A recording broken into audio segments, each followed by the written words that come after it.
Hello everyone, welcome back to Rob's Gaming Table. I'm Rob. I'm Mel. And we're playing Arkham Horror, the card game, published by Fantasy Flight Games, continuing our campaign playthrough through the Forgotten Age. Which campaign number? Fourth? Is it our fourth campaign we're playing through on the channel live? I don't know, I'd have to check the playlist section down below in the video description to see those. And Yogi, thank you for the support. Is this directed at me? He's spelling doomed. I feel like it's directed towards me. He knows what's coming. We're gonna be doomed. Specifically Ursula, we assume, based on that doomed card we had to resolve last time that you drew again. So we'll see here. Thank you, Yogi. That's very sweet. Will it be the end for Ursula, or will she mutate into a Ninja Turtle or something and become ultra powerful? Who knows? Who knows what happens? You didn't want to read that card. I didn't want to read the card because I wanted to be a surprise. I want to read the for card. Sure. Did you read it? No, I didn't read it. I didn't go in your deck box. I wanted to be a surprise for sure. I never go in another lady's deck box and look at her cards. That would be rude. That would be rude. I also didn't hear that pop. I don't know if the thing's on. Oh. Did you hear it? Nope. Okay. Let's see if I can fix this.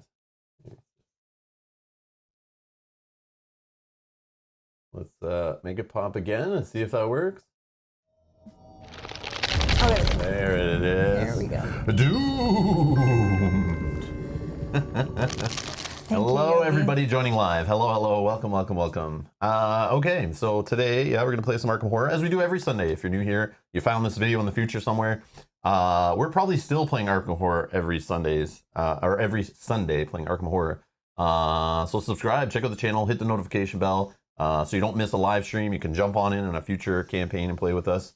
But yeah, we got all the content. We're gonna keep going and playing it. We got all the card packs, the Mythos packs, the boxes, the scenario packs, all this crazy stuff. And special thank you to everyone who last week recommended deck upgrades and or voted on comments in the comment section for which deck upgrades we do and how we spend or save our experience. So if you'd like to do that, you're watching this after it's live, go check the comment section down below and go vote for how you'd like to see us spend our XP. And if you don't see something you like, recommend something. And if you just want to recommend something for Ursula or just something for Father Mateo, and you have a cool card or cool way to save XP for something later or go on a side quest, whatever, we're leaving that up to the viewers of this series. So if you haven't done that before, up until like an hour and a half before the next stream, so a week between, get in there and vote, go back, even the morning the stream's happening, if you're coming online, go check last week's episode and you can vote, and it may still impact. Just check the pinned comment for instructions, and it'll tell you if we've already taken the winners and modified the decks. And if there ever is a tie for the winner, we'll just deal with it at the start of the episode and do a poll with the live chat, and they can pick how we do it. But we had clear winners this week, right? You did this morning? Yeah. Okay, perfect, Yeah. perfect. And we'll talk about our deck upgrades now, but if you'd like to see the decks, they are linked down in the video description. And you can see what cards changed and when you're deciding on what cards to put in the future. But thank you everyone who takes the time to recommend deck upgrades, vote for deck upgrades. We appreciate it. I see them coming in all week, get notification for them. I think it's so cool. And then I look and they're all so different. Like in the morning, or last night actually, I started looking through the card names to see what all the cards did. Man, if I were to choose, like I did vote, but like, man, I could go any upgrade for Father Mateo that was recommended. All of them were like, yes. The first one I saw, yes.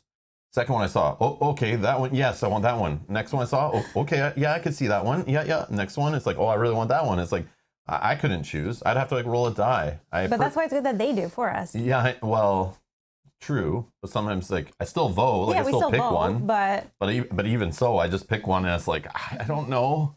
I don't know. And sometimes the one I pick isn't the one that wins. It's just how it is. But it's like, I don't know for sure, right? Like some people I know are recommending things or voting for things based on they know what's coming, which is cool. I'm fine with that. Yeah. Some people are voting because like they just click something or they like someone who's recommending. I'm sure some people have their fans that are always clicking their recommendations. It's all good.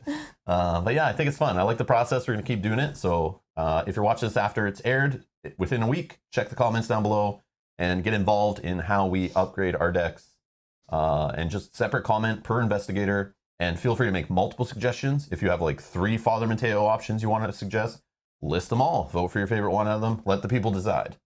But yeah, I think it's really cool. Helps tweak and shape the playthrough in a different way than maybe if we were very narrow-minded and we only like certain cards and builds and stuff. There's certain things certain cards I wouldn't even like look at and probably like look at once, throw it away, not realize. But when people are recommending it and then everyone's voting on it, I'm like, wait, let me re-look at this card. Let me go on ArkhamDB and read the reviews, suggestions, FAQs and stuff on it. And then it's like, oh, I get it. That works with that card. Oh, okay, I get it. I Cool. definitely learn a lot through this process because I take all my upgrades before I vote on what I'm going to choose, and I look at each card and what it does and how it would fit into the deck. Yeah. So I definitely am learning a lot. That's what you are. You guys are doing the hard work. That's for sure. That is for sure. Yeah, we appreciate it. Thank you.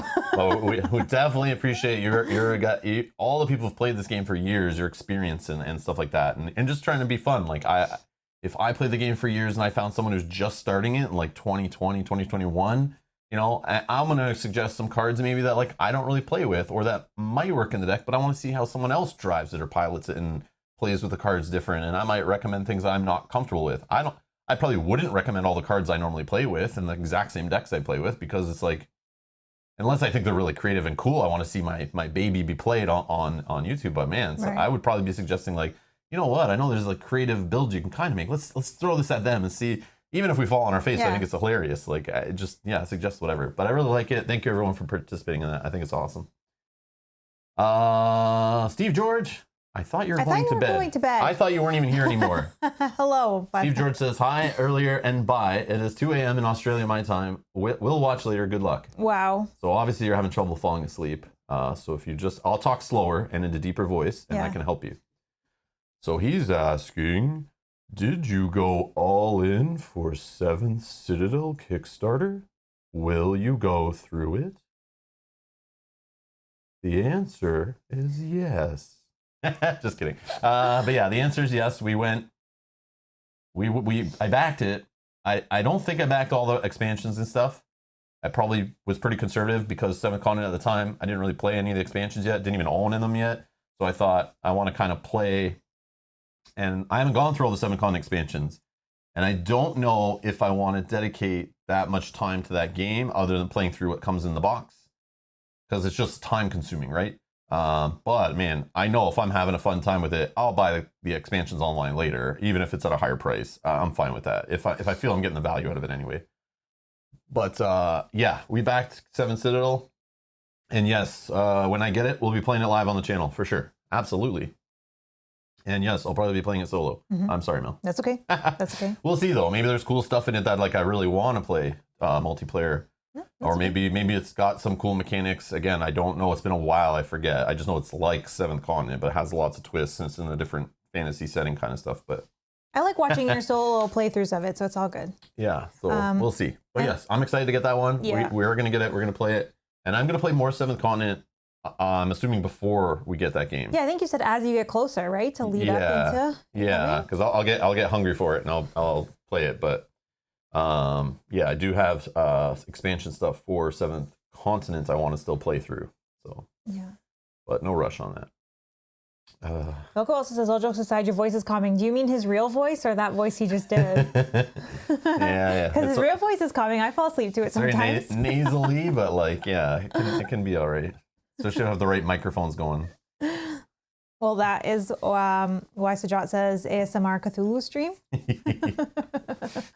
Do the tentacle noises and stuff. You want that? You like that? You dirty boy? Yeah, let's see here. Hey, Jerry.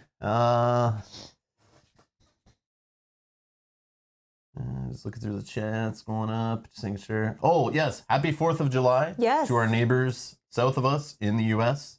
Happy 4th of July. Yes. It's like the first 4th of July in a while. We're not in the U.S. It is. At some theme park, getting ready for fireworks later tonight. Kind of sad, but again, the border is not open for non-essential travel yet still. As of tomorrow, I'll be officially fully vaccinated. Super excited. So I will be streaking through a public park, but this time not wearing a mask. So this will be awesome. Just to celebrate. Can't wait. But yeah, we got to wait till the border opens. But then by then there'll be no July 4th fireworks, unfortunately. So that's true. That's true. The second year in a row, I'm missing July 4th fireworks, but I know. But yeah, so happy 4th of July to our U.S. neighbors. Yes, enjoy.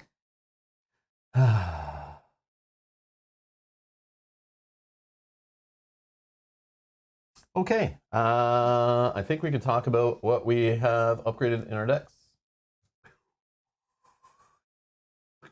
Okay, so Ursula Downs, the Tomb Raider here, has been adjusted to lose 1 Tooth of Etzli, which was the one helping you resolve against treachery cards. Yes. And the one where you're supposed to be drawing cards, but you forget or you choose not to. No, I choose not to. No, you forgot the first time. Well, first scenario I did forget. There's many comments saying, Mel, this has another ability on it, Mel. You could have drawn like 5 cards in that game and probably crushed it, but we didn't. So, anyways, I'm not salty about you ignoring card draw in a game where a card draw is like more powerful than in any game. But now you have this Doom thing in your deck, I understand, or the card that replaced it. Right, and I think I'm 99% sure this was Nicholas that recommended this for me, and specifically said you don't want to draw cards anyways. So let's see if I can. Yeah, I'm 99% it was Nicholas. Let's see if we can. Oh, You can maybe find the comments if I go to this guy's page here. This annoying messages on this guy's page here. Let's see. It was last week's episode. Oh, for those that don't know, we're playing Madara on the channel. If it wasn't obvious there, we got some live stream scheduled. If you're interested in watching us play through another campaign game, yesterday we started live Madara. It was awesome. Tons of people showed up. It hit. How many likes? How many likes did this thing hit? Oh, hold on. Where is it? Yeah, I think oh, there it is. 136 likes on this video. Wow. Like almost after it was done, someone commented saying it was at like 108 or something. Yeah, I think Buell. Right after we're done, Buell said it. So yeah. So yeah, lots of people interested in this Madara. Our playthrough on the channel already has 1.621 views there, according to this. So yeah, if you want to join us, we only play through the first scenario, explain the game, gave our thoughts on it and stuff. But we'll hopefully play through a little quicker as we go. But it's like supposed to take 6 months to a year playing it weekly. We're playing all week. We're playing streams every day, almost, other than a little bit of vacation time. But yeah, so if you're interested in watching us play through another campaign, I should plug it because we're just starting it. So you don't have to watch through like 20 hours of content to catch up or anything right now. So it's there. And we'll be playing it all week. And then from then on, I don't know how we're going to play it, but we might just play it once a week, a couple times a week. We're not sure, but we'll figure it out. Maybe we don't want to play it anymore. Maybe we're sick of it after this week. We'll see. But yeah, we're going to play a whole bunch of it, see how the story goes in that one. But we wanted to... One week ago? That one. This one? Yep. 6 days ago. Yep, we went back in. Okay, going back in. Get to the comments. Right here. Oh, they're different. Man, they keep changing this stuff. Okay. So who won? Oh yes, so it was Nicholas. Yes. So Nicholas says for this upgrade, I want to see if there's any tips too. So Nicholas says add the Mystic card, Crystalline Elder Sign, level 3. It's a relic. You added the right level, right? I'm 99% sure I did. Purple. And remove 1 tooth, and then it says seal the +1. 3. Okay. 3. Yeah, I did. Seal the +1 on that card. And it'll give Ursula a consistent +1 to all stats, and less chance for Rob to draw the +1 on Azure Flame. But also, he's not saying here, it also reduces you drawing a +1 in general throughout the whole scenario, and increases your chance of seeing dirty symbol card tokens. But I might not. It's only a 1-of. I may not even see it. It also hurts all my cards that are like revealing like 3 tokens and choosing 1 or choosing 2, choosing 1 out of the 2 with the grotesque statue and stuff. So I don't know. This upgrade kind of goes against my jam, kind of, but it's still cool.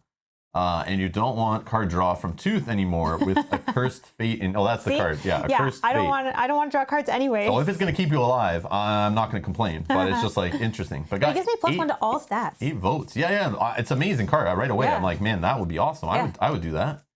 And I wish I did because you just stole a copy of a Mystic card. Now I can't upgrade to Nicholas. There's not 2 of them.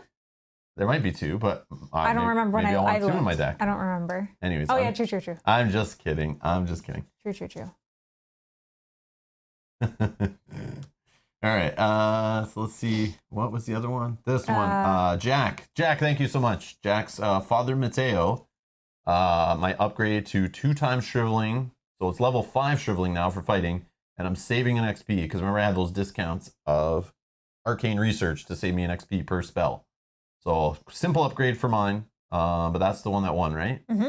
And yeah, lots of suggestions. This one was interesting. Nicholas also from Father Mateo, like I love the descriptions of like why. I know the shriveling upgrade is like Jack doesn't need to describe like why to take better shriveling. Yeah, it's just straightforward. Straightforward. You don't need to explain that to me. I understand. But I like Nicholas here going, Father Mateo, this is what you want to do it for. I love when these, when it's not as obvious. I appreciate, explaining to us newbies, what the reasons why and like what you're trying to get to. This also helps us play it too. But he's also giving the instructions or the description of why he's suggesting it to the people that are voting on it as well. Yeah, it's like a selling. Yeah, he's like selling it. Vote on this because this is what I'm trying to do. Yeah, which I love. Yeah, it's definitely helpful for the voters too. Absolutely, that's right. That is right. Okay. So I guess that's I already talked about my upgrades. Yeah, so, yours was straightforward. Yeah, I just replaced the shriveling level 3s with shriveling level 5s. The only thing I noticed about those shriveling level 5s, and I said to him when I pulled the cards out, I said, you take 2 horror if you draw that those symbol tokens. Which is not good when I'm drawing. Like if I can't do that I forget her name, but her effect that the Olive, yeah, drawing 3 tokens and choosing 2 to resolve. Like how many, I always drew symbols that I was in the resolve part of it. Almost always. Or and a -3 to go along with it. And a -3, yeah. So I don't know, I'm a little scared because I feel like I'm gonna be taking extra horror. So if I do get a shriveling out to use, it does do +2 damage and does give +3 willpower on the fight test. So hopefully the horror I take from this, it just kind of trades with the horror I would take from enemy attacks from not being able to defeat enemies. But yeah, I'm a little scared. I have to get Horror Soak out, and Olive is now in my mind becoming more of a Horror Soak card than a draw tokens and fail tests kind of card. Well, maybe not necessarily used with this card, but maybe used with other cards. No, I'm going to use her with this card to put 2 horror on her and kill her. That's what I'm going to do. True. But Yogi's also saying basically you're both dead. Yeah, that's fine. This is how it's going. We'll just get on to the next campaign quicker, or get to choose 2 new investigators to try as we go through. But we can't die at the same scenario. I know, that's the problem. We got you need to die at a different time than I die. Yeah. But okay. What'll happen is you'll die in the middle of the scenario, and I'll be left by myself and not being able to do it because I'll need clues or something and just be stuck, and we'll just die together. So. Well, we'll die together. That's fine. Yes, we'll die together. It'll be great. Let's go order those tombstones, matching tombstones now. All right. Yogi says, can we talk about the grotesque statue and Olive? You want to rant, or what are you trying to do, Yogi? The grotesque statue is fine. I think that's good. But yeah, I can use it with Olive. I understand how to use it with Olive. I just have to choose when. But like, I don't always see them together, and I don't always remember if I want to use both on the same test. But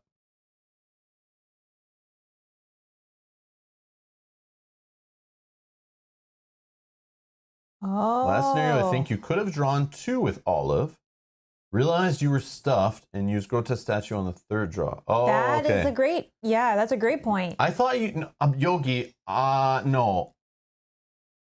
No, when I read all about that combo, I'm pretty sure before you start drawing with Olive, you have to say out loud and determine what token draw you're using on grotesque statue. So if you are replacing one of the 3 you're going to draw, you have to say, I'm about to draw with Olive. I'm going to replace the 2nd token before drawing even the 1st. I thought. I could be wrong. I could be wrong, but I think that's how it works. And to me, that's super dumb and annoying. I don't think that's the case because you draw them one at a time still. No, they're all simultaneous supposed to be. They're supposed to be simultaneous. You can't in this game, it's not intended to like pick one, look at it and go, should I use another effect in the middle of this effect? No, you're supposed to use it like, it says even on grotesque statue, like, when you would draw something. So it's not like as you're drawing or after or in the middle of. I think it's intended to be like before you even touch the bag, which effect do you want to use, which token do you want to use this effect on, because Olive kind of busts it. But I could be wrong, and maybe I'm misunderstanding what Yogi's saying, but yeah, that's how I thought it worked. Which we can, hold on. Maybe we can find that out right here.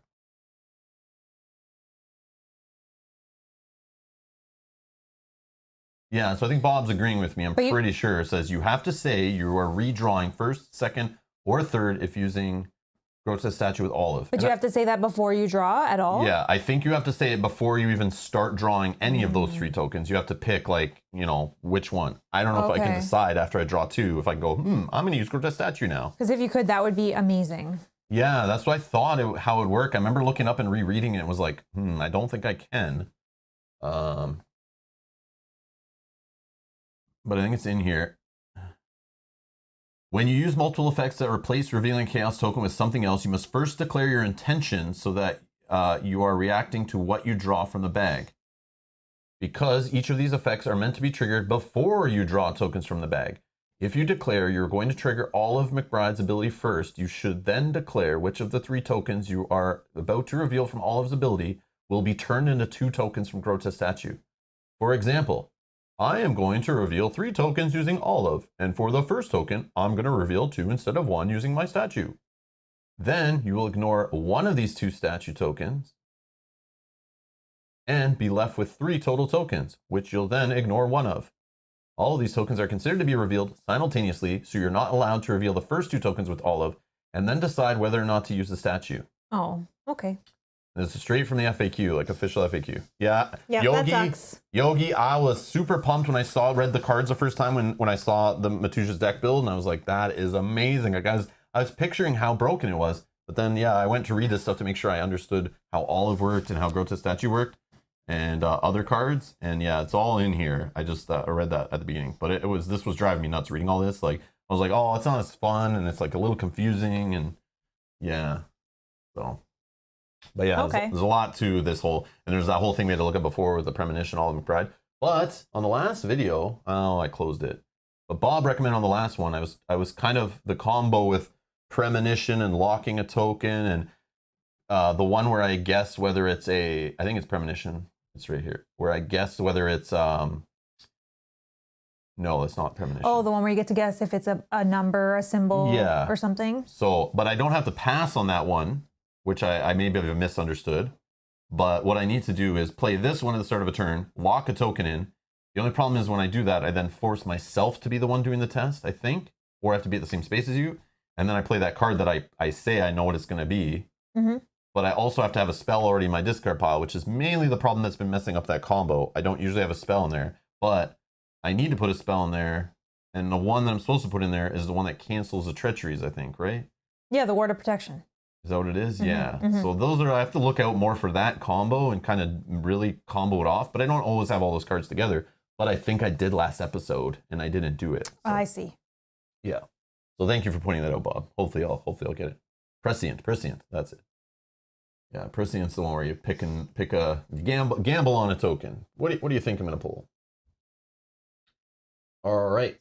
So we're playing the Threads of Fate today. I guess we should draw our stuff first, right? Is that the deal? Oh yeah, I guess I should shuffle my deck. Yeah, I got some of the stuff set up. I read through the setup this morning and grabbed the cards that we need from the collection, supposedly. I know I need the Relic of Ages pulled out of my deck. And we have Alejandro made an appearance back again. He's going to be set aside, I think. So yeah, I got those set.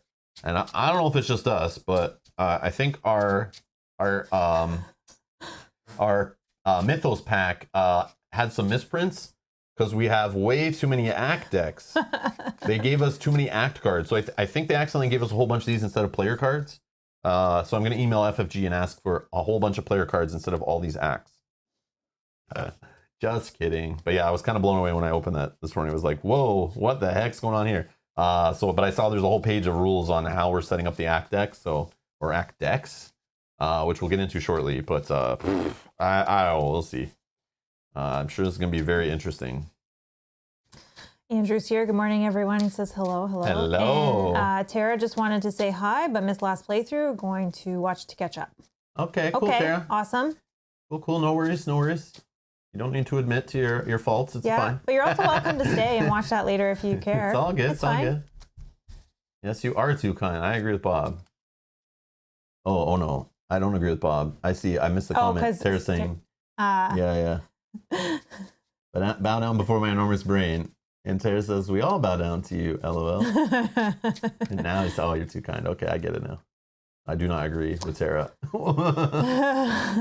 Vassos also says, I think you can discard a card at will. See, that's what we were talking about last time. When you had the Shriveling there that had no charges on it, could you optionally discard it? But I don't think you can unless it... Let's find out. I want to know. But yeah, it's something that we discussed last week. But somebody was recommending a deck upgrade this week that had a card to use that purposely gets rid of other cards to help you get past that. Okay. So I was like, okay, I think we're doing it right. Okay.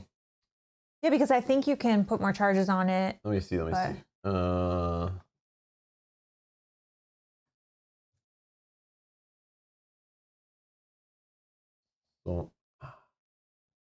think you have to go to the rules pop, right, to find out about discarding cards. But what I think is it'll be just discussed back on Shriveling.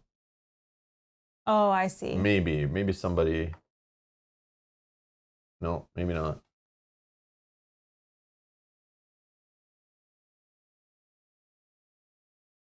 Yeah, we can look at the rule pop. Yeah. Hi, Cynthia Matouche. Welcome. But I like, why are some cards in the game? Why do some cards in the game say when there's no tokens left, discard this? I think that's a forced discard versus maybe an optional. Oh, you can choose. So Matouche asking what are we searching, and the question came up is, can we optionally discard a card that has no? Just optionally discard a card. Shriveling, for example, when we're done spending the tokens off of it and it's sitting in play, can I just discard that to get in my discard pile to pull it back out when I'm pulling a spell back out off that other card effect from Prescient or whatever? And I don't think we don't think you can, but I mean, I don't think I'm allowed to just discard stuff out of play on my own. No. Yeah. See, that's that. We didn't do that last time. I think the only way it's going to happen most often is either A, I play another spell that takes up. I've maxed out my arcane slots of 2, and I play a third one, and I can discard that to make space. And B, the scenario says get rid of an asset in play, and it's kind of protective being out there. It helps me. Yeah, okay, it's empty. I'm going to get rid of that. That's fine. But I think those are the two main ways it's going to get itself out of play. But suppose there's other cards. Neil says, hello, may your initiative remain favorable. Thank you. Thank you for the good luck. But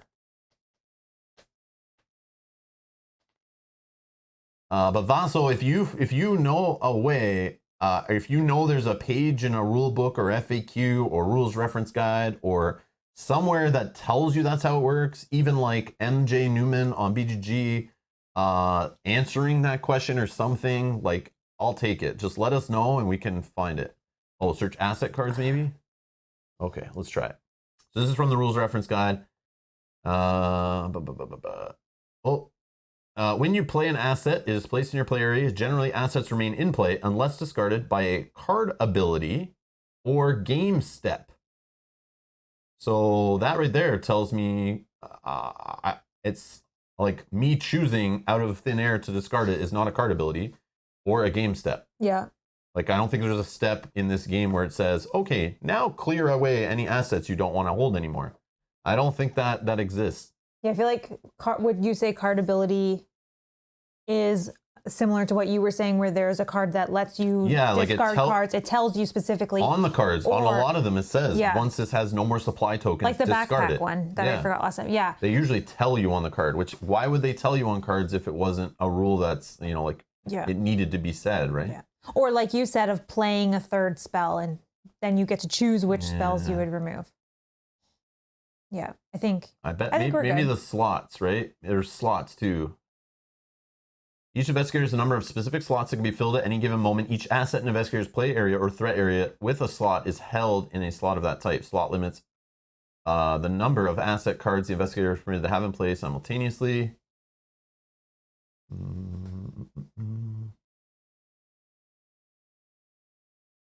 Yeah, this is the discard way I assume the player can kind of do it, is if playing or gaining control of an asset would put an investigator above his or her slot limit.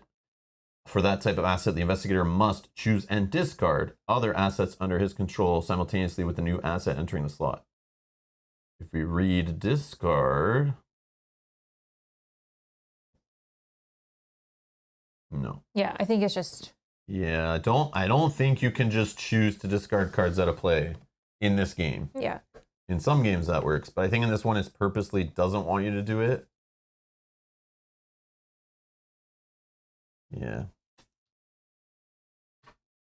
Oh, Matuja is correct. Okay. Bob says, Rob, I'm not going to say you're correct, but you are not wrong. No need for the soap this afternoon. Search charges or something. No, but then Matuja says it's just something that is not mentioned because you are not allowed to do it. Yeah, that's what I think. That's what I think. Stacy says, will you ever buy and use one of those investigator starter decks that are out there for sale? We did. Stacy, if you want to see us use and discuss those, we are using cards from them in this playthrough. I'm sure they've made it into our decks. Yes, Jacqueline Fine for sure is in yours, I believe. Yes, as soon as we bought the first two, we added them to the card pool to help the viewers of these series add cards from them to our pool, but we also wanted to play with them. And there is a Curse of the Rogue playthrough we did. If you check the playlist section down below. No, it's okay. No, it's okay. It's good information. But we did play with two of them against the Rogue in a standalone scenario to try out those investigator star decks. I believe we played Nathaniel, and you played Winifred, maybe? Yes. So we tried the green and the blue classes, the Guardian and the Rogue in this game, yes. We played those. But I tell you, those decks are so cool. And my plan with them, I talked about them before, Stacy, was I actually now, they were so hard to get in Canada, I actually bought the 3 we were missing from the US literally 2 weeks before they finally showed up in Canada. I was sick of waiting. And I wanted to use them for this Forgotten Age playthrough so everyone can vote for cards from those collections. Because there are lots of new player-friendly cards in there, so I figured like I would add them to the pool as we play this progression series. But they showed up in Canada, so I actually, just this week we got them. I ordered a full set of them from another local board game store to spread the love around a little bit. I like supporting different board game stores, but they showed up in Canada now. They're readily available in the US, I know this for sure. But yes, the Investigator starter decks are now out there. They're a great way to play with the game. They're all supposedly pretty good on their own. You know, it's maybe not soloable right from the start, some of them, but they're decent decks. They're very well rounded, or they're very good at what they do for their class. But I bought a second set because my plan, maybe it's not on stream, but I'm going to set a set of them aside.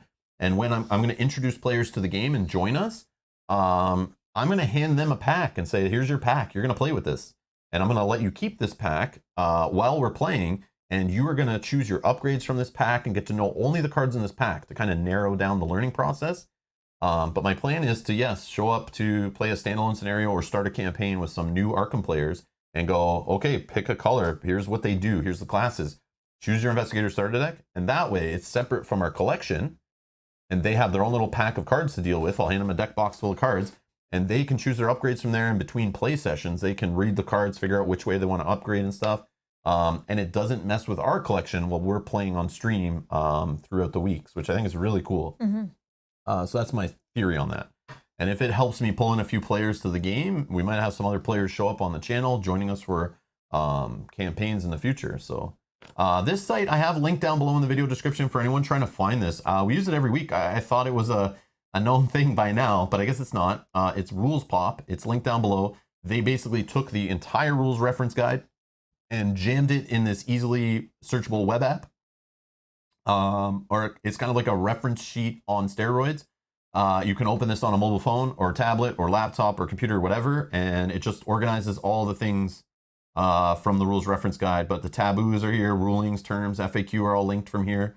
So it's good to just have open while you're playing this game. And we originally was the real reason I had it open was so I could quickly find aloof whenever it shows up, because I always forget the little quirks with it.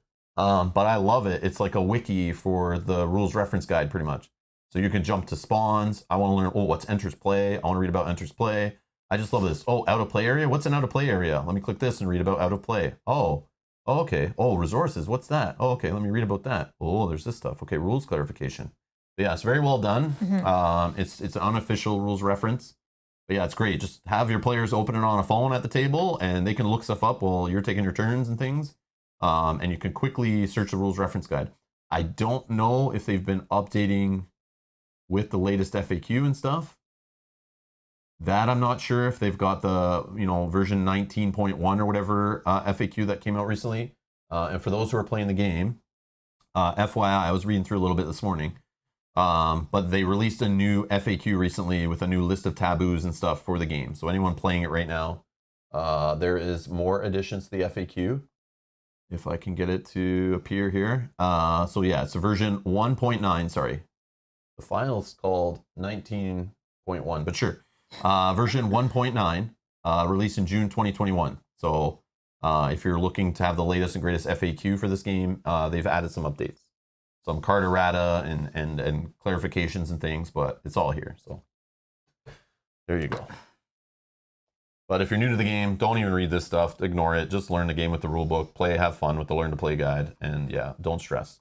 But if you want to be nitty gritty and make sure you're playing the accurate way, which the most hardcore with hardcore fans and the rules, the publishers and designers have decided, this is them trying to fix their game and refine it and balance it and all that kind of stuff.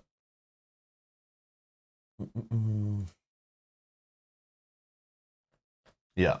Well, most of the stuff we use in the videos, I try to link stuff in the video description. So Anyone watching later, try to check there first before you comment and say, where the hell did you get those? I'm trying to get better at that. But if you ask that and it's not there, I'll try to add it too. So that's the other thing, where I forget to put it in.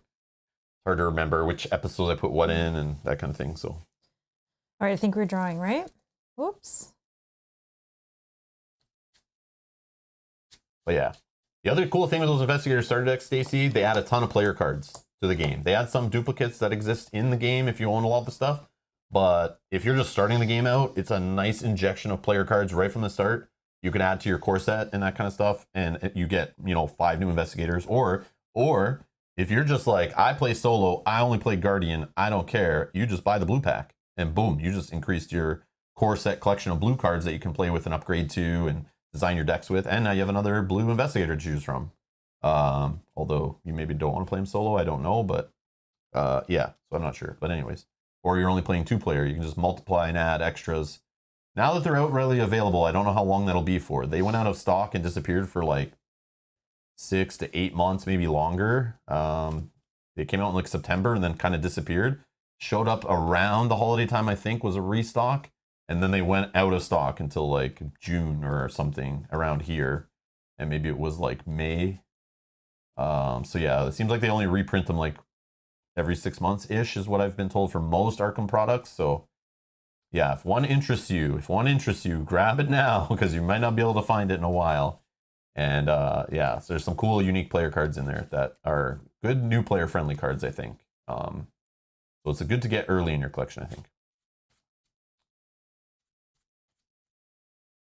Matouj, do the Investigator starter decks suck in solo even if you're adding some core set cards to the decks and tweaking them? Because you assume the player is going to have at least 1 or 2 core sets if they're buying those, I think.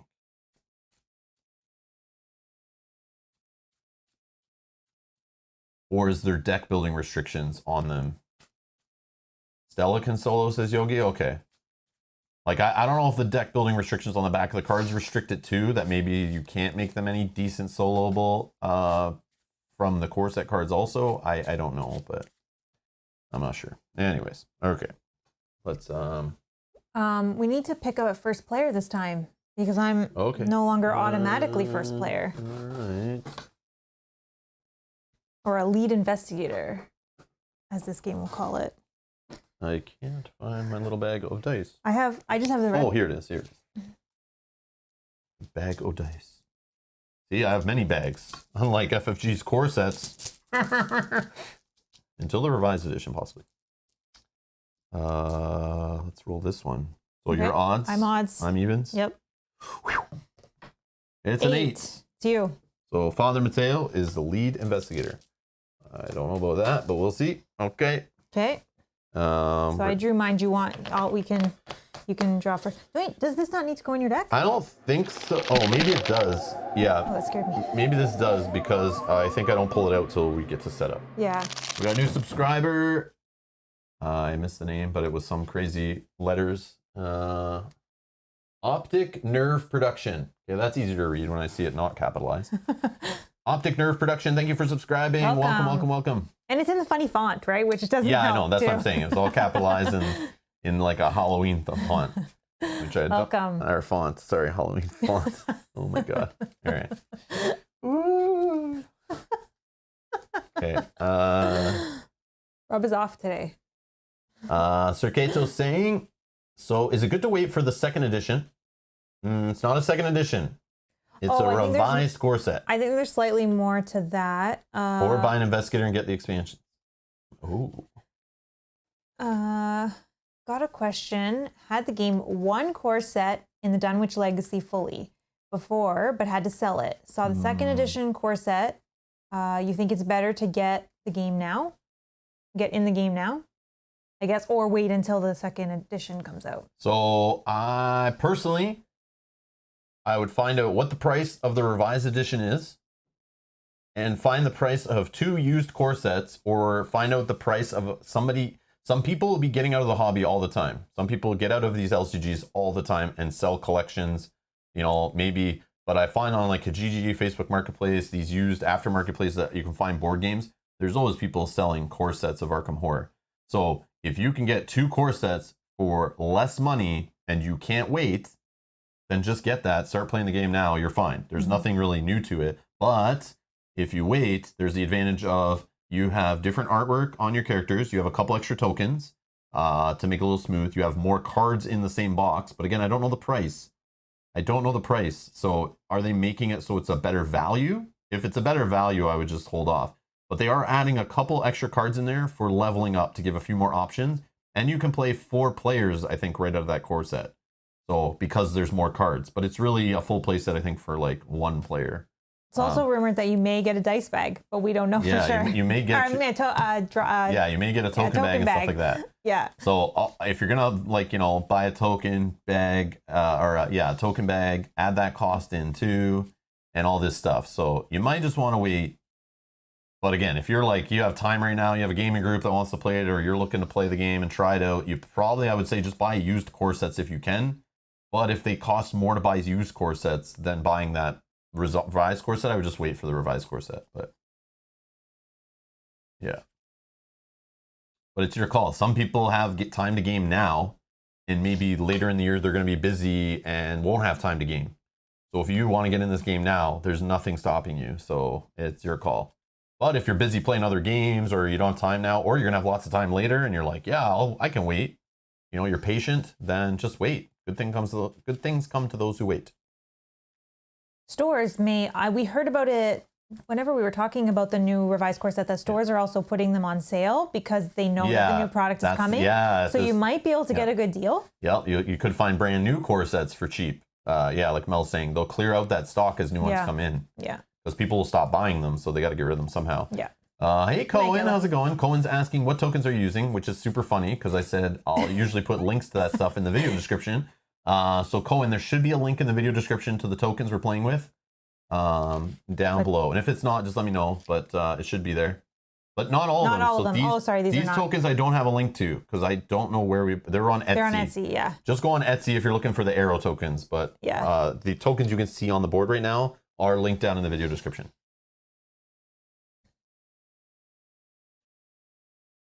Yes, Stacy, the packs out of stock for Arkham Horror is annoying, but I don't know. It's going to be interesting when the revised core set's out and that new set is out, and the investigator set, those blue boxes, the new way they're releasing it.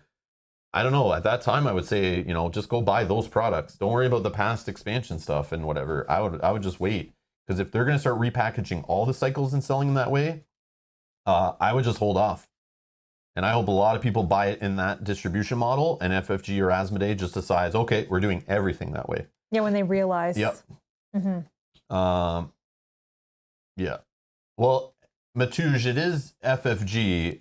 In North America, it's actually Fantasy Flight North America offices is Asmodee North America's offices. It's the same company. They were merged together. So where we're from, it's the same. Where you're from, there is no FFG. It's Asmodee who owns FFG. But FFG is like, it's a North American company, and literally it's the same address, same employees and everything. When they merged, that became their North American branch of Asmodee. But I still call them Fantasy Flight Games because on the office building, it still says Fantasy Flight Games. It still says Asmodee. But they're both the same address, the same employees. They cross-pollinate, and they have dual jobs. But Fantasy Flight Games, yes, is a sub-studio, but also Z-Man Games is based out of that same office because that brand is owned by Asmodee, which is just like FFG. But it was different because like FFG, when it merged, it like Christian Peterson and all that stuff was head of Asmodee North America. But to me, I knew all those people who stood up at the press conferences and stuff saying like, hey, we're Asmodee North America. It's like, wait, last week you were all FFG. You were all FFG, all these people. And you all still work in the same office and everything. So, but yes, technically it's Asmodee, but to me, I'll still say FFG because, it's still coming from that same address, same building I've been to, same warehouse I've been in and seen. All the FFG stuff is in there, but it's still Asmodee. But yes, Fantasy Flight Games is a company based out of Roseville, Minnesota in the US. And that is the exact place where Asmodee North America is, because it's the same company. But yeah. To me, Asmodee are still filthy invaders to our hobby world in North America. Ruined our FFG. These evil invaders. Yeah.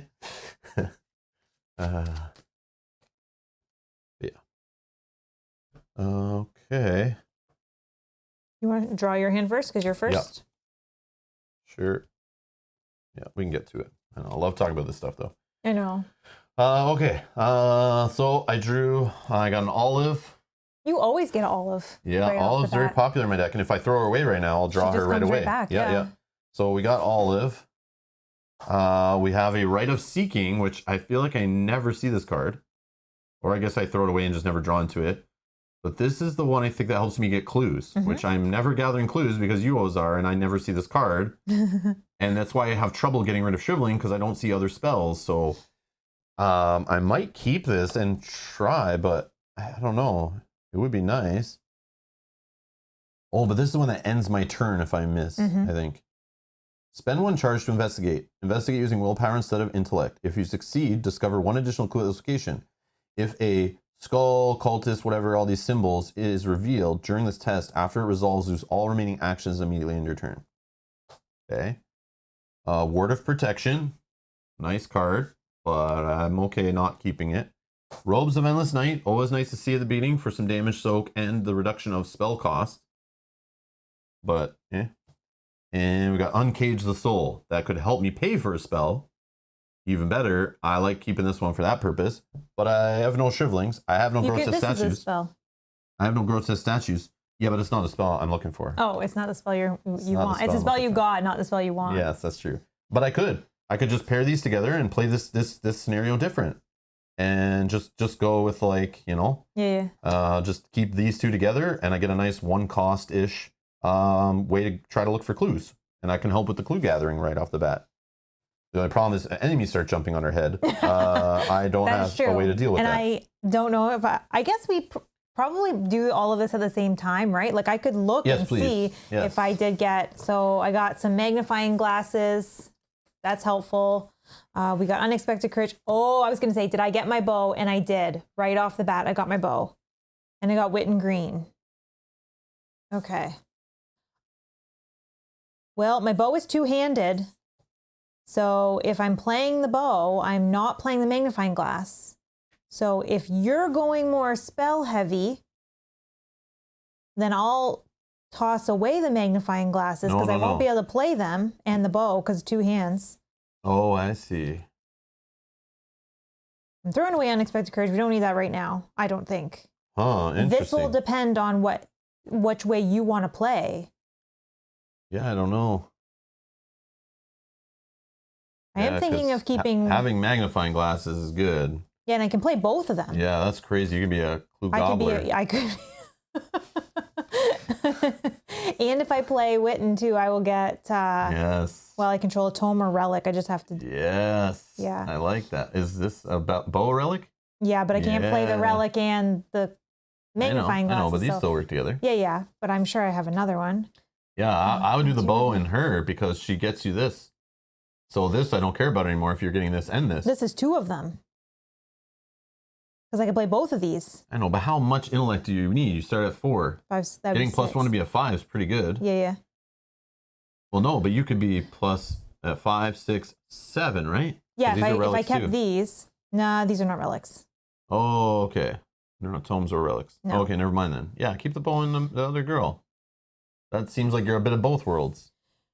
After you reveal a location or put a new location into play, exhaust Wit and Green, search the top 6 cards of your deck for a tome or relic card, asset, draw it, and shuffle your deck. Oh, she just gets me them. Yeah. So Raw, I set it aside, but we haven't done setup yet. We're doing your player cards first, so I put it back in my deck. Because it should be part of this, no? I think I'm supposed to keep it in the deck for now and not do it till later. So I'm just doing it in setup order. But we don't have the setup up, so I'm pretty sure that's the order you do it in. I think I'm supposed to draw all my cards first to get my hand before we do scenario setup. But let me know if that's wrong, but that's how we've been doing it. Okay, so looking... No. No what? It's supposed to be out? You must keep set aside. Oh, it's not supposed to go in your deck? Oh, okay. Why not, though? Yeah, I thought I gained it. Yeah, it's yeah, a game I gained card. it as my deck in the last scenario. Yeah. I'm just following what the game's telling us to do. Maybe there's an errata or an FAQ or something that tells you not to do that. But okay, so for you, Matuja's saying anyways. just keep Olive. Just keep Bob Olive. is saying keep Rite of Seeking. Yeah, I'm thinking just getting it in Uncage. play. Like, have something to play. That's fine. And then for me, keep Green in the Bow. From Matuj. Consider ditching the bow in Mulligan and Mulligan for Dr. L. Yeah. Before drawing opening hand, search the collection of each player's deck for is that what it says? Alejandro and Relic of Ages and set them aside out of play. Oh! Okay. We haven't gone that far yet to go there, but okay. Nice. I am really torn on how to play this scenario here. Okay. Yeah, me too. I don't know. Considering you don't have a spell. Well, I do right here. Or I'm sorry, fight spell for enemies, I worry. Yeah, so maybe I'll keep Uncage the Soul, and I'll throw back these 3 and trying to get Shriveling. Maybe I'll just do all of them. But man, I love having because if you do get the Shriveling and then be able to play that for free. I'm gonna keep Olive and Uncage the Soul, and oops, I don't put these back yet. And we will Prescient, Azure Flame. Okay, a fighting spell. Azure Flame. Okay, so should I go more the clue heavy and keep Witten in the 2 magnifying glass? And put the bow in the deck and maybe we get it later? Oh, Vassal's giving us spoilery tips here. With 30 acts, you need lots of clues. Okay, we didn't know, but we're trying to just play it like there's a blind, so we don't know, but that's a good tip, I guess, to know. But too late, I already mulligan, so. And Ryan is saying the bow is a relic for green combo. Yes. Yeah, exactly. But you can also get a relic, so I can search my deck. Yeah. But the bow is the one of in your deck, right? That you would love to see in every scenario you've played so far. So having it right from the beginning seems like a really good play. Okay, so here Yogi says it's either keep Witten and the bow or keep the 2 magnifying glass and ditch everything else. And Matuj agrees. Yeah. Oh, which way do I go? I vote Witten and the bow. Yeah, okay. Because you have some soak. Yeah, She's awesome, giving you intellect. You have a fighting, clues and fighting. That's what the game's all built around. You're right. And then she does give me... Oh, you haven't played? Oh, Vassal hasn't played. Okay. Oh, but I guess he's just looking at the... Oh, I see. You showed that it's so many cards. I get it. You're saying because, we'll need to go through lots of... I get it. My bad. I get it, Vassal. Sorry about that. Okay, I get it. Okay. I was like, lying to convince... Oh, you could be lying to convince you. Yes. Now you have no idea. Stop messing with my head. I'm going insane. All right, so we're going to keep Witten in the bow, which we will only be... It's going to take us a while to get all this into play since this is 8 resources right here, but maybe we'll draw an emergency cash. All right, we're going to get Burning Midnight Oil. Oh, get 2 resources. Okay. We're going to get a deduction to get us some clues. Okay. And we're going to get a Dr. L. Ellie. Okay. Expensive, but... Anything else we need to do that you know of? No, I just got to shuffle these back in. Scenario 3, Threads of Fate. Intro 1. The night passes with Ichitaka resting in your living room. You get no sleep for the remainder of the night, your thoughts drifting between concern and disbelief. Her story is preposterous, but you feel compelled to believe it nonetheless. You've known that the relic from the Etzli ruins had some deeper purpose ever since you first laid eyes on it. When you emerge from your bedroom the next morning, your uninvited guest is sitting at your dining room table, arms crossed tightly across her chest. Her piercing eyes trace your every move like a bird watching its prey. No pleasantries are exchanged.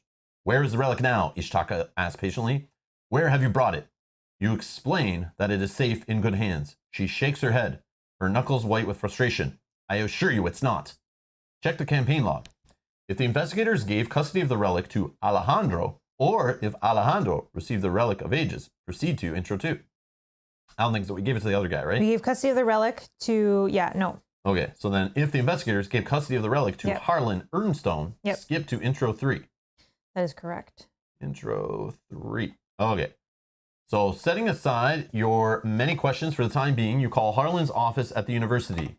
Though the sun is barely peeking over the horizon, you always known him to be an early riser. The operator connects you after a short delay. Harlan's voice is shaky and rough. He cuts you off as soon as you ask about the relic. Don't, he barks. They're listening. They know I am keeping it here. They have already taken Alejandro. You try to calm him down so you can ask him what he means, but he cuts the conversation short. I have to go. They are here. The line goes dead. Sure enough, Alejandro is not answering his telephone, and none of his other associates have seen him since yesterday. Believe me now? Ichitaka asks, raising her feet and gathering her things. We've wasted enough time. Find the relic and meet me back here tonight. Don't follow me. The lead investigator must decide. Choose one.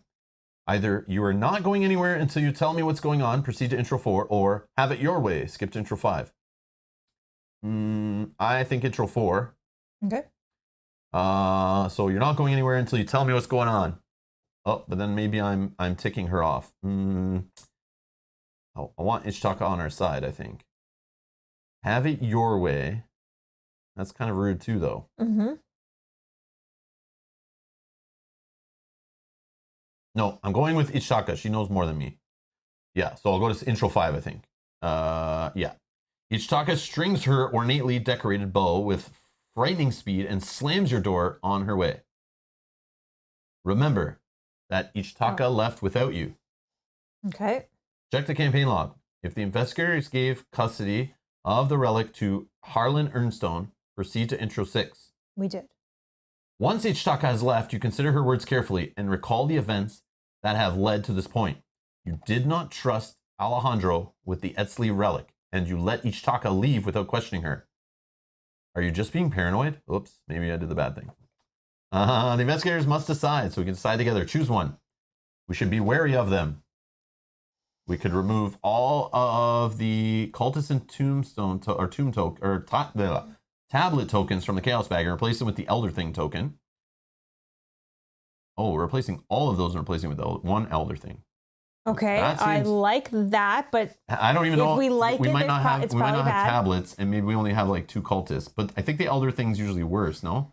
Yeah, but if we're only putting one in but them. It's one symbol traded for multiple symbols. I think we have 2 of the... Okay. In your campaign log, you record that you're forging your own path. For the remainder of the campaign, each investigator cannot include Alejandro Vela or Ichitaka in his or her deck. Oh, it's a balance thing. Mm. So we lose access to these cool cards, which we don't have Alejandro in a deck. No. But does one of us have Ichitaka? No. Are you sure? I don't know. I thought one of us took her. Maybe not. Let me see. I don't think so. Let me check. Do we see Ichitaka in my deck? I don't think so. No. Okay. Do we see Ichitaka in your deck? In the allies? No. No. Okay. I don't know. Maybe in the future. Maybe as we get a chance to get her later or something. Anytime an investigator would be given the option to include either of them in the deck. Oh, you earn 2 experience instead. I mean, this all doesn't sound bad. Okay. But maybe having them with us at the final scenario, and they say, needed. Here comes the boss. Do you have one of these 2 people? If you do, auto win. You're amazing. If you don't, you suck. You fail because you're greedy for experience. So, I mean, this is... Or maybe I should listen to them after all and proceed to set up. So this is common. I'm just going to look at what we actually have in the bag because... Okay, so we do only have 1... So we would be trading 1 cultist for an Elder Thing, and we already do have an Elder Thing. Oh. So in this case... We have no tablets? No. Oh. In this case, it's a 1-for-1 trade. So should we listen to them or be wary of them? We should probably listen. Right? Because it's a 1-for-1 trade. As you were saying, the cultist symbol is always not as bad as the tablet or as the Elder Thing. Sometimes they're the same. Oh, are you looking? I'm looking. But this is also going forward. I don't know. Yeah, I think we listen. Yeah, my vote is listen. Okay, I'll go with whatever you want. Do the thematic thing? Oh, come on now. We're playing a game. We got to game the system if we can. No, but I mean, a 1-for-1 trade where... See, the thematic thing, I wanted to work with Ichitaka, but I didn't trust Alejandro, to be honest, based on what we've seen so far and my assumptions and what I'm just kind of going with. But now they're pairing them together, saying we should be wary of both of them. Like, are they working together? Maybe they are. Maybe they're working together and trying to backstab us. I thought there were two separate things. We either work with Ichaka or we work with Alejandro. I thought that was a choice before. But yeah, so. We also, just looking at my notes here, so we have Alejandro chose to remain at camp, and we have earned Ichaka's trust. Yeah, that's the thing, because we worked with her, we did what she wanted. Yeah. But then we found out she's like not really what she is. And then Alejandro, he would have made us go against her, I think, at the beginning. Yeah. But maybe, I don't know. That's just all assumptions and my memory, and who knows. But I understand. Thematic, it's like, yeah. Yeah, but if we're so taking... I'm still weary of Alejandro, but I wanted to go all in on the Ichaka. But if it's grouped together, what do I do there? That's the thing. But it may not even be grouped together. It's just telling you can't take either of them. But it is. It's telling I should be wary of them, and we're not working with them. So thematically, they're never going in our deck. So we basically said we stuck up a middle finger to both of them, which is not what I want to really do. So now we know maybe Alejandro's not so bad after all if we trust Ichaka. But maybe there's going to be a big twist, and they're both scamming us at the end anyway. But do you think taking out one cultist for Elder Thing is worth it? Thematically, we're talking thematically. Ignore all the game stuff. Should we not work with them and worry about them, or should we listen to them? We've already talked about the game options. You know where I would go, but it's like, yeah. So you're saying we should listen to them after all, right? Yeah. Because you looked at the tokens and that kind of stuff. I'm down with that option because I want to work with Ichaka still. And I would like to have them in our decks if we can. Yeah, but I also hear what you're saying is there may be something in a later scenario saying if you have them in your deck, X happens or Y happens, or I'm just guessing. But that probably is a thing. But it's probably a good thing because if it's trading for experience, like experience is good too. Yeah. But maybe it's only one other chance comes up and it's like, I have a chance to add her to my deck. We get to experience and then it's maybe we never get the chance. Yeah. Maybe we never get the chance. I don't know. But I want to trust them. I want to listen to them after all. Okay, that's what I want. We'll roll with them, even if they drive us to death. It's fine. All right, so we're just going to proceed to setup and not mess with our bag. Okay, gather all the cards from the following encounter sets. I did that. When gathering the Midnight Masks encounter set, only gather the 5 treachery cards, 2 false leads, 3 hunting shadows, and the following locations, which I grabbed here. So I have these. It's a specific downtown, the first bank of Arkham, which I did. Okay. So these locations are now part of it, which is interesting. So they're pulling locations out of a core set scenario. I don't think that's new, but maybe not. Do not gather the rest of the locations or the act, agenda, and scenario reference cards from that set. Before drawing opening hands. There we go. Before drawing opening hands. So this is why we should just read this going forward. Always read to the setup before we, because we should have known all the stuff we just saw then, in theory, if the game assumes we're reading this. But search the collection in each player's deck for Alejandro Vela and Relic of Ages and set them aside out of play. Then it's saying put North Side, Downtown, East Town, Miskatong University, Rivertown, Velma's Diner, and Curiosity Shop into play. Each investigator begins play at Rivertown, and I think there is a play area set up, so we'll do that in a sec. Okay. But before getting there, let's set the town hall location.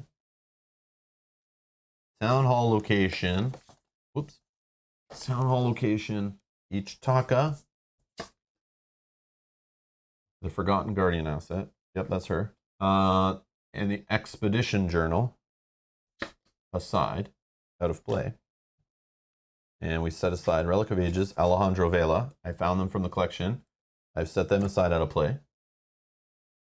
And it says, adjust the contents of each act deck as noted below under the 3 acts, 3 threads. Shuffle the remainder of the encounter cards and build the encounter deck. Okay, so now we're going to do all this stuff because I want to do it while we try to set it up on video here properly. But I did not read this stuff. I just saw it's like, look at how much you're going to have to go through here. So you got the campaign log nearby, I think? Yeah. So the scenario contains 3 different act decks, an A/B deck, a C/D deck, and an E/F deck. Each of these act decks is constructed separately in numerical order as usual. During the course of this scenario, all 3 of these act decks will be in play, and players may choose which acts to pursue and which to ignore. The text of all 3 acts is considered active at all times. You might not have time to accomplish all 3 tasks, so choose which leads you wish to pursue wisely. The contents of each of these act decks is altered depending on the circumstances below. So let's see. We have A, 1A, 1A, 2A, 2A, 3A. Okay. C. All the C stuff. A, B, C, D, and then E, F. Okay. It's all the E's. Okay. So check the campaign log. If Alejandro recovered the Relic of Ages, Nope. or if the investigators gave custody of the Relic of Ages to Alejandro, Nope. no. If the investigators gave custody of the relic to Harlan Ernstone, Yes. remove the following act cards from the A/B deck instead. The relic is missing. Both copies of At the Exhibit. Okay. And one of the two copies of Harlan's Curse at random. Okay. Pick one to remove. That one? Okay. Oh, shoot. Okay.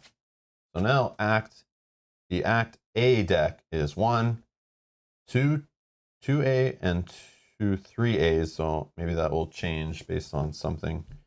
Okay.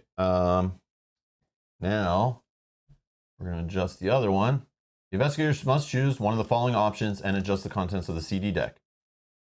If you wish to go to the police to inform them about Alejandro's disappearance, remove the following act cards from the CD deck. If you wish to look for Alejandro on your own, remove the following act cards from the deck. What do you want to do? Do you want to go to the police and tell them about Alejandro disappearing? Or do we want to look for him on our own? Well, if we trust them, maybe we want to look for them. Cops are the corrupt. Does that make sense? In Arkham world, they're all corrupt. They're all crazy. They're all cultists. So I would say let's look for him. I'm just joking. Yeah, we do whatever. Yeah. No, you want to trust the police or not? No. Oh, okay. Let's look for him on our own. Nothing against police in real life, but in Arkham world, I don't trust anybody. But anyways. Yeah, our sister-in-law's a police officer. Yeah. All right. So we're gonna look for him on our own. Yeah. So we're gonna remove missing persons, and we're gonna remove both copies of At the Station. Oh, because we're not going to the police station. Yeah. Okay. And one of two copies of Friends in High Places at random. So pick one to remove. And this first one.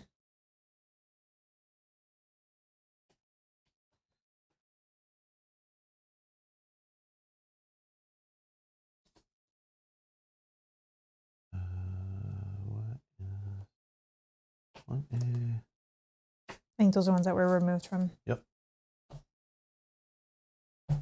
Okay. This one. Adjust the contents of the EF deck as follows. If you listen to Ichitaka's tale. Nope. Oh, but she left without a swamp womp. Okay. Remove the following act cards from the EF deck instead. The Guardian's Inquiry. This is the one that we just had. What were we supposed to remember? I see. Both copies of Strange Relics. And one of two copies of Caves in the Dark at random.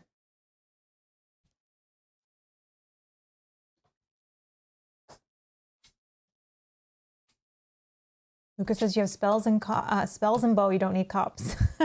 Yes. That's true. Yes, I like that logic. Yeah. Okay, so those are removed. Okay, so this looks a little more manageable now. It's not a 35 card act deck. So it wasn't a misprinted pack after all. Who knew? Okay. Okay, so this is how we're going to set up our deck. I can't really... Oh, so it's A, C, and E. Okay, I see. So maybe we can do this on your side or my side. I don't, it doesn't matter. I'll do it over here. Yeah. I'll do it over here. Okay. We'll do it like this. Steph and Michael also just popped in. Hello, hello. Hello. Oh, and Matt popped in. Hello. Just finished baking for today. Oh, I hope you're posting pictures for us. Every week. Love it. Love it. Fresh bread today? Is it fresh bread? Okay. So now we've set up that. So our act and agenda deck. Now we need to jam these all somehow in the rest of the shot here. So maybe start from the top-ish there, Mel, if you don't mind.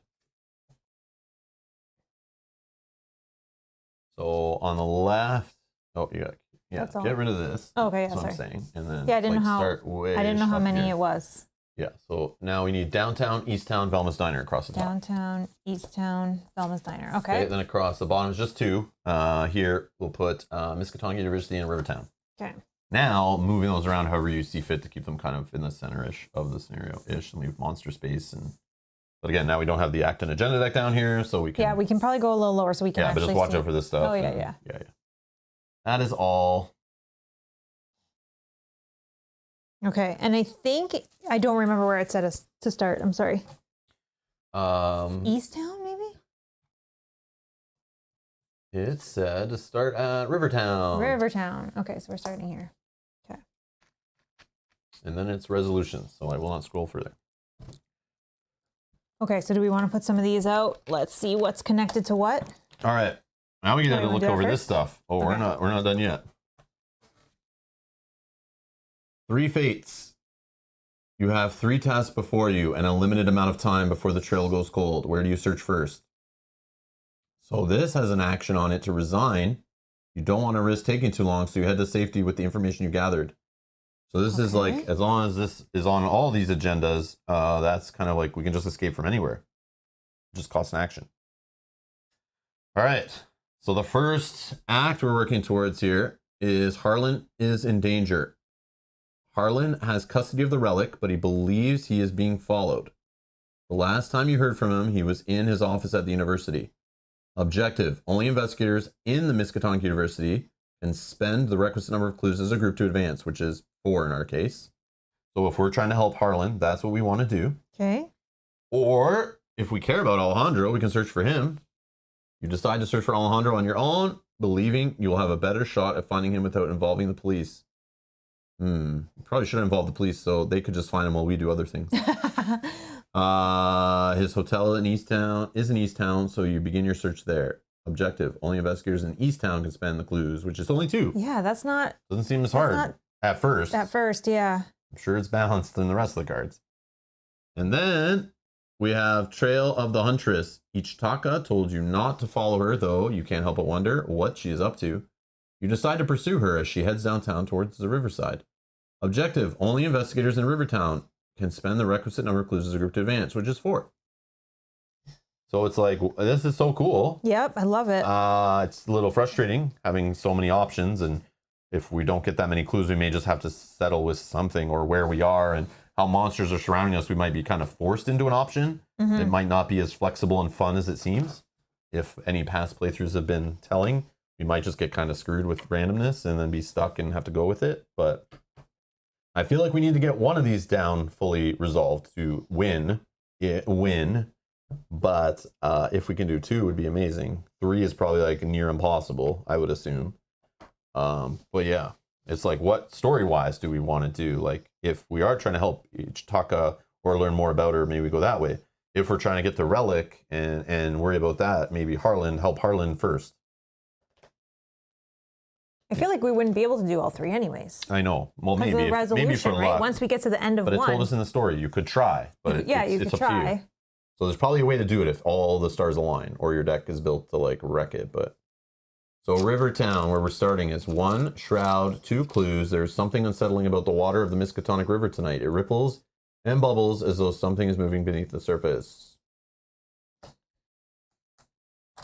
Okay, so this one connects. So it definitely connects to the moon. Okay, Oh no, we Velma's don't- Diner says Easttown is connected to Velma's Diner. So it's just as a one Oh, way. okay. That's it. Or 2 way, sorry. But yeah. Okay. So it's on its own thing kind of out here. Not going back to this one, I assume. This one does connect. Yeah, here. this one goes back. Okay. And then does not connect to there. Does not connect to there. This does one connect. definitely goes here and back. And same with this one. And then north side is connected to the curiosity shop. Okay. So that's connected like that. And this one connects down here. Okay. And then those probably connect to yes, each other. They connect to each other. Okay. This one connects up here. And does not go no, back, it doesn't though. connect there. Oh, whoops, I'm looking at this. No, that's okay. What is this? This? Okay. Yeah. That's it. Yeah, no, I don't know how they work. Usually it's you. That's okay. That's okay. I'm getting the hang of it as we Yeah. keep doing it. Okay. Interesting. Interesting.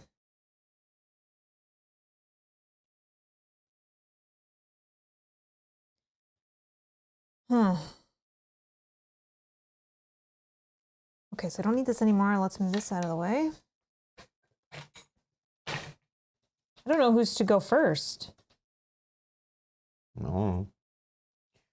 Those are easy peasy clues to grab, but we still need 2 more if we want to do the Rivertown one where we follow her. Oh, okay. I don't know. I'm kind of tempted to say we should do the Harlan for sure and see where that takes us. That's at the university. So we got to get clues, get to the university, which is just right here. Maybe there's clues on the university too. I don't know. I'm not sure what these cards... We played with these cards before in the core set. I don't know what the locations do, how bad they are, how good they are, how easy they are. Yeah. I don't know. But we're definitely doing a setup turn. So I'll just go first. Yep. And I will just play Uncage the Soul for my first action, which will allow me to throw Azure Flame into play. I need 4 charges if you could. And then I'm going to spend 2 on Olive. Oh yeah, I guess I had some charges then. Olive. And then for my last action,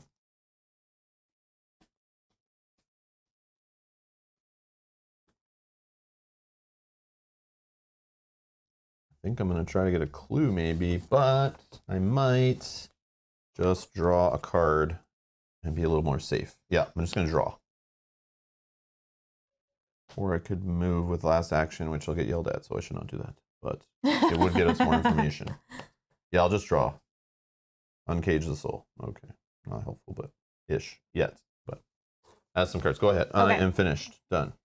Okay. So first thing we're going to put into play... Vassal remembers. Vassal has a better memory. We'll see. 4 clues and 4 shroud, he says. Oh, so that's a... We'll see. I don't believe him. I'm putting Witten He's into Googling play it. first. He's Googling it for sure. Okay, for 4. Always play the core set so much. So then I should use my deduction at the university. Action 1. Are you okay with these maybe, or are you planning to run? I don't know what away? I'm doing. I have no idea. I'm not sure what's about to happen. I could draw a card that tells me I'm stuck there. I could draw a card that says I can't get clues off that location. I could get an enemy I got to deal with. I don't know what I'm doing. No clue right now, to be honest. Okay. Then what I'll do is I'll... Get it? No clue? Yeah. I'm going to investigate. This is 0. So when your action begins, gain 2 resources. 1, 2. And investigating here. This doesn't count yet, but I am 4 on 1. Also, Vassal's saying we could easily get Alejandro, like, with those 2 clues real quick at East Town. Yeah. And, like, try to do that fast. Yeah. But, again... True. Setting up is important. First round, which we've learned. I think Yogi left that comment that we really need to start doing that more. Is literally just first turn. Who cares? Set up. Yeah. Which I think I do almost every game, unless unless I have the crappiest opening hand ever. But yeah, we try to. Okay, so I'm going for a 4 on 3. Oh, but a lot of these scenarios are about rush, and we never have enough turns. They feel very tight and like Yeah. Sorry, I don't think I looked at this. Maybe you did, but nope. So the skulls are -X. X is the highest number of doom on a cultist enemy. Okay. The cultist -2. If you do not succeed by at least 1, take a damage. Ooh. Tablets, we don't have any. And then the elder thing, -2 if you fail, lose 1 of your clues. Oh, okay. So that's Spend those clues before they're gone. So then the worst it could be is right now -2 if we pull. Okay. So I'm going to go 4 on 1. 0. Okay, got 1. Then my last action, I will move to the university. We'll flip it. Oh, Vassal's right. 4-4. You're a winner. Search the top 6 cards of your deck for a tome or a spell card and add it to your hand. Shuffle your deck. That's good. Should have moved there. I should have moved there. I would do that action. I got spells for days. I know, right? 1, 2, 3, 4. Okay. So I have a few free things that will trigger from that move. First is after you reveal a location or, oh, that's revealing a new location, yeah. After you reveal a location or put a new location to play, exhaust Wit and Green to search top 6 cards of your deck for a tome or a relic asset, draw it, shuffle your deck. Okay, so 6 cards. 1, 2, 3, 4, 5, 6.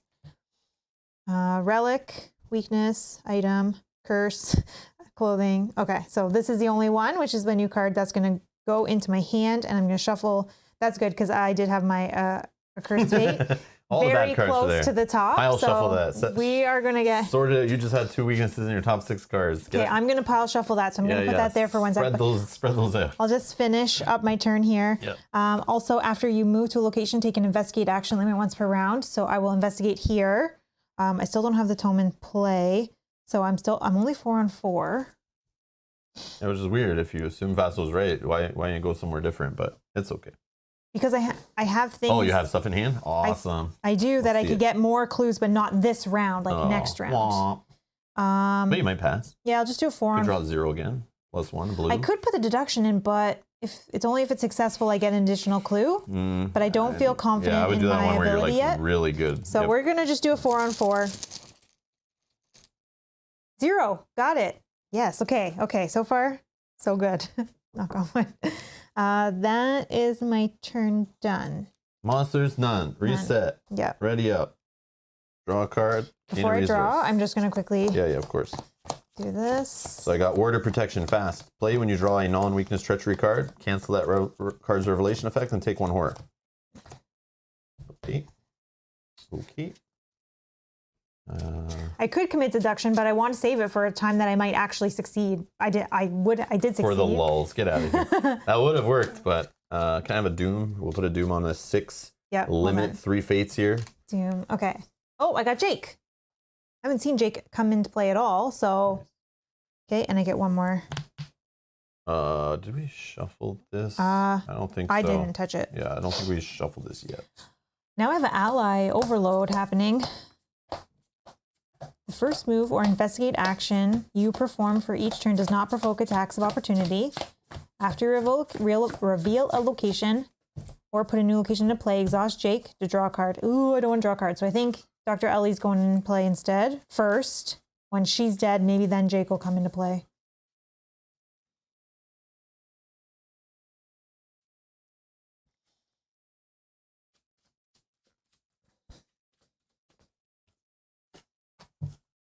Okay.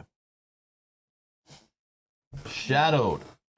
Revelation. If there are no cultist enemies in play, take 1 horror and Shadowed gain surge. Otherwise, find the cultist enemy nearest to you, place 1 doom on that enemy and test willpower, where X is that enemy's fight value. If you fail, take 2 horror.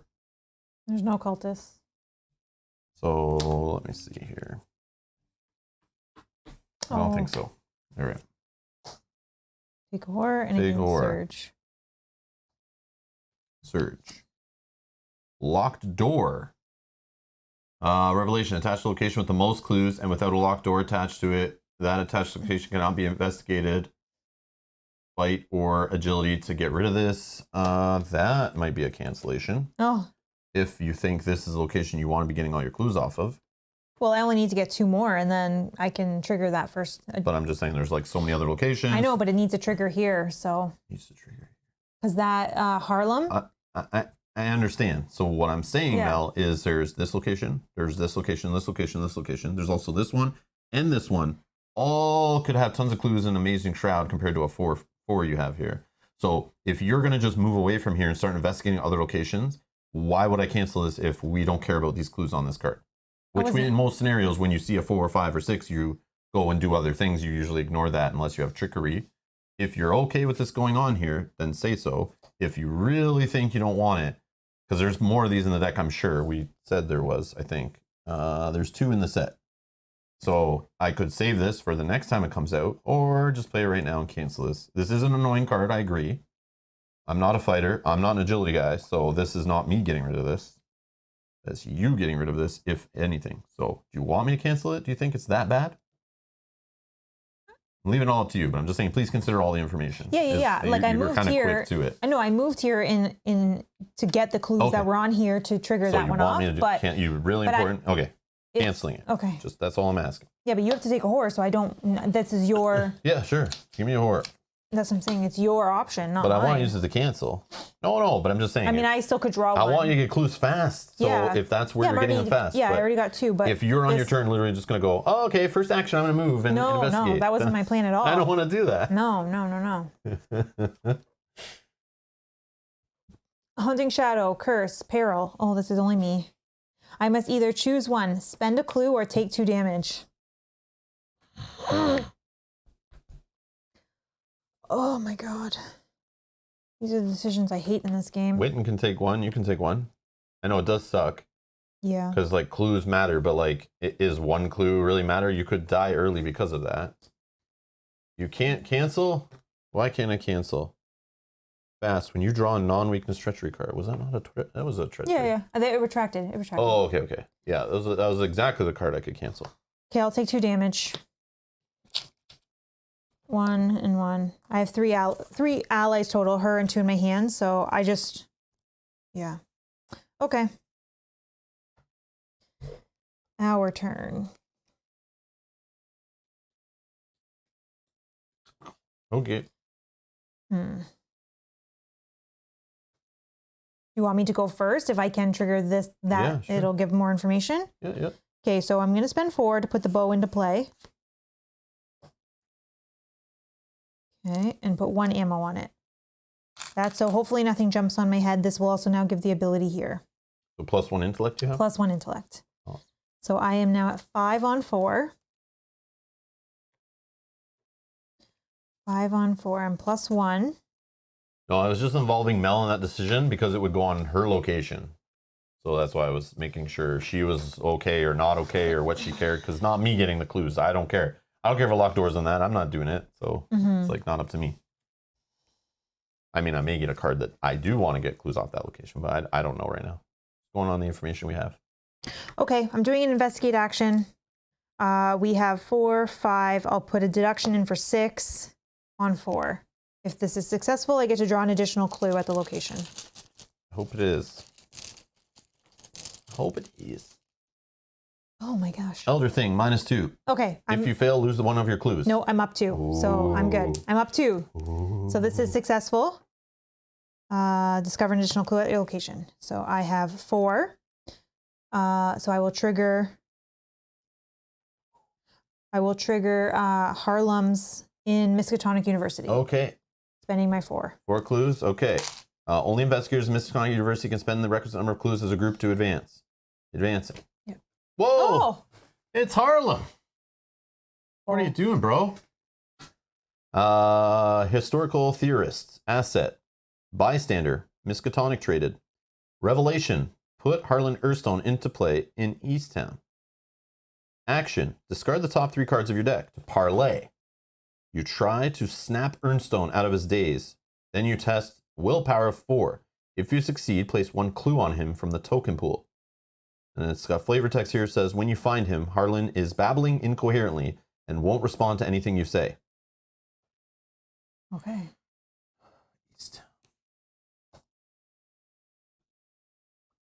Okay. So a willpower test costs an action.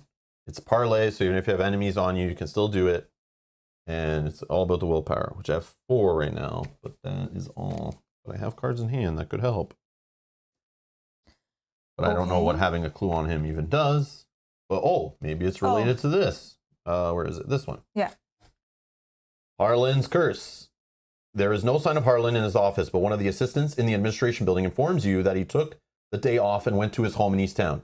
Objective.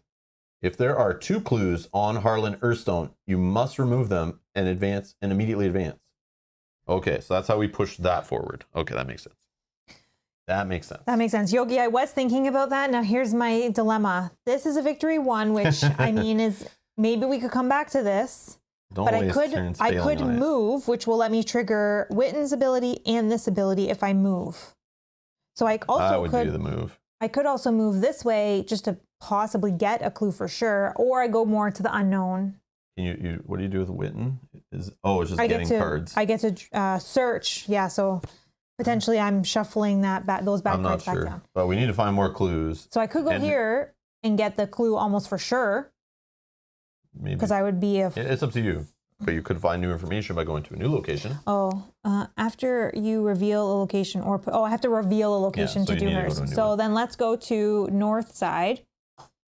What does it say on the front? It says North Side is a commercial district that contains many offices and factories as well as a train station. Does it not feel like we're playing Arkham Horror, the board game 3rd edition with all the name of the places? I thought that too. I felt like that too. Yeah. I like it. Okay, so North Side is 3 shroud, 4 clues. We can use an action to spend 5 resources, gain 2 clues from the token pool. Group limit once per game. Also has a victory 1. Okay. 1, 2. Nope, that's the wrong one. Okay, so now I'm going to trigger my abilities here. So we'll trigger Witten first. We're going to exhaust. Search top 6 cards for a tome or relic. 1, 2, 3, 4, 5, 6. We got a relic. I'll just do like that. No. We only got 1 again. So this is going to go in my hand. Shuffling that back. Now I get to do a free investigate at this location.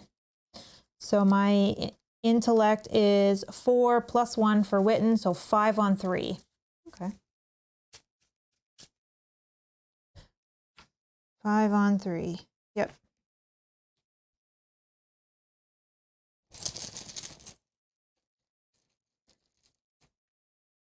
Oh, a skull. Minus X. X is number of cultists. Highest number of doom on a cultist enemy. So none. So that we got it. Done. You can go ahead. Okay. I am going to... I'm going to try and get this clue. Okay. If you're passing a bag. Yep. It's just going to be a 3 on 1.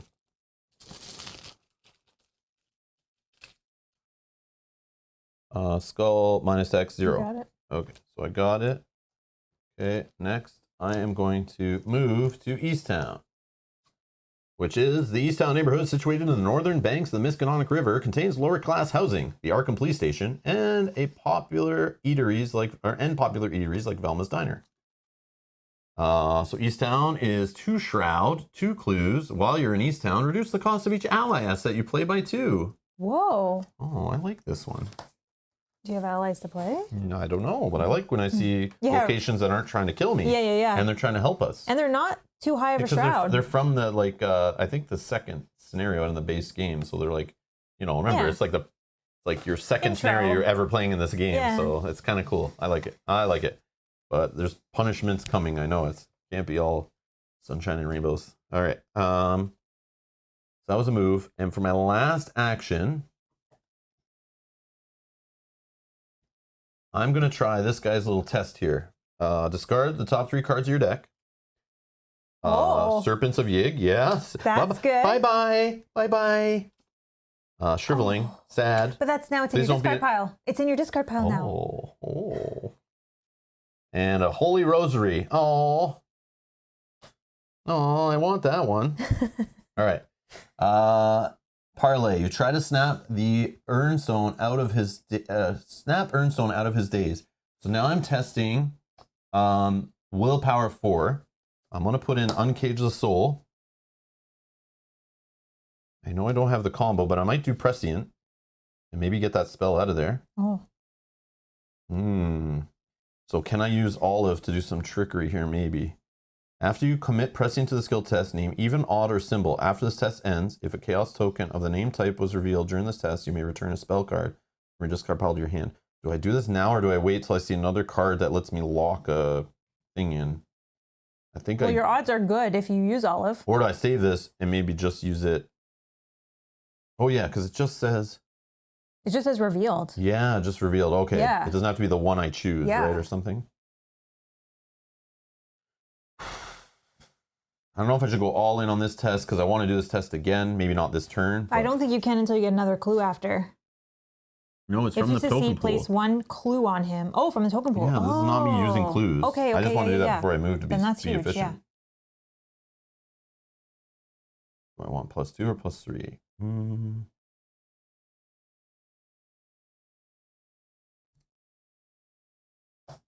I'm going to say symbol, and we're going to use olive. Symbol, and I'm using olive. 3 tokens. 1, well, I got a symbol. 2, come on, blue. I don't even know what your total is, actually. -1. So I'm 7 on a test of 4. So I got a -1. Cultist is a -2. If you do not succeed by 1, take a damage. The skull is 0. Skull is 0. So I'll go minus. I'll do these 2 tokens. I definitely did what this thing said, I think. Yep. So I revealed oh yeah, gotta put these back. So I pass a token from the pool on him. And then from my discard pile, I return a spell to my hand. I'll take Shriveling. That worked out perfect. Did you expect any less? I don't know. I think it just overcommitted maybe a little bit, but that's the only worry I have there. Okay, so I got a clue. I moved. I didn't get an extra action, which I was hoping for also. So that would have been perfect, but I did decent. So done. Okay. Enemies, no. Nope. Resets. Ready up. Draw. Grotesque statue. Yay. I need a resource. Oh, no, I have one. You have one? I got one. Okay, Doom token here, Doom please. token. We're at 2 Doom out of 6. Okay. I'm gonna draw one of these. Nobody's home. Revelation attached to your location. If there are no clues on your location, nobody's home gains surge. You must spend 1 additional action to investigate attached location. Forced. If there are no clues on attached location, discard nobody's home. Oh, this is filthy. Okay, so now it costs 2 actions to get clues off here. Okay, so abilities are better there. Yeah, so there's even more locked door craziness on other cards, so that sucks. Okay, and I have a false lead. Revelation. If you have no clues, false lead gain surge. I have 1 clue, so we're good. No surge on this. If you have 1 or more clues, test intellect of 4. For each point you fail by, you must place 1 of your clues on your location. Okay, so my intellect is 5. Yep. Against 4. I think that's okay. Ursula ignores it with her move. Oh, ignores this. Yes. Oh, yes, because it's separate. Yeah. That makes sense, Bob. So that makes sense. Yes. Okay, that makes sense. Okay, so You think. It does say after you move to a location, take an investigate action. So maybe not. You must spend 1 additional action to investigate attached location. Yeah, maybe it doesn't. Not because it's. But that's not an action, so I don't know. I'm not sure. It's like a reaction. You may take an investigate action. Yeah, I know. Yeah, but I don't know. You're not spending an action. I don't know. Okay. Not sure. I have 5 on 4. Nobody's home. -1, we're good. So I don't fail by anything.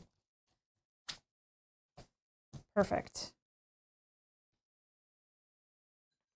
Okay.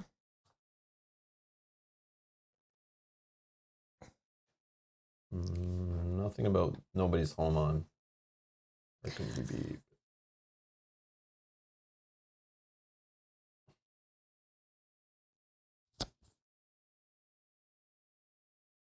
Edgar says Duke would work, question mark.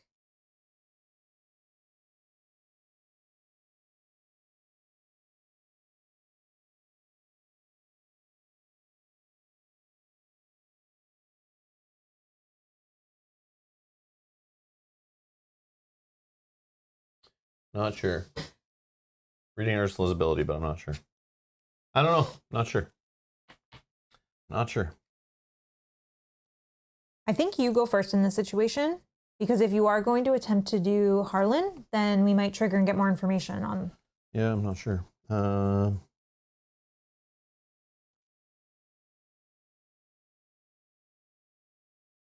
Okay. Let me go with. I'm gonna play a grotesque statue for 2. Need some charges? I need 1 more at least. Okay. The grotesque statue has no charges, discard it. Reaction. When you reveal a chaos token, spend 1 charge, reveal 2 instead of 1. Choose one of those tokens, resolve, ignore the other. Okay.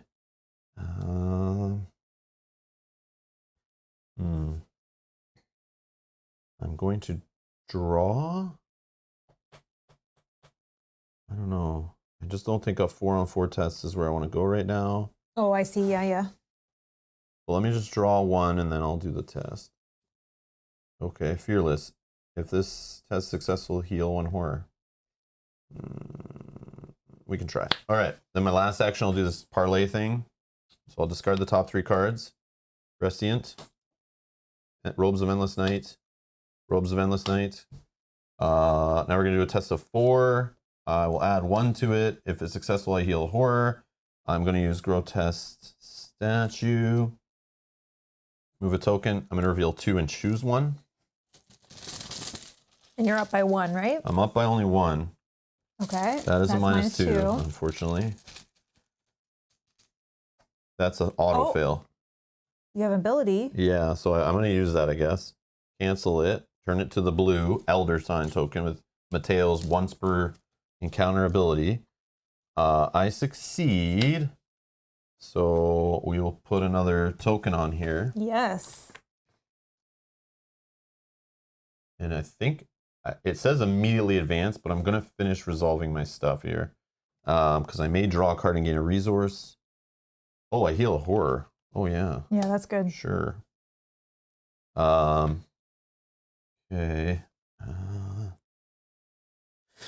Do I draw a card and gain a resource? I feel like yes. Or do I get an extra action this turn?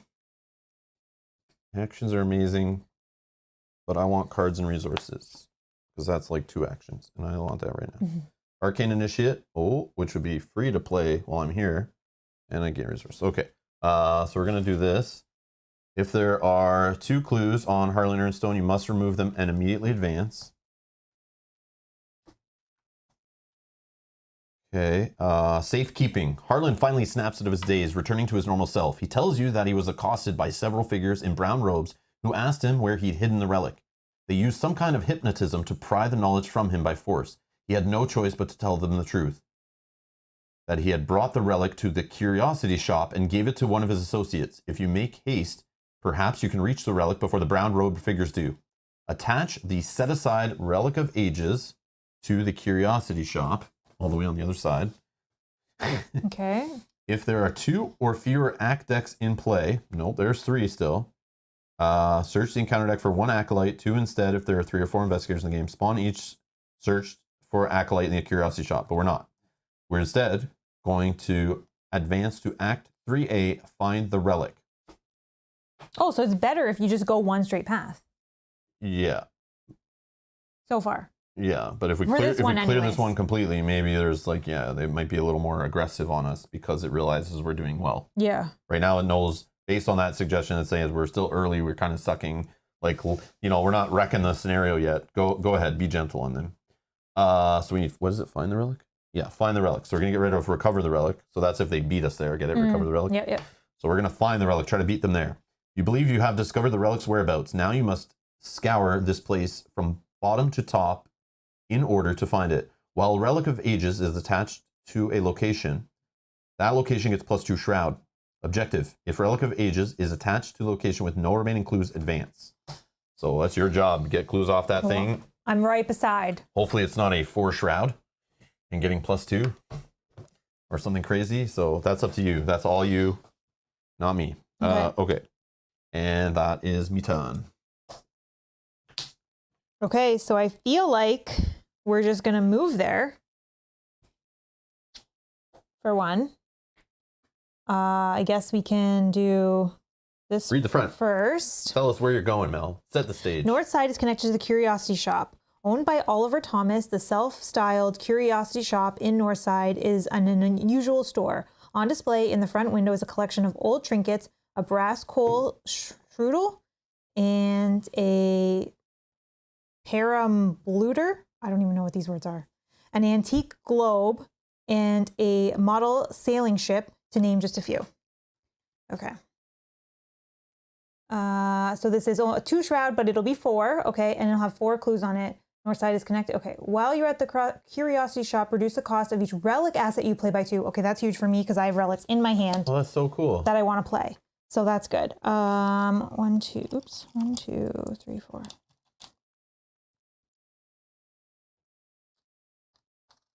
this scenario, going to all these like Arkham-y locations and being kind of nice and like kind of fun, and it's reminding me of like that first campaign being in Arkham. It reminds me of playing Arkham Horror, the board game. Yeah. It reminds me of playing that Arkham Horror video game I played on the channel, that one that's like by Asmodee or whatever. Asmodee Digital, totally free. Arkham Horror Mother's Embrace, is that what it's called?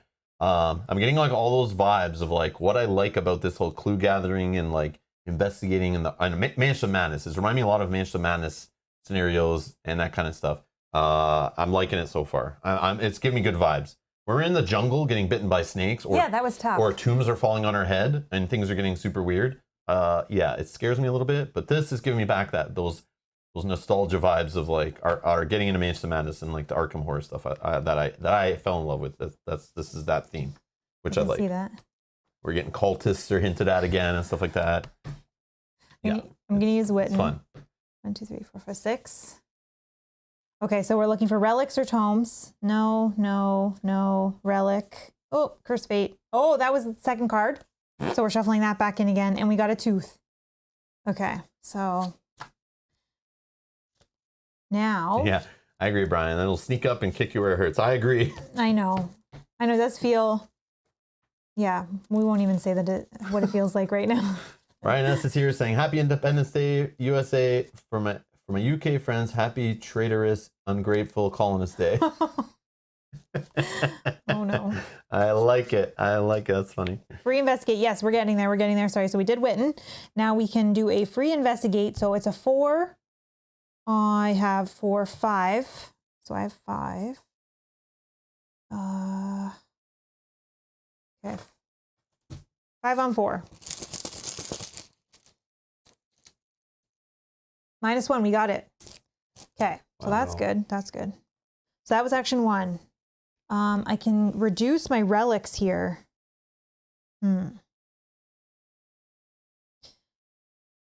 Now, these are the 2 that I have that I could put in play. So we have my tooth, which normally we play. So it gives me +1 on willpower and agility when resolving a treasury card, and I can draw a card if I succeed. Optionally, but I usually choose giving not you to. +1 willpower and +1 agility on all the cards that come off that dirty deck. Yeah. That's great. But then also this one, when non-elite enemy spawns at my location, I can discard this to automatically evade the enemy or deal it 2 damage. Yeah. I mean, the enemies are in there. We got cultists in there. I know I put the deck together. There are cultists in there for sure. And they've been hinting at them already, talking about putting Doom on them. They're going to show up eventually, I assume. Yeah, but so far we've been good. Part of me is thinking... But you have the bow, but I don't know if that's overkill. I don't know. Yeah, part of me is thinking maybe I put the tooth into play because it only costs 1 because it's -2 because of the location. Yeah. I put this in for 1, and then at the start of the next one, I put in... If there's no enemies, I'll put in the other one for 1. Yeah, play the tooth. It's a gamble. Like, what do you think's coming off the treachery deck next? A card that's going to test your willpower and agility? Exactly. Or a card that's going to, an enemy that's going to jump on you? Yeah, but I would like to, let's play the tooth for 1 because I'm getting the -2, which is awesome. And we'll play that one next. I'm going to bet it's an enemy that jumps in your head. But I have the bow if it is an enemy. Just because we haven't seen any. I know, but you don't want to use the bow for like a little cultist if it is one. Yeah, okay. And I still have 1 more action, so I guess we're just going to investigate 1 more time. You always can evade, too. That's the other thing. You're good at evading, so you're kind of covered for the enemy stuff, too. Yeah. Okay. We'll investigate 1 more time. A 5 on 4.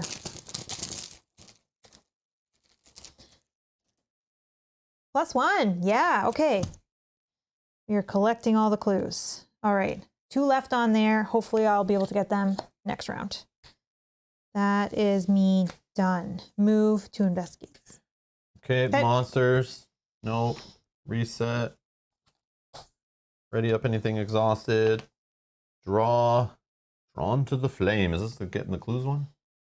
Yeah, draw the top card in the counter deck, then discover 2 clues at your location. That's good. You can get around this. Yum, yum, yum, yum, yum, yum, yum, yum, yum. If you think we need clues. Yum, yum, yum. Well, come Manual on. dexterity, which is good if I need to evade anything. And I need a resource if you could. 4, 5, 6. Yep, 6 cards I have. There you go. And I have 1. Okay, Doom. Doom on the location 3. Go ahead.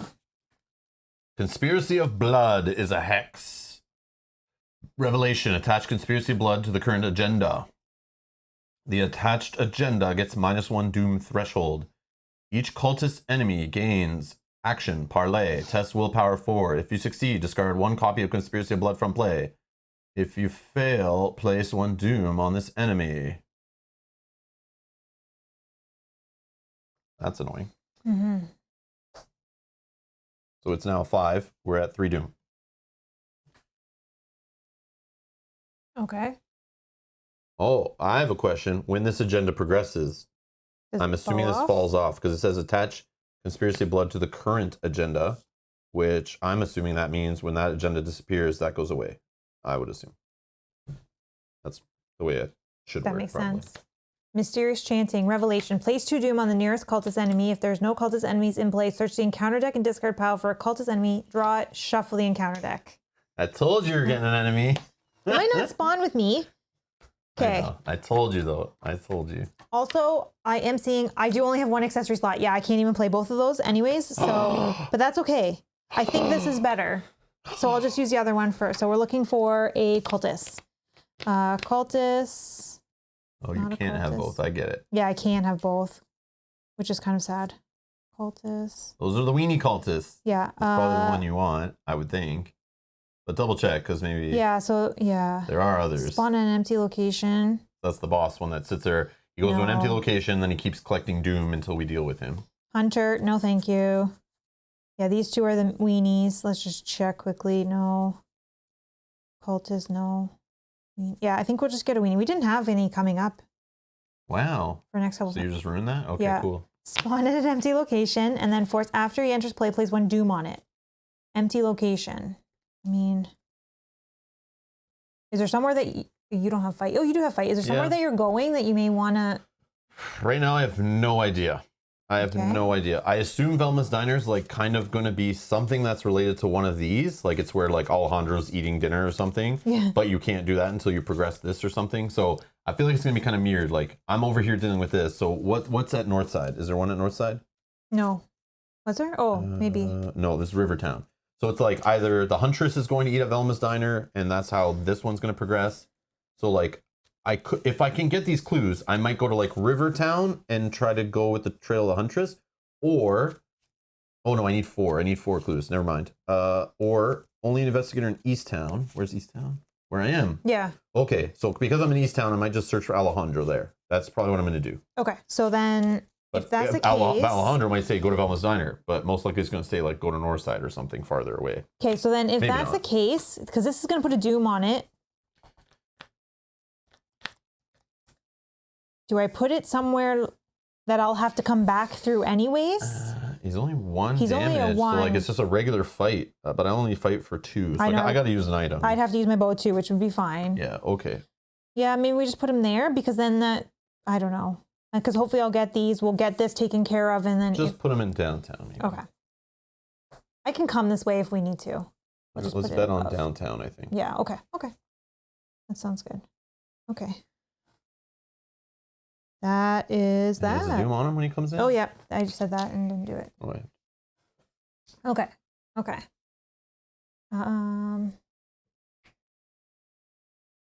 What is the condition for progressing the act okay. again, please? So the first one, the one we're working on is if Relic of Ages is attached to a location with no remaining clues advance. So as soon as Mel clears these 2 clues off, this will auto advance. So please remind us if that happens. Good catch, good catch. The middle one, which is searching for Alejandro, we need to be in Easttown and we need to spend 2 clues, which I hopefully will do. Unless I get an enemy jumping on my head, I might run out of actions, but we'll No, see. we already pulled. Not if I get the clues off this location and draw an encounter card, it comes into play, it becomes an enemy. Oh, you have to then I do have an to deal with it. encounter. Yeah, Oh, okay. so that's how that works. Trial of the Huntress, objective. Only investigators in Rivertown can spend the requisite number of clues as a group to advance, and it's 4. This is trying to follow Ichitaka and see what she's up to, which I like. I want to do that one. I figure the ones with the more clues are probably cool if we do those 2. Mhm. They might be the most like payoff, rather than Alejandro seems like the easy route. But maybe we get Alejandro, and that's a card that helps. And if we can get him quicker, Yeah. it might be nice. And that's the one I might just go for because it's least resistance for me. Yeah. Okay. Do you want to try that then? So I'm going first. We're done. Ready to go? Yeah. That's what you're saying? Yeah. Okay. Yeah. So I will. First, I'm going to play Arcane Initiate for free because allies are reduced by 2. And when she comes into play, unfortunately, I will put a Doom on her. But I can exhaust her for free to search the top 3 cards of your deck for a spell card and draw it, then shuffle my deck. I'm going to do that as a free action. 1. Oh, hey. 2. Oh. 3. Okay, so I got Voice of Ra, gain a resource, reveal 3 random tokens from the Chaos bag for each symbol-ish, basically. Gain an additional 2 resources. So if I need money, I'm at 4 though, not really. I could take another Shriveling. 8, have it as backup. It's going to shuffle back in what I don't take. So I could just let it shuffle back in, but it has beautiful skill icons on the side. So if I get stuck in like a fight, I might be able to just use this for that. But I do like the idea of the resources. In my hand, I mean, Shriveling does cost money. And Azure Flame, but both of those I don't know. I'm not sure. I think take the Voice of Ra. Sorry. They're saying that you actually already have an ally. Oh, Vassos. I don't have... Yeah. Oh, thank you. Sorry, guys. Thank you, Vassos. You know why? I'm so used to having charisma, and I was thinking of charisma. Yeah, you're right. Sorry, you're right. Yeah, thank you. Thank you. Okay, I'll correct that. So I will just shuffle this stuff back in. I didn't even notice. Yeah, because I have charisma too, so I was thinking I can play too. Yeah, I don't have charisma in this playthrough. I'm so used to having 1 or 2 charismas. I saw it sitting on Mel's board. I've been thinking about it, her not using it yet, and I was thinking of that I have it. I don't know why. I know better. I have the allies, but... Nice catch, though. Thank you so much, everybody. Don't have the funds. Yeah, I would have to lose Olive, which, I mean... But anyways, yeah. Okay. I'll just shuffle that back. Unfortunately, those were some great cards to draw into, I think. Maybe not the greatest, but better than drawing weaknesses. But yeah, so that's my bad. Okay. Thank you. Good Rolled back. Rolled back. Thank you. I was so excited to take advantage of this discount, but... Oh, I just shuffled back in my hand, not the cards that I drew. Oh, no. I'm an idiot. Do you know what you had? No, shoot. I had a Shriveling. I think you showed it. So I had a Shriveling 100%. You had a Shriveling. You had the Arcane Initiate. Yeah, obviously, yeah. What else did I have? Shoot. I probably just showed it. I can scroll back, but... no, I played that. Oh, Drawn to the Flame I had 100%. Another Azure Flame. Yeah, okay. I think that's what I had. 4 cards in hand. Let's double check.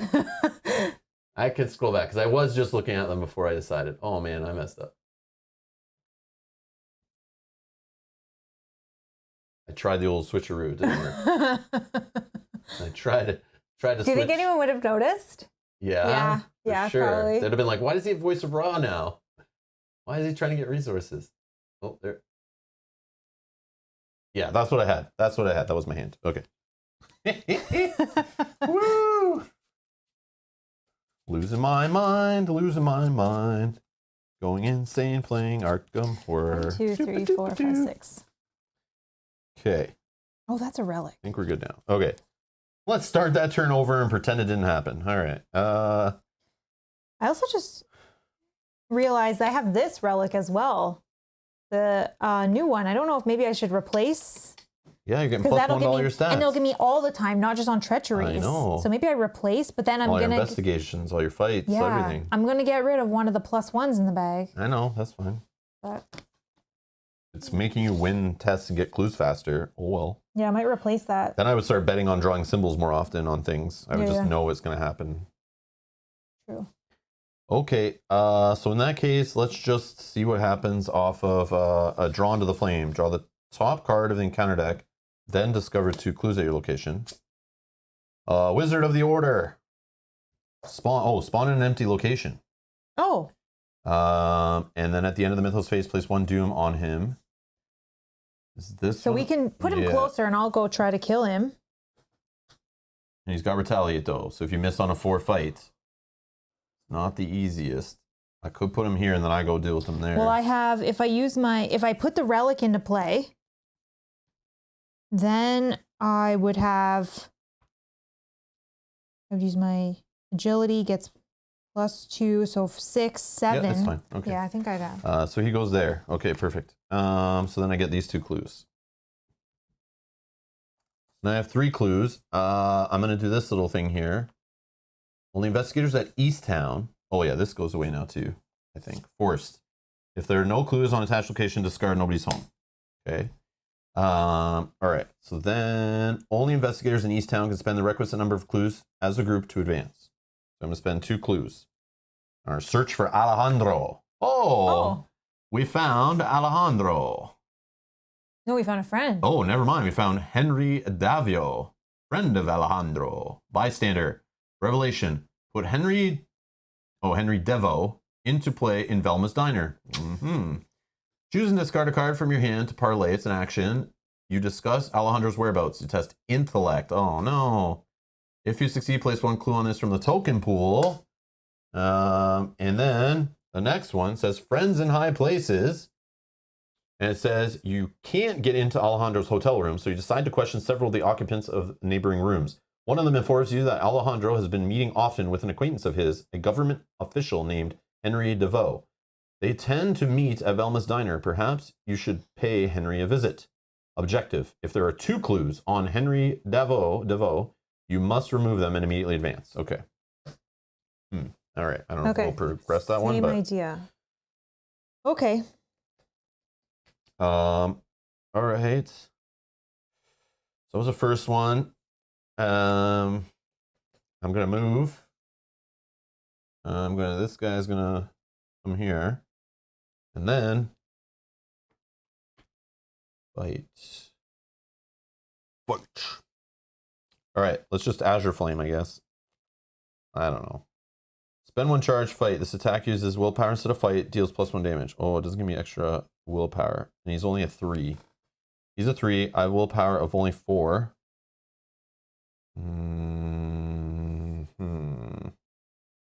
And I don't need extra damage. I just need extra.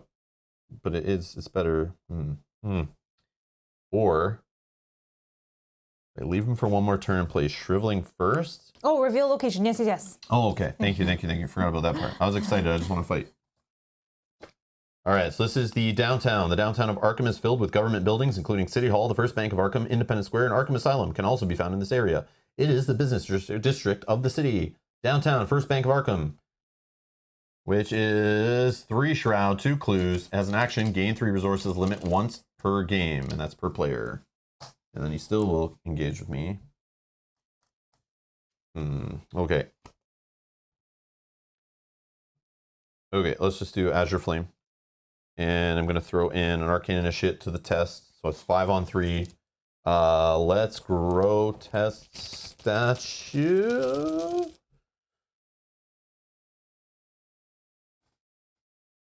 Yeah, sure. I don't know what I'm doing. I'm just going to use it. Why not? Not the biggest test, but Elder Thing, which would have been -2, which I still would win. +1. Okay, so whatever. I'll do the +1, I guess. And I defeat this guy. So that gets rid of a Doom. That gets rid of this jerk. This is gone.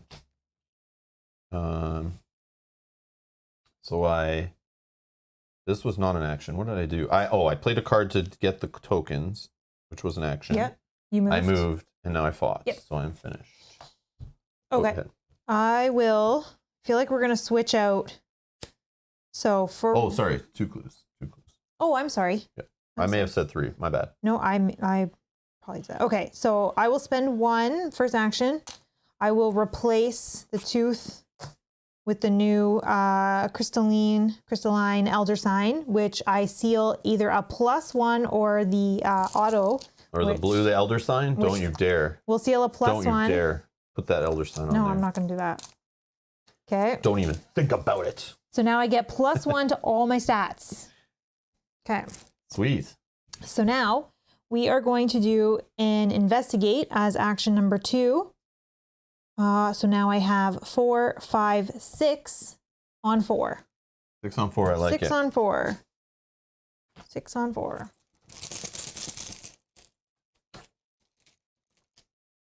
-1. We got it. Okay, that was action 2. We're going to do action 3, the same thing. 6 on 4.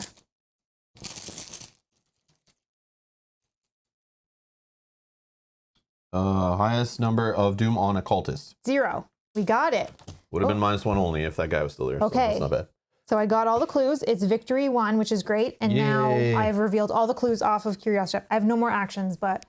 if Relic of Ages is attached to a location with Norman includes advance. Yep. The relic is found. If the Relic of Ages is attached to the Town Hall, read this. No. Curiosity Shop. If the Relic of Ages is attached to Curiosity Shop, Sure enough, the relic is tucked away in the corner of the shop storage room, hidden from sight. The investigator nearest to the curiosity shop takes control of the Relic of Ages. Remove the remainder of the A-B act deck from the game. If another act card is in play, continue playing. Otherwise, proceed to resolution 1. Also, you have to do 2, I think, to end this. Okay. Yeah, that would have been way too easy. Okay. So this act deck is done. We've completed this one. And it says, if another act card is in play, which there is plenty, continue playing. Otherwise, proceed to R1. Okay. So I just get this in my deck, or where does it say to go? This says you take the investigator nearest to the curiosity shop takes control of the Relic of Ages, which goes in play as an asset, right? Yeah. Okay.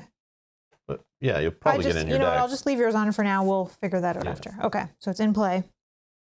Okay. And then I was done. Okay. But now I have 2, 4, 5. I have 5 clues. Oh, did I get the +1 Reynolds? Rob should have taken 1 damage from choosing the +1. Well, I would choose whatever the one I don't need to get the damage from. So I'll choose the other one. I forgot about that. Oh yeah, because he passed either way. Yeah, it was the Elder thing was -2. I think I was +2. Yeah. So that's why I was like, it didn't matter what I choose, but I was incorrect in saying that. It does matter. So obviously I wouldn't choose a +1 because that would be a damage. Oh yeah, which is why they say that that this card helps that, because now you're less likely you'll pull a +1. That's correct. Yeah. Okay. Okay, so that's the end of our turn. Enemies, nothing. His is at the end of the mythos. So not after yet. we check this. So let's flip that. Everything is good. Reset. Draw. Unexpected courage. Helpful. Olive and McBride. Resource. Okay. Adding a doom. I got it. Got it. A doom. We're at 4 out of 6. Yep. You cleared that one, which is great. 4 out of 6. Or 4 out of 5. 4 out of 5. Because of this stupid thing. Yep. Oh, each call enemy games parlay. Test this. If you see, get rid of this. I could do that maybe. Test the willpower. Just need more willpower. Okay. You can draw yours. Oh, how many cards do I have? 1, 2, The 3. secret must be kept. Scheme. Peril. So I'll deal with this by myself. Revelation. Test willpower of 3. If I fail, take 1 damage, 1 horror. For each act deck the investigators have completed. This skill test gets +1 difficulty and deals +1 damage and +1 horror if it's failed. Oh no, sorry. For each act deck the investigators have completed, I get it. We have. This skill test gains +1 difficulty, so it's a 4, and deals extra damage and a horror. So that was bad to go.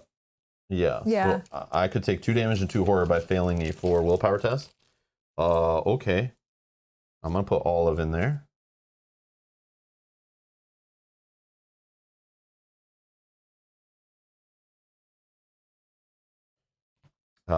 Let's go a little crazy on this, I think. I don't want to take 2 damage and 2 horror right now. No, I feel like we're doing well. Knock on wood. Yeah, but I'm going to spend a lot on this, I think. So let's try this whole Olive / grotesque statue on the first token. I don't know, for fun.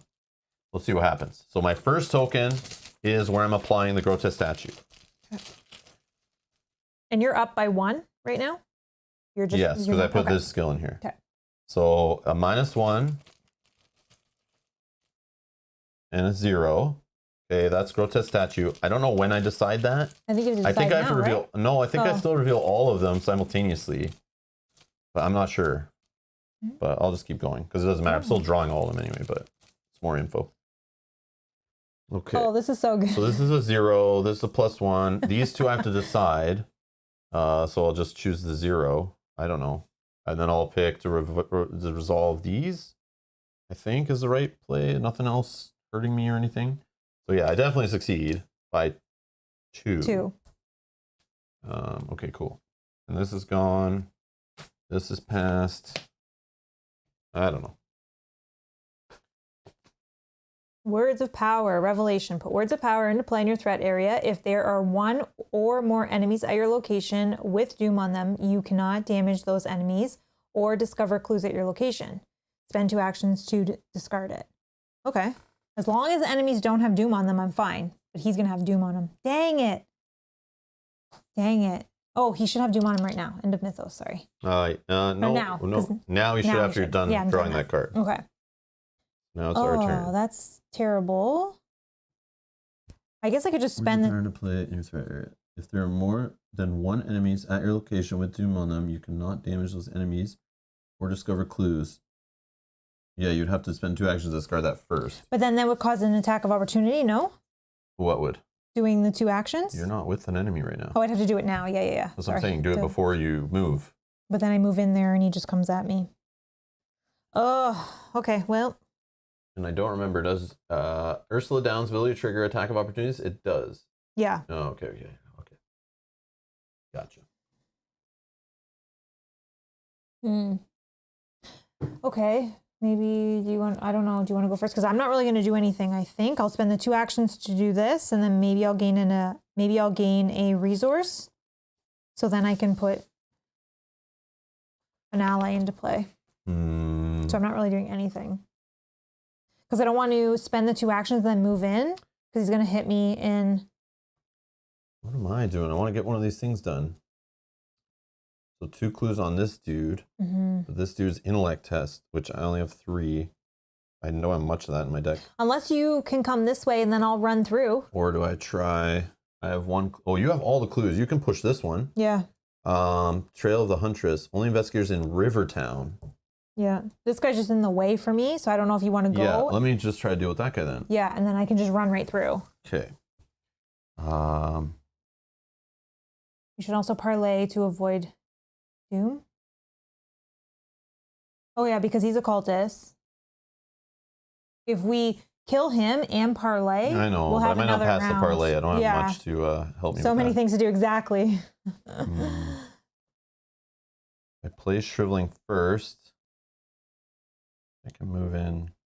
I don't have enough to fight and parlay, so... That's okay, don't worry about the parlay. Yeah, that's what I was thinking. So I'm going to play Shriveling first. Done. Done. Do you have enough charges? Yep, I do. So 4 charges on Shriveling, and that's my 2 arcanes, right? I have 2 arcane slots, I'm pretty sure. Right, everybody? Is that okay? I'm pretty sure it's 2 arcane slots I'm allowed. Okay. Then I'm going to move. Yep. And when I move to this place, nothing happens on it. And 5 resources, gain 2 clues. Oh. And I think we have enough clues potentially. Yeah, possibly. We just have to get to the I just don't know what's beyond this. So yeah. So I'll take this guy, and now I'll have 1 action left. Let's Shriveling. Use a charge. Fight. This attack uses willpower instead of fight. I have +3 willpower and I deal +2 damage. I don't care about the +2 damage. It's all about the extra willpower. So 7 willpower on 4. And you don't want a symbol on this because you get the... Yeah, but I don't know if I should use Grotesque Statue for this test. I feel like I need to save Grotesque Statue for some parlay stuff. I think I shouldn't have used all that trickery. No, I think it's fine. I'm going to save it for one last olive where I can do it to try to make sure I pass one of these, like a parlaying on a guy that's harder for me, maybe. Yeah.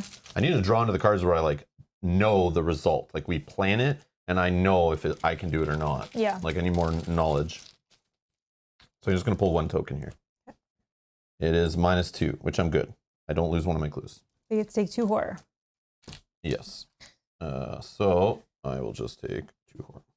Oh, do you want a 3? Sure.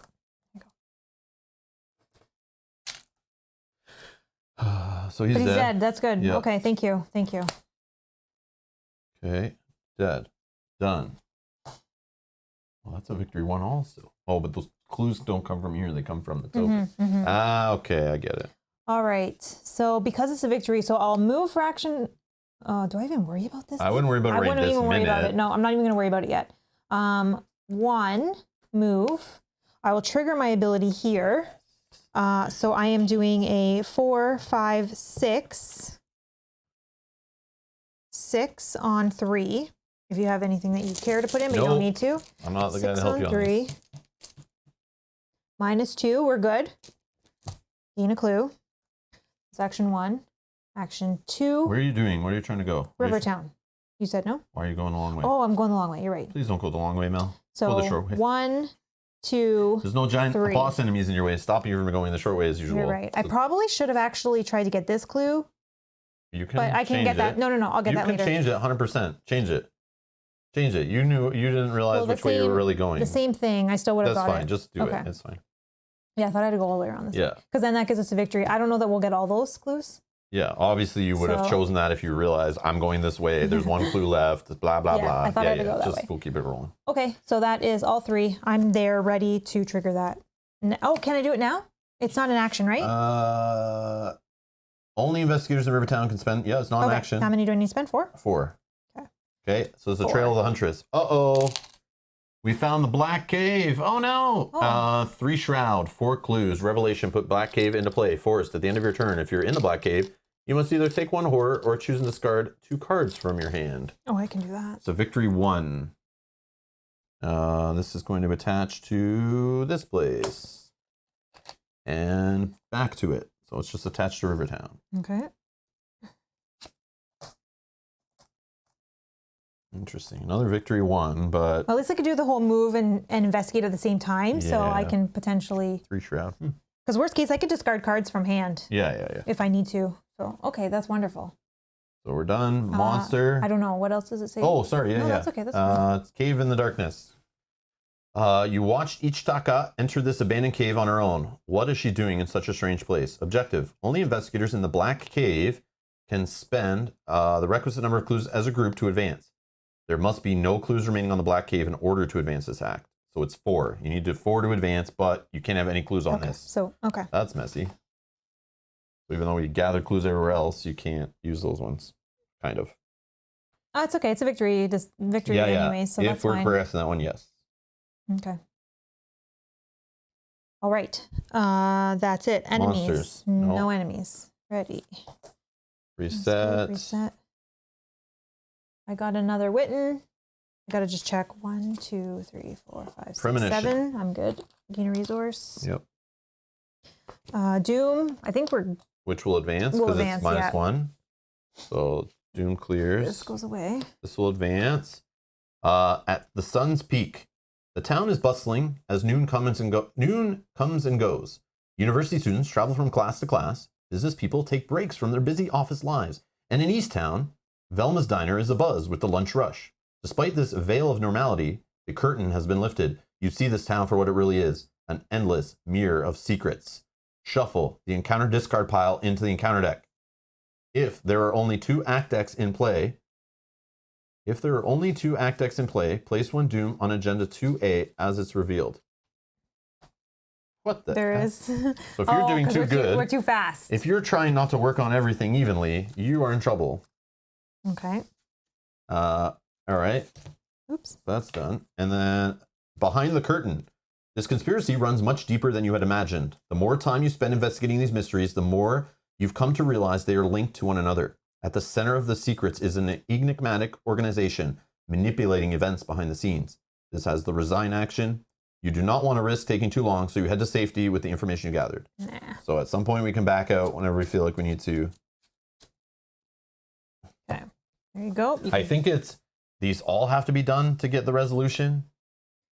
If they all have that same ending like where the other one had. Where But didn't it say if there's 2 done, go to resolution? No, it said if there's other in play, keep playing.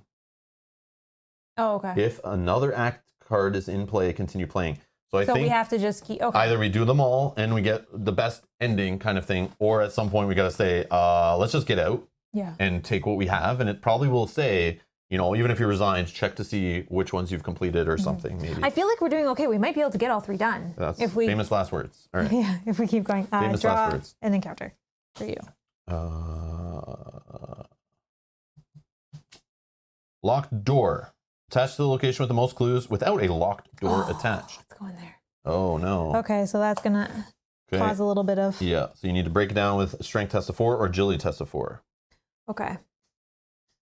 The secret no. must be kept. Peril, revelation. Test a willpower of 3. If you fail, take 1 damage and 1 horror. For each act deck, the investigators have completed this skill gets +1 difficulty and gets +1 damage and 1 horror. That's fine. Okay, so I'm testing against Willpower 4. 4. Willpower 4. I have 3, 4, 5, 6, 6. I counted that. Okay. 3, 4, 5, 6. 6. I could put in unexpected courage for 8. I don't How want to important take. is this test? I don't want to take. I know the you'd 2 be pretty damage. close to death, or she would be gone. And She'd you be just take gone. 1 damage. Yeah. Okay, we're going 4 on 4. 8 on 4. 5 from the tooth of its Zeely. I don't think you still have the tooth. I don't have a tooth anymore. Yeah, she had to get rid of the tooth, right? Yeah. To play that one. To play that one. 0. Oh my god, I didn't even need all of that. What was it? 0. You put your whole hand into the test. I did. And yeah. Okay, that's fine. Yeah, the tooth is no more. That's exactly right. No, okay. she's toothless. That's that. Okay. So I think I can try to work on this objective.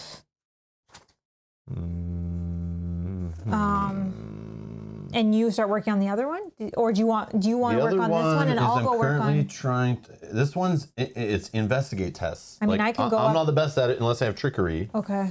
But what's this one about? I don't have agility or fight to get that one dealt with. I don't have intellect to get clues off here. I don't have cheating. So, okay. But I do have premonition. So, oh, you already started your turn, right? No. That was my treachery. Oh, and I put it on top of there. Okay. So in our player phase, I guess I'll do this play during the player window first. Put premonition into play, reveal a random chaos token from the chaos bag, and seal it on premonition. Yeah, because that will. Yeah, it'll determine like if I see something that I know I can succeed on this guy. Yeah. But I can't. I don't think I can get to him. 1, 2, 3. Yeah, I won't be able to get to him and do the test. Unless it's a blue token. Yeah, true. Okay, I'm just gonna shuffle them up good, and a -3. Ooh. So we know it's a -3 on whatever the next test is that happens. So we can choose to purposely do something that fails. That really sucks. This is agility or fight. So my agility would be 4. So you'd want to do, an agility test on that one. So do you have any agility? I could pass an agility test actually knowing that, because I can do 4, 5, 6, 7 is -3. Like I'd be even to get rid of this. Yeah, if you know, that's what this was for. It's for like when you know that. Yeah, it just sucks. It was that one, but yeah. Oops. Okay. So you go first then. Well, unless you're not doing any tests and just going that way, then it doesn't matter. But if you're gonna, then okay, I'll go first. Well, either way, the first test that happens is like, Okay, I'll go first. I'd rather you just do it and get it over with. Oh, I didn't. Oh, I did. I was like, I didn't even flip that card, but we did. It's been flipped. Yeah, it just has no ability on it. Okay, so I'm gonna go to the black cave. I'm gonna move for 1. Okay. But I can't do my ability because it's locked, right? Cannot be investigated. Okay, so I can't do my ability. I will spend action 2 to trigger this, which we know I'm going to put in the manual +3. dexterity, which is 4. Yeah, so this which one is goes enough. back in the bag. You did That's gone. Now, if I stay here, I have to discard 2 cards, which I could discard 2 cards. Okay, so I could stay here. So then let's now investigate just for real for 4, 5, 5. Can't do any of those. 5 on 3. Oh, that sounds good. I'll take 1. +1. After this test ends, you may move to a connecting location. Yes. Yes. I'm doing that because I don't want to discard the cards. Oh, you draw from manual dexterity. Don't forget that. Oh. Yeah, because that was in the test, right? Yeah. Oh, magnifying glass. Okay, that's good. I forgot. Thanks, David. Thank you. So the reason I wanted to move out is because I'll get the free action when I move back in next turn, and I don't have to discard cards for being in there. Perfect. So that's the end of my turn. Okay. Oh, I don't know if you need that actually. That was actually worked out well. Okay, so on my turn, like if I'm working on this other one or just doing something to help you, I don't know really what that is, but I should probably get in this area. Yeah. Unless I should be trying clue tests, but I'm no good. I mean, you can try them. Nothing really bad will happen right Is there anything now. on them that I should do? Oh, I could just get resources and gain 2 clues for nothing while I'm there. Pool, if we need them, we may need them. But that's my whole turn. 3. I'll have 6 total once I collect these. Or I just start moving. I mean, if you move, you're also there to help if there's enemies. Yeah, true. Tough. I don't know.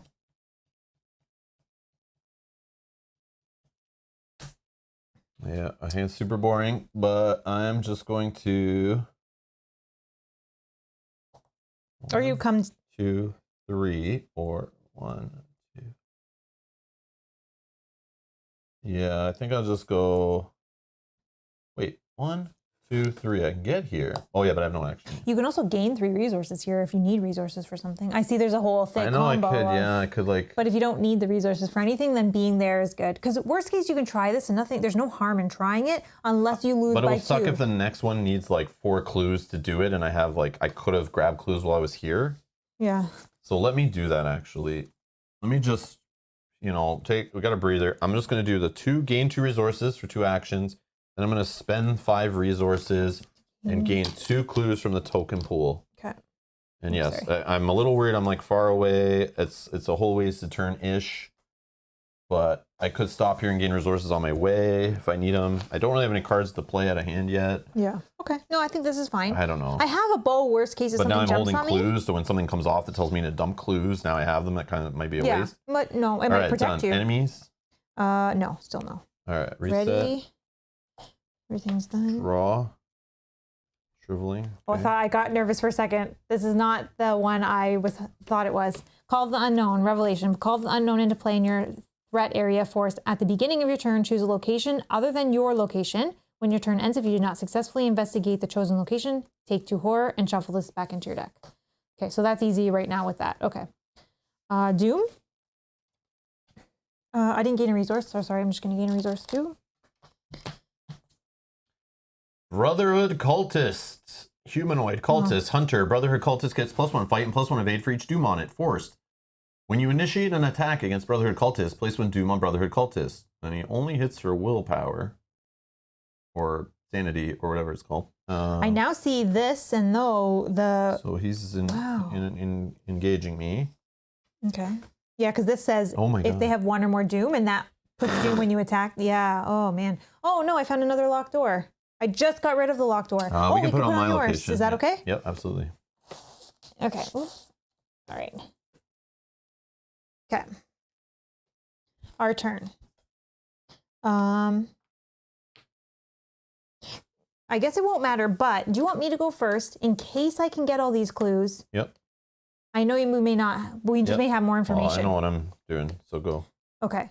So I'm going to, for the Call of the Unknown, I'm going to select the Black Cave. I'm going to move for action 1 using my ability to freely investigate for 4, 5, 6. 6 on 3. Really want to get them. Oh, okay. So that was free. That's fine. Now action 2, we're just going to investigate regularly for 5 on 2, or sorry, 5 on 3.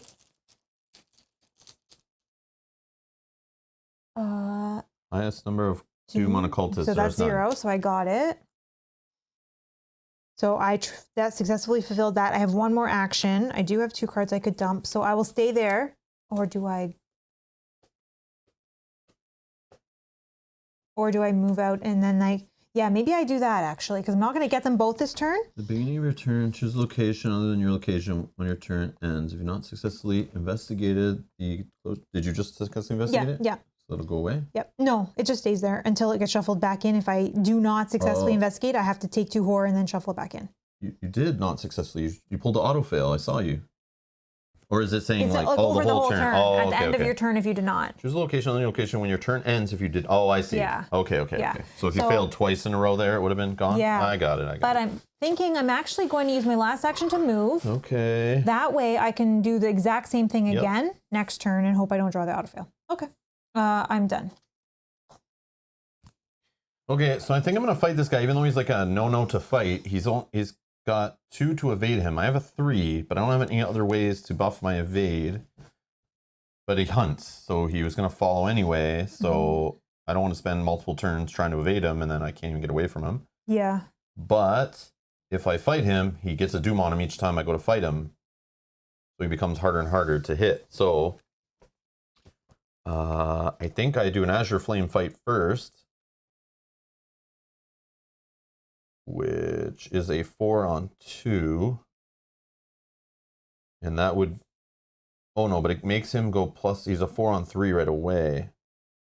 So annoying. I don't know what to do here.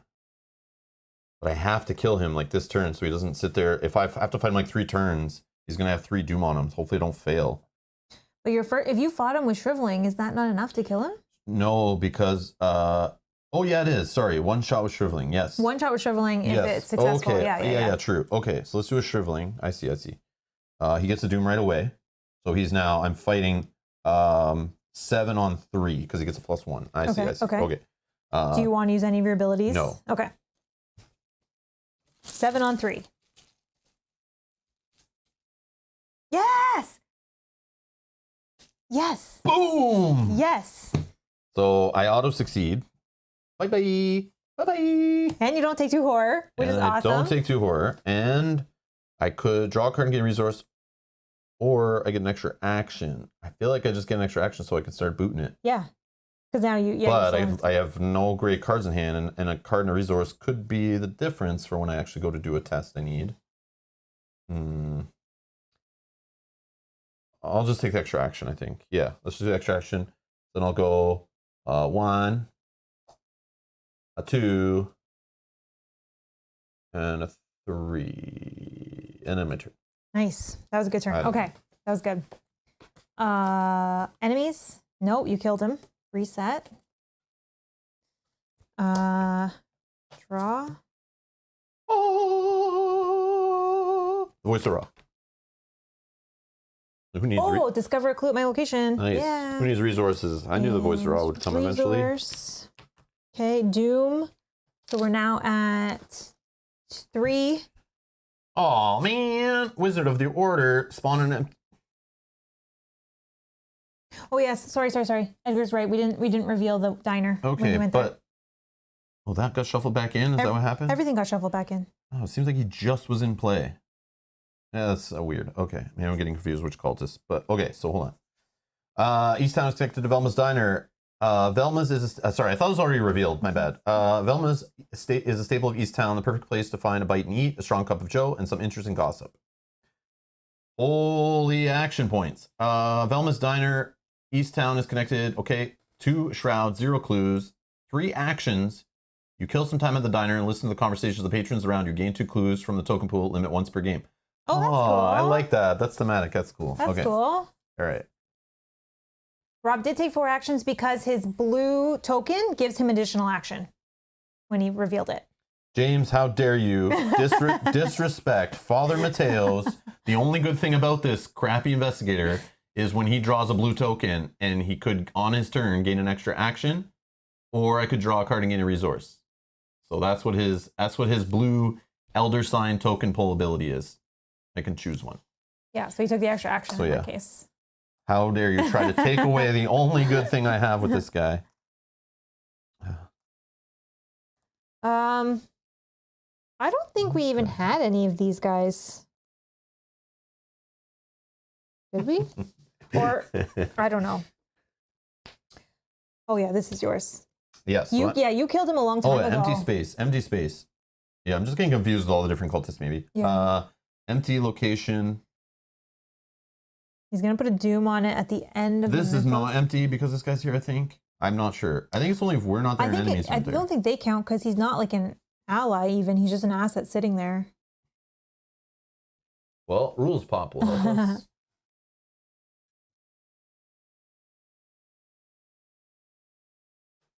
An empty location is a location with no enemies or investigators at it. Well, that was easy. That was easy. Thank you, rules pop. All right. So you can put it in so town? He's going here. Nearby, so we both are 1 away from him to deal with him when he starts piling doom on him. Okay. Your me. pull? Yeah. Oh no. Another words of power. Okay, so I'm going to put in my threat area. Read it. Might say you're not if there's another one there. Put it into play in your threat area. If there are 1 or more enemies in your location with doom on them, you cannot damage those enemies or discover clues at your location. Okay, so you're not really fighting enemies or hoping enemies don't. As long as they don't have doom on them. Yeah. Oh, true. Yeah, true. Is this the end of the mythos phase? Will we put doom on this guy? Yes, now he gets a doom. Now he will get a doom. I got it. You got it? He gets a doom at the end of mythos. So now we're at 4 out of 6.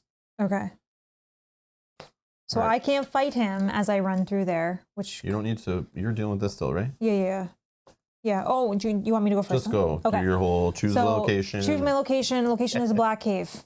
Action 1, we are moving. Oh, wait. Did I have something I was going to do? No. Action 1, we're moving. Using my free ability to investigate here for 4, 5, 6. Ooh. 6 on 3. Yeah. Oh, that's what I'm going to do after. 6 on 3.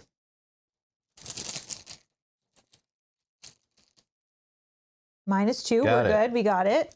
Then, so that was action 1. Action 2. Nope. Nope, this is fast. But we are going to... Still have only spent 1 action to move, but I've done 3 cool things. Then we're going to play only during my turn, discover 1 clue at your location. Okay. And now, are you going to advance this or you want to do other stuff first? No, I want to advance it because I'm going to get rid of it. Only investigators in the Black Cave can spend the requisite number of clues as a group to advance, which is 4. There must be no clues remaining on the Black Cave in order to advance this act. All right, so I'll spend 4. I have 2 remaining. So, embroiled in battle. As you search for your companion, a piercing cry echoes throughout the cave, springing you onward. Deep within the cave, you find Ichitaka in the midst of battle with several robed figures. I knew she was good. She fires an arrow from her bow, striking one of the figures in its chest, then ducks behind an outcropping of rocks as she sees you enter. A wave of eldritch energy strikes the place she had been standing moments prior, charring the ground. "What are you doing here?" she yells angrily. I read that all wrong. Anyways, so shuffle the encounter deck and discard pile. Shuffle the encounter discard pile into the encounter deck. Annoying. Then discard cards from the top of the encounter deck. So I'll just, you need to do this. So. Okay, discard cards from the top of the encounter deck until a cultist enemy is discarded. Not a cultist. But 2 cultist enemies instead if there are 2 or fewer act decks remaining.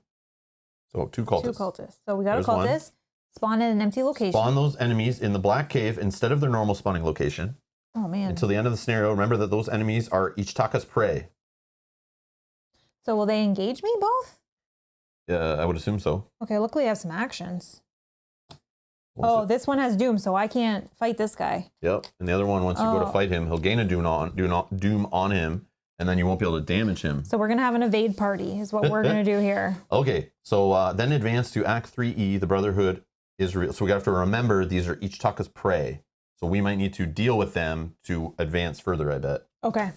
All right, so we're going to advance to the Brotherhood is revealed and ignore strange occurrences. Okay. Interesting.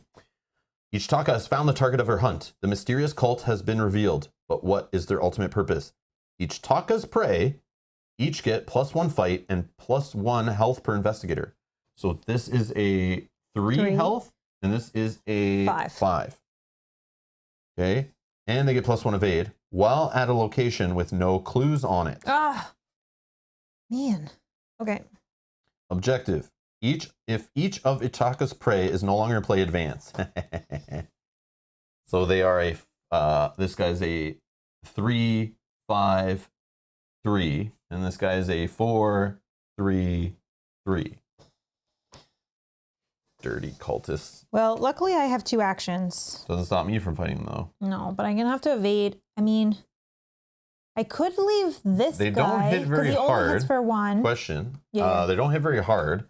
So you could spend 2 actions to just get rid of one of these cards to start preparing yourself for the inevitable fighting them. Because if that's literally our path to victory, possibly, then I think you start spending actions towards that. I could do that. You're right. Rather than running from it. You're right. I could do that. So I do have 2 actions left. If I did, but if I did, that's up to you. If I did this, it's 2 actions, so I'll take 2 damage and 2. Oh, right? Attacks of opportunity. Yeah, because it's 2 actions. Or is it 1 attack of opportunity because I'm doing like? I think it's 1 action. Oh, maybe it is. Because it's 2 actions, right?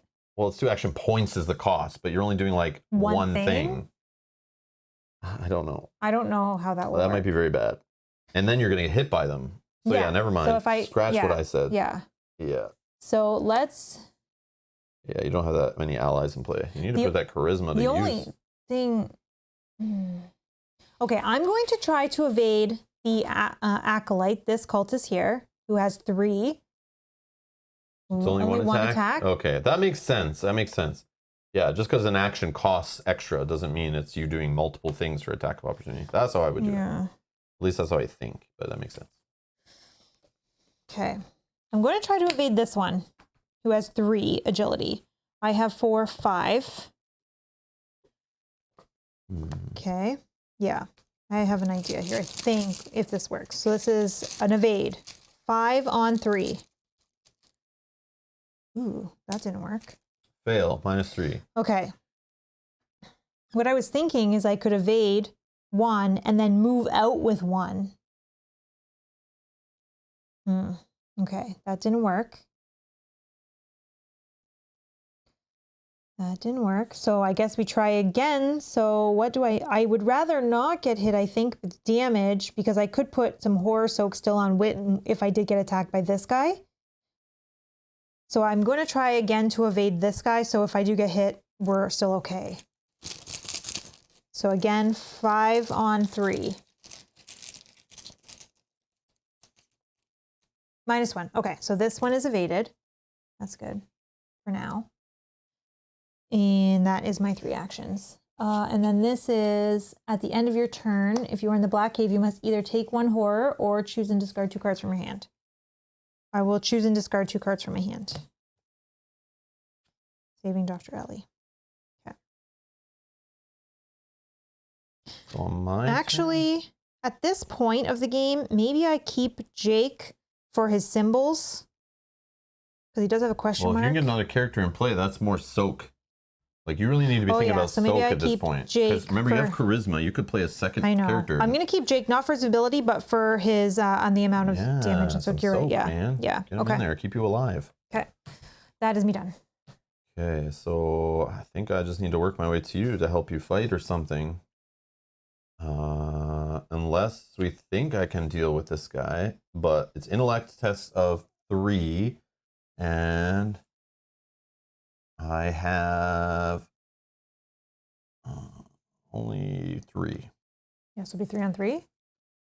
Yeah, I don't have any extra intellect in hand, so I don't feel like I'm the one to try to do this parlay. But I thought if it was like coming down the wire, you were doing yours very good and had it under control, then I just sit here the rest of the game trying with doing silly token tricks. But if we do want to get through all of them, we need that done too. I know, but I think you're really in trouble and you're many, many, many turns away from possibly either you could die or you're many turns away from actually killing these guys. Mm-hmm.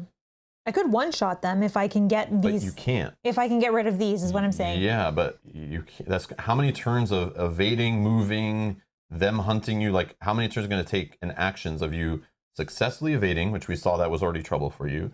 Then you have to get away. Then you have to spend 4 actions, which that's like a turn each, basically. I don't know. And then if you're not successfully investigating because you're doing all this stuff, that's going to give you trouble. And I don't know. I just think I need to get to you to help you. And we just try to push that one to its ending. And then if I can help you, maybe you might even be able to go do this because you have better intellect. Yeah, that's true. So I just need to free you up and kill this guy, I think, too. Yeah, so I'm just going to move in here. This guy is going to engage me. So that's action 1. Action 2. This guy's a 4. I think I'm using shriveling. So 1. I will just draw 1 card or 1 token. Always retaliate. But it's only 1 damage. I'm a 7. 7 on 4. Yeah, that's fine. 7 on 4. 0. We're good. Nice. See ya, buddy. Get rid of that doom. He's gone. Back to the pile for the 18th time, I feel. Okay. And then I'm going to move to Rivertown. And I'm going to end my turn. Okay. Maybe I can help you there. Okay. Right. Enemies. This enemy is going to attack me, but I'm going to put on Witten. It's 1 mental. Okay. Enemies are done. Enemies Reset. are done. Flip. Ready up any cards that are exhausted. This guy will engage you. Okay. Draw. Grotesque statue number 2. Oh no, here we go. Cursed fate. Oh, no. Okay. Weakness, curse, revelation. Take 2 horror. Well, let's start there. That doesn't sound good already. Okay, 2 horror. How am I doing this? 1 on Witten, I think. She's dead. She's dead.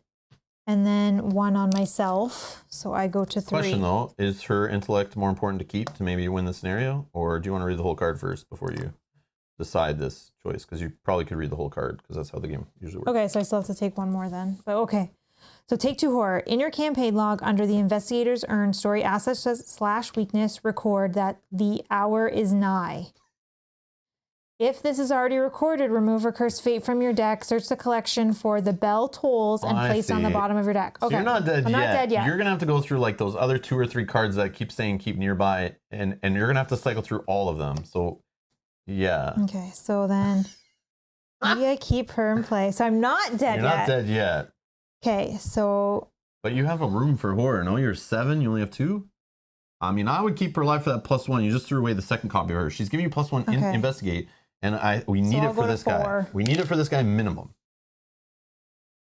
I don't know. It's your call. Okay. And you still can play another ally, so you don't need to free up a slot. You need to get another ally in play. Okay, and then I need to record this. That's how I would roll it, but that's up to you. But I mean, at this point, like, we need to win faster, and if you're making it hard for you to succeed on tests. But if you think you're going to die, then don't do it. The hour is 9.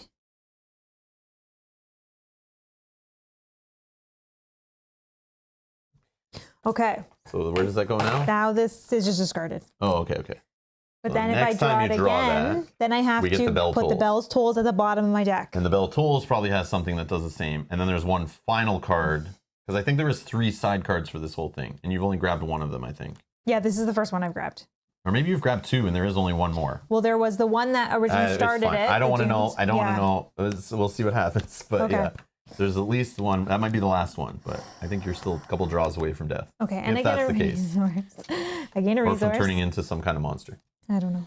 A snake monster. Okay, it lasted definitely longer than I thought, so I guess that's good. Doom on the location. We're at 4, 5 out of 6. Okay. Oh, Conspiracy Blood. Attach Conspiracy Blood to the current agenda. It's got -1 Doom threshold. So but we've already done that passed. step. Yep. But again, fighting a cultist, somebody could parlay, do a willpower test of 4. If you succeed, you get rid of this thing. Okay. And I got another locked door. So the locked door has to go on this one. The only other one with clues on it. Reynolds, I know we can switch investigators mid-campaign, but that's not always guaranteed. We've learned that if investigators die at the same time, we're over, or an investigator could die or be defeated, and then it might still kill them, or if they're both killed, end your campaign. So I don't want to know. I mean, random things could happen. I wouldn't put anything past this game at this point. I also do like this deck, so I don't really want to get rid of it. I like it. Losing Ursula, helping out Father Mateo here, I think would be scary, but okay. We'll see. I think in this case, you go first, because you can come and take one of them from me. You can move, engage, and fight. I would probably just fight. Okay, or fight. If I miss, I hit you. That's the only downside. Because I'm going to put Jake in. I can take an attack of opportunity, which is fine. Put Jake into play. Well, what if I move in and I just fire, and maybe I get lucky and they're both dead? Yeah. But I could damage you both times by missing. That's the other scary part. Well, you see I only have one shriveling left. We see what happens the first time. I only have one shriveling shot left, so I could put a shriveling in and replace this Azure Flame, or I know this is weird. I can kill one of them if... Yeah. Oh, maybe I can't because I have my bow. Yeah, I know. That's what I'm saying. These enemies are just horrible for you. But either way, I'm going to move in. Okay. Yeah, if you fire on one and see what happens. I mean, if you have stuff in your hand to help out on these fights, that could I only have Jake, but he's going to give me some more. I think you fire and we see what happens. Or I could just engage them to free you up, and then you go run and do whatever we need to be doing here. Well, or you fire on one and engage one. Okay, but it could hit you. Because if you engage. But it's damage. You can kill the girl and take a little bit. Yeah.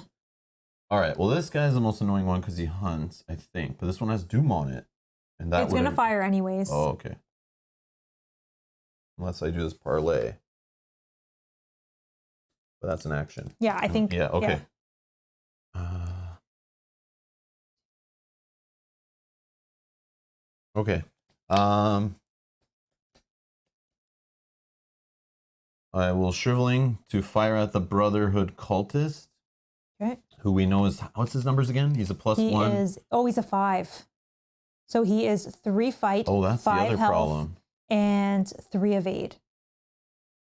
So maybe you'll fight the acolyte and engage the cultist. Okay. Does that make sense? I don't know. Sure. But then you're close to death with because he. Yeah, I have 1 horror that can go here. Oh, but I have 5 room here. Man, I don't know. This is tough.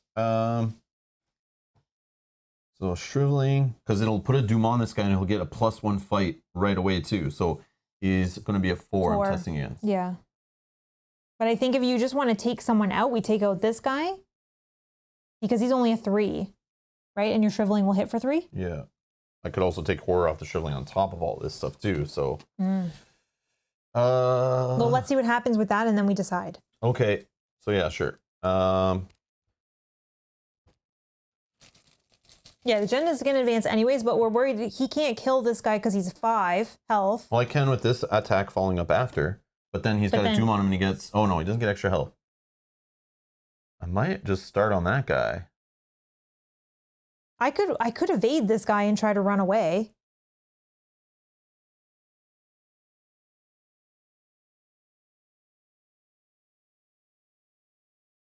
Yeah, I could just try to evade him. Okay. So I'm fighting this guy. He is just a +1 on his fight, right? Because he's a Ichitaka buddy. Yeah. But he does have +2 health. Yeah. So he's a 4 health. Sure. 4 fight. I'm gonna fight him with shriveling. I'm gonna grotesque statue, which will discard it. I'm gonna draw 2 and choose 1. And I'm testing 7 on 4. 4. Oh, yes. I definitely want to choose this one. Definitely. In this case, I know what I'm doing because I do not want that 2 horror. I know shriveling very well. I don't need to deal with that. Oh, shriveling stays though. Oh yeah, that stays. Thank you. It's not a card I just played. All right. And then. So he's gone. All right. So I have 1 action left. I can just play another shriveling to set up, so I can try to fight this guy. You can. I can try again. I can try to evade him and run away. Or I spend an action to fight him, which is 1 charge, but then I'm only testing 4 against 4. And it only does 2 damage, which won't kill him. So that's my answer. I am playing another shriveling for 3. Okay, done. Okay. And first, I'm going to attempt to evade. He's +1 evade, so his evade is 3. I am 4, 5. 5 on 3.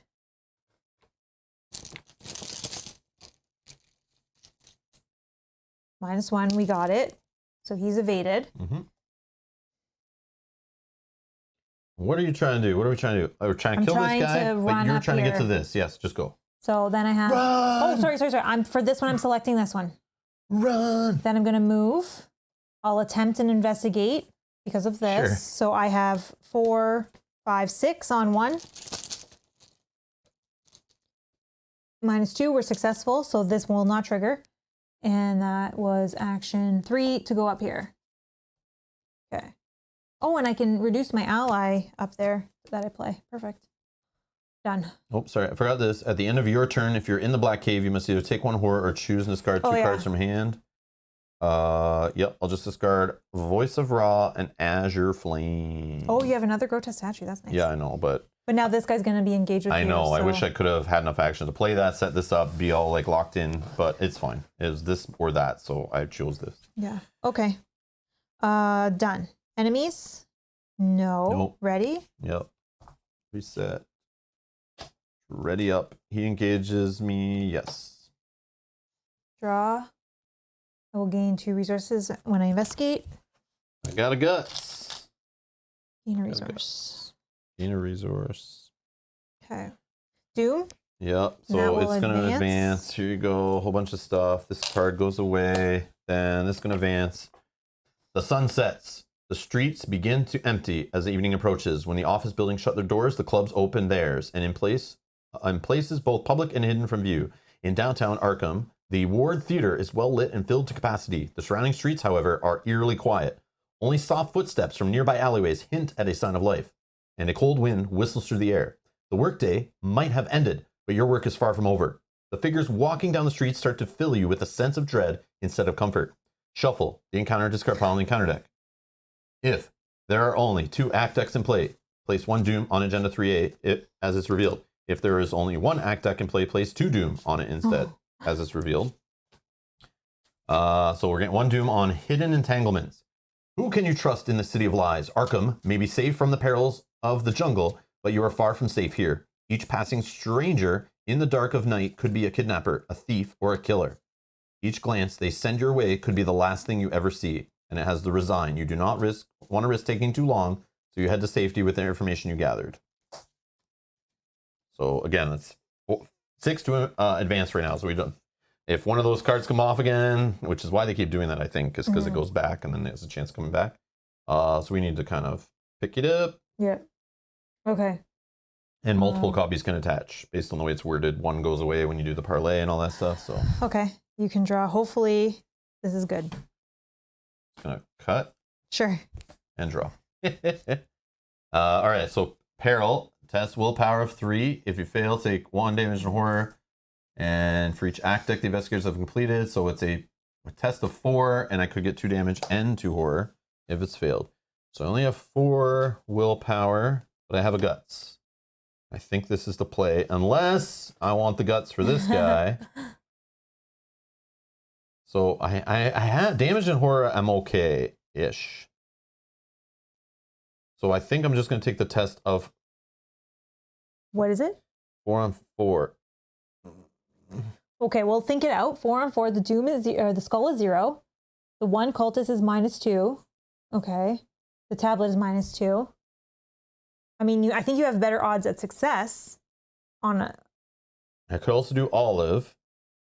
Yeah. But the likelihood of me finding. Yeah, I'm gonna do none. No extra buffs. And I'm going to do olive, I think. So 3 tokens. 1, 2. Whoa! Awesome. Oh, look at that! I have faith that time. All right, so yeah, I'll choose a 0 and an elder sign, I think. So I auto succeed. And I'll draw a card and take a resource because it's not my turn, so I can't get an extra action. And I deal with that. Draw a card. Oh no, take a resource. Revelation, put internal injury into your threat area. Force, at the end of your turn, take 1 direct damage. 2 actions to discard it. Oh no. Oh no, that's not good. Well, we're near the end of the scenario, hopefully, so. Mysterious chanting. Place 2 doom on the nearest cultist enemy in play. If there's no cultist enemies in play. Oh no, this guy gets extra crap because he has doom on him. Is it for each? Brother gains +1 fight and +1 evade for each doom on it. So when I go to fight him, he gets another one. So this guy's, I'm going to be fighting against a, he's already plus off of this. So he's going to be +4. So he's going to be a 6 fight. Oh, but luckily you this have guy your just turned into a boss. Yeah, you have your unexpected courage, which luckily you did not use. You know, my guts? Or your guts, yeah. Yeah, maybe, but still, that's still not a good test. And I just used olive. Oh my gosh, okay. So I think I might use grotesque statue and take an attack of opportunity from this guy first. Okay, place 2 doom on the nearest cultist enemy. If there's no cultist enemies in play, search. Okay. Oh, that was bad. That was bad. Thanks for that, Mel. Sorry, you were the one that cut it. You should have left it. It's your fault. Who knows? It might have been another copy of that. Get out of here. No, it was worse what I cut, I guarantee. Probably. It was one of those attached to this thing. Probably. No, I don't know. Okay. Do you want to go first or do you want me to go first? If I go first, I could just run in and try to do this twice. Sure, go ahead. Okay, so for my Call of the Unknown, I'm going to say this one. We're going to move for action 1. I'll do my free investigate of 4, 5, 6 on 2. 0, we got it. So this is good. So this says parlay. You spend an action. Choose and discard a card from your hand. Oh, so you won't even be able to do, oh, you have cards. I have cards. So you parlay. You discuss Alejandro's whereabouts. Now you test intellect of 3. If you succeed, place 1 clue on this card from the pool. Okay, so my intellect is 4, 5, 6 on 3. 6 on 3. -2, we're good. And I'll try it one more time. Okay. Bye, Jake. 6 on 3 again. -1, we're good. Okay, so this says, if there are 2 clues on Henry DeVoe, you must remove them and immediately advance. Oh no. Henry DeVoe is Alejandro's kidnapper. And he's an enemy, which you are not really ready to deal with. As long due as to he those doesn't have cards. Doom on him, he's fine. So 4, 3, and 2, Humanoid Conspirator Elite, Revelation. Switch this card with the bystander version of Henry DeVoe, removing that version from the game. Attach the set-aside Alejandro Vela to Henry DeVoe.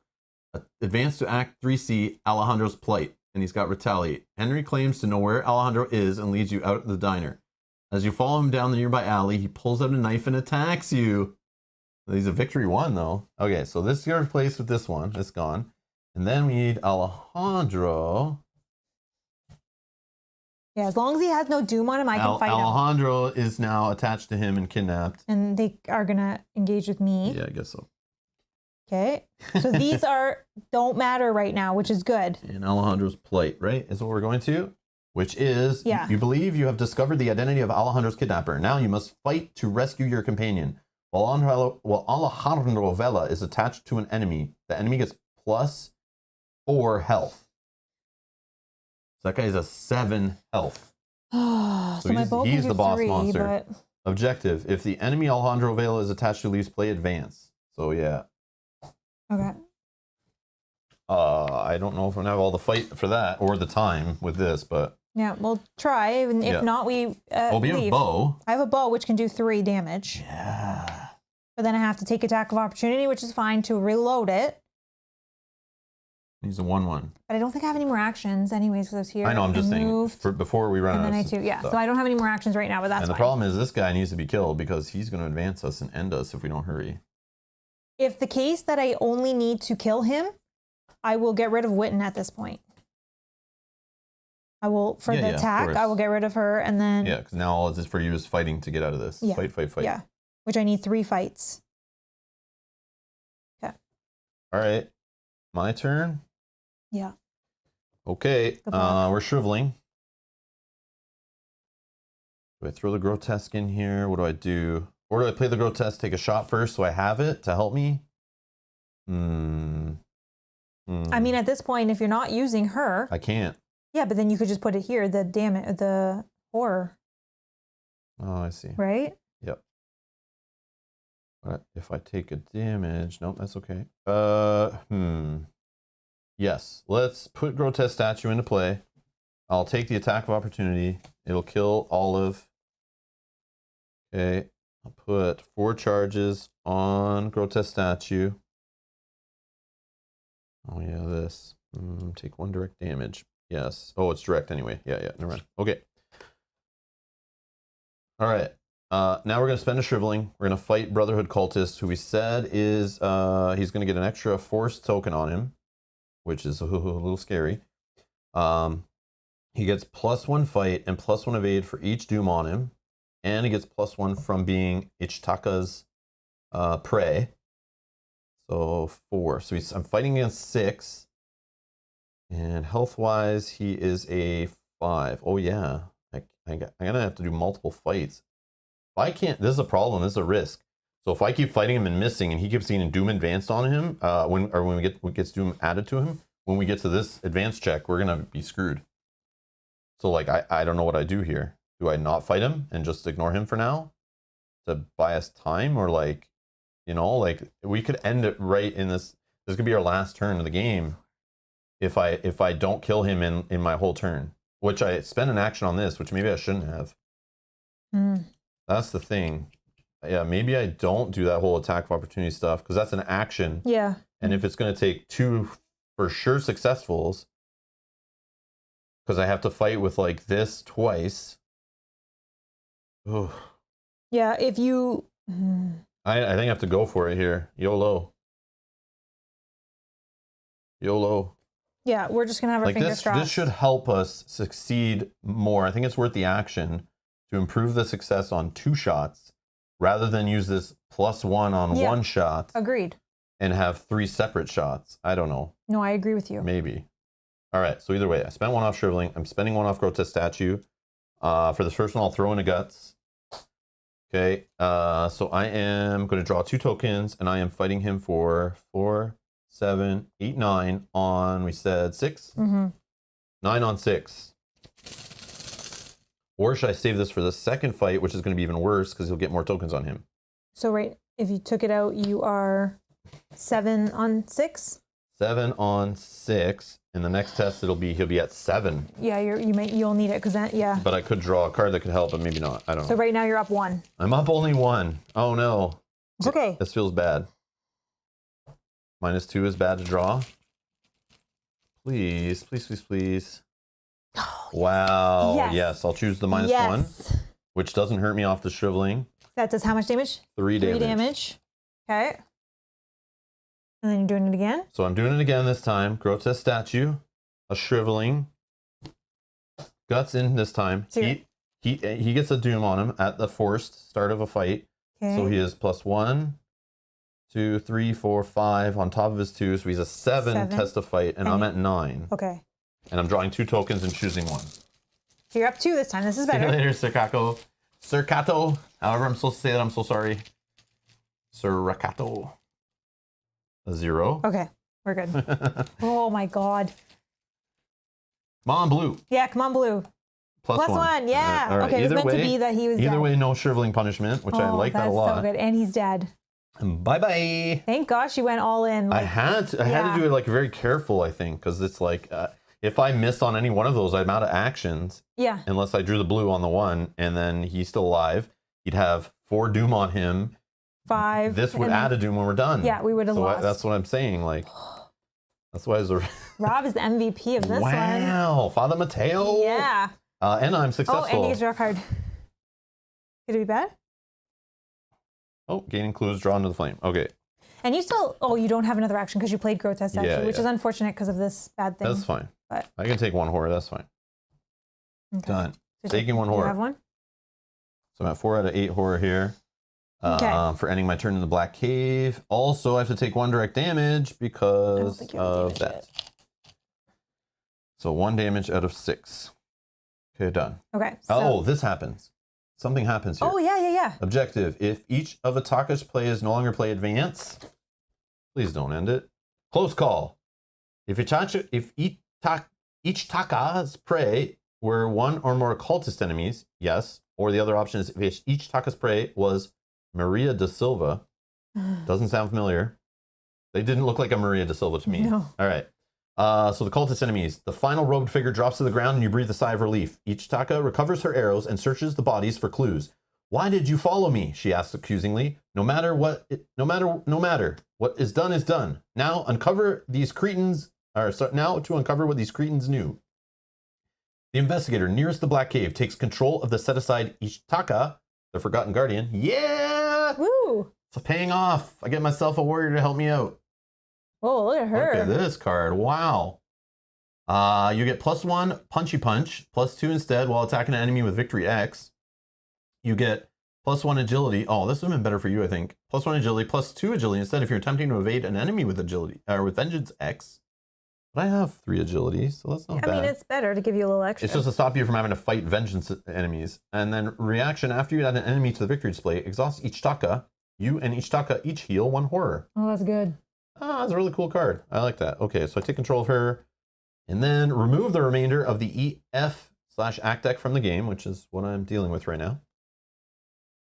If another Act deck card is in play, continue playing. Otherwise, proceed to R1. Okay. So, same So we deal. just need to kill this guy. Yes. Okay, we can do this. We can do this. Okay, so that is that. So enemy phase, he will hit me, which I'm just going to let... And most importantly, I just have somewhere else to put some horror and damage. I know, right? Yeah! Okay, Witten Green is going to take the attack of 1 and 1.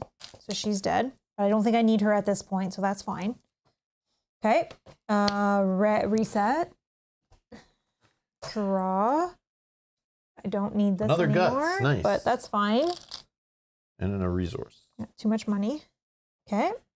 Doom on the agenda. So we're at 2 because you saved us. Yay! Drawing a horrible card. Oh, I knew it. See, that's what I was worried about. Conspiracy. Okay, so it's now a 2 out of 5 Doom on here. Mysterious chanting. Place 2 Doom on the nearest cultist. There's no cultist, I don't think. Nope, he's not a cultist. If there's no cultist enemies in play, search the encounter deck and discard pile for a cultist enemy and draw it, shuffle the encounter deck. Well, so just take one of the weenies. you think? Yeah. Because it adds a Doom right away. Is that okay? Yeah, but I think if we put it somewhere along your path to me. Or do we take the guy that doesn't get doomed till end of the Mythos phase? I don't know. But he's harder to kill. Yeah, okay. Sure. Right here? Yeah. And I got it. You got it? Because if he's on your way, you can just kill him along the way, Sure, right? yeah, just no You're problem. like a machine, killing machine. Yeah, no problem. He'll never stop. Yeah, I'm such a killing machine.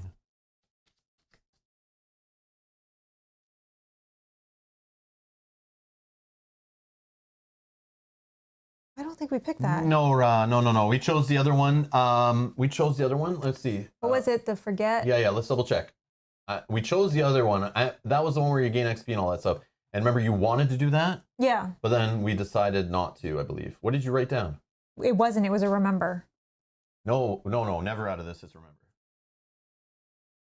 Oh, you didn't write down. Okay. Yeah, so there was nothing. We must choose one. Yeah, so we skipped. We just went to setup. So we did maybe I should listen to them after all. Yeah. Because I wanted to work with each taka. We were talking about doing it the other way. We wanted to game the game and thought, Mel was like, let's change the token bag. I was like, yeah, 2 experience sounds amazing. But then when we looked at the token bag too and realized. Yeah. You're good call, but yeah, we didn't pick that this time. I don't know. Yeah. No, we're good. Man. Didn't remember. Okay, no worries. Good call, though. Good call. Yeah. All right, so I'm just shuffling this deck up after we just grabbed a cultist. Mm-hmm. Do you want me to then just go first and start working on this? Sure. Okay, so I'm going to use my bow. He does not have doom, so these that say if there are one or more enemies with doom on them, I cannot damage them. Spending an ammo. Spend 1 ammo, fight. This attack uses agility. Instead of fight, I get +2, and I get +2 agility, and it deals +2 damage. So my agility is now 4, 5, 6, 7. Okay, so 7 on 4. On 4. 7 on 4. And he has no extra. 7 health. Yeah, 7 health. But he only has 4 fight. 7 on 4. -1. Okay, we're good. This does 3 damage. Okay, that was action 1.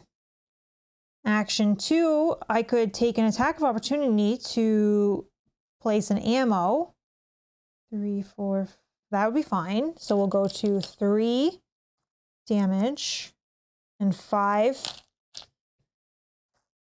horror to reload my bow.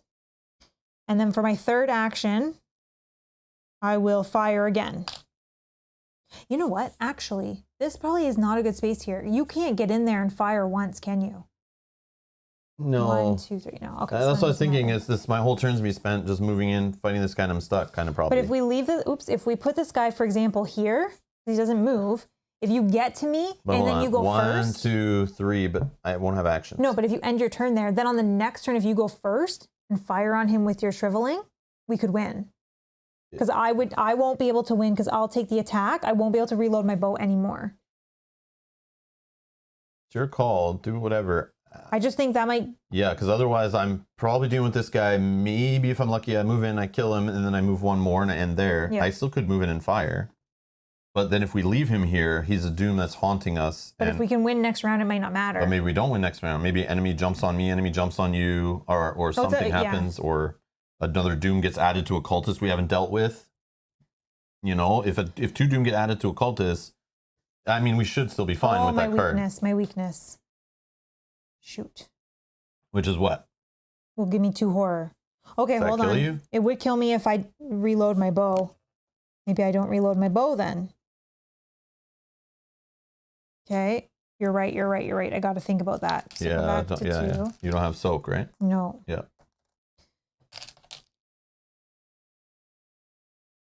Okay. I could evade him actually. True. He doesn't move. Then he doesn't hit. Then I could reload my bow as my third action. So if I fire, evade, but then you still, reload. This happens. 2 horror, right? 2 horror is fine. Then I would be 3, 4, 5, 6. Okay. Assuming the deck doesn't hit you with horror. Yeah. Well, at that point, there's nothing I can do. Or I could. If you evade them, then you move and maybe successfully satisfy that by choosing. Okay, I'll choose that one, but we'll see. Yeah. Okay. So fired once. That was action 1. We're not going to reload. We are going to evade. He doesn't get any bonuses for evade. Question though, the reload is how much? 1 action. But I have to take the attack of opportunity. Yes. I'm not saying do that now, but I'm just saying if you moved out, you reloaded next turn, would you be able to move in and still attack? Next turn? Yeah. Yeah. Okay, just making sure. Yeah, reload, move, and attack. Okay. Yeah. Carry on. Do your turn. So I'm going to evade. He does not get a bonus for evade, right? No, no, no. So he's just a 2. So I have 4, 5. 5 on 2.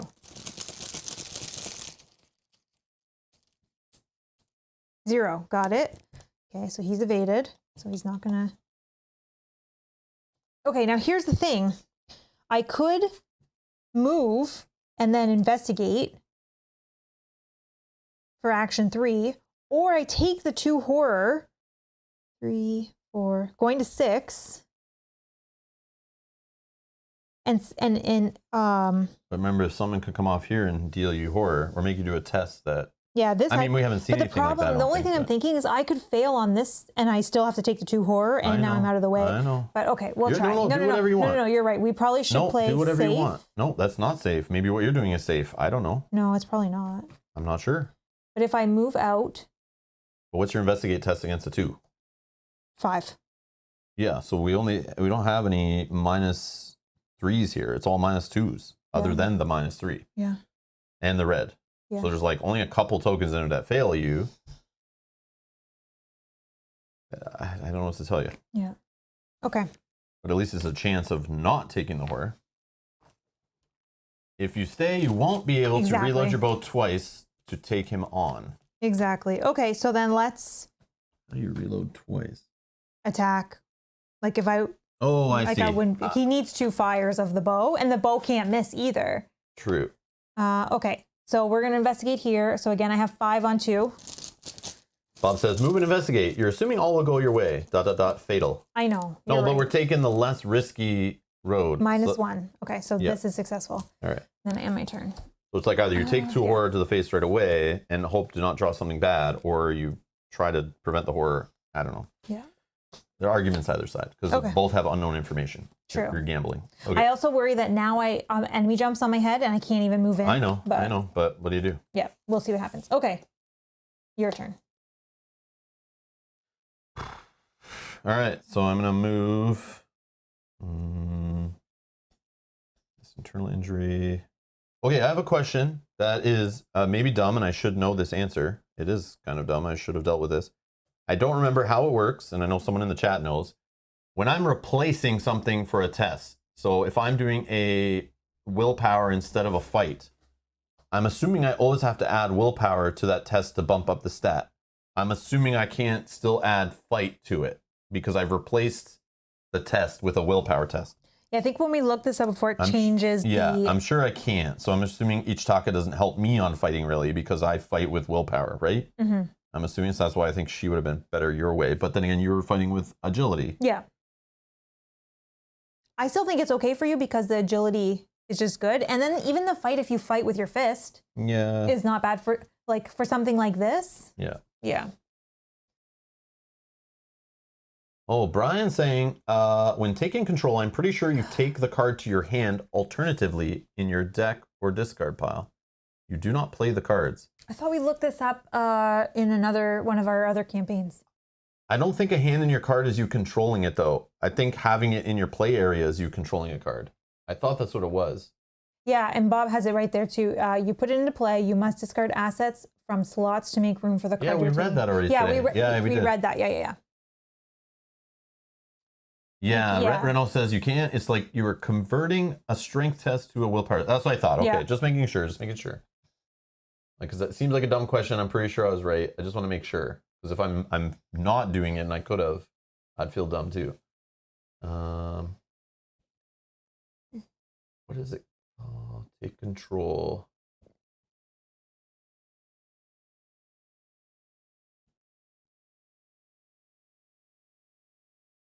There's gains. Is that it?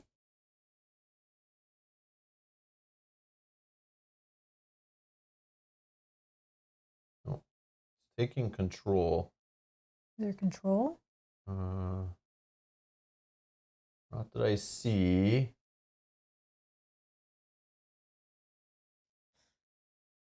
Sorry, I'm just looking up control. I mean, we can Google that. Arkham Horror Take Control Story Asset.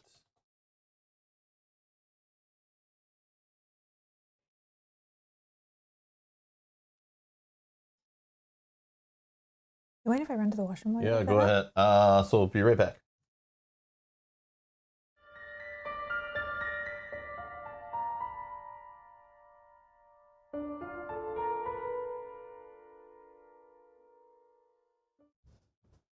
Sorry, just didn't want to hear the mic noise pop in your eardrums. Just looking it up. Oh, see under ownership and control. Okay, okay. Ownership and control. Oh, there it is. Yeah, yeah. I see, I see.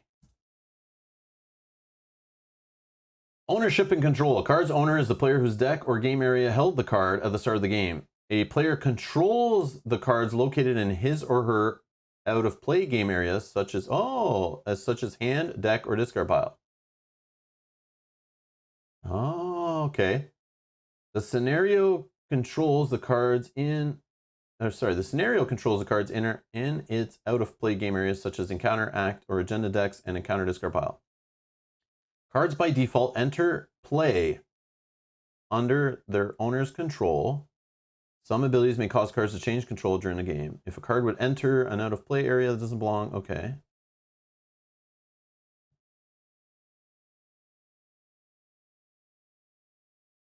Oh, right here. Taking control of a set aside card, which is the case that we're dealing with, right? If an effect instructs an investigator to take control of a card that is currently set aside, that effect puts that card into play in that investigator's play area. Rulings and clarifications 2.7. So I think we're okay, right?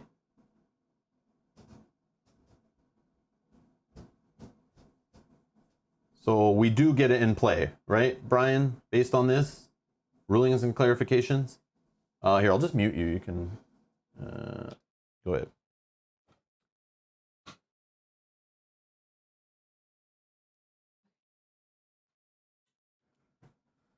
Awesome. Yeah. So are we in agreement, Brian? We're doing it right on the stream today?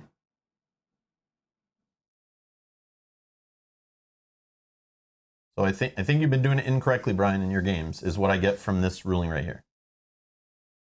You're bad? Okay. Just making sure. Just making no sure. worries. We want to make sure we're doing it as right as we can. Obviously, we're not going to get everything perfect. We do appreciate the questions and the call outs for sure. It helps us all make sure we're doing it right? Okay, perfect. To your turn. Sorry. My turn. I don't really care about the internal injury right now. But okay. So let me just engage this guy. He is a 3. I'm gonna play shriveling. I don't know if I should do grotesque statues, so I possibly don't take 2 horror, but I can put it on her and kill her.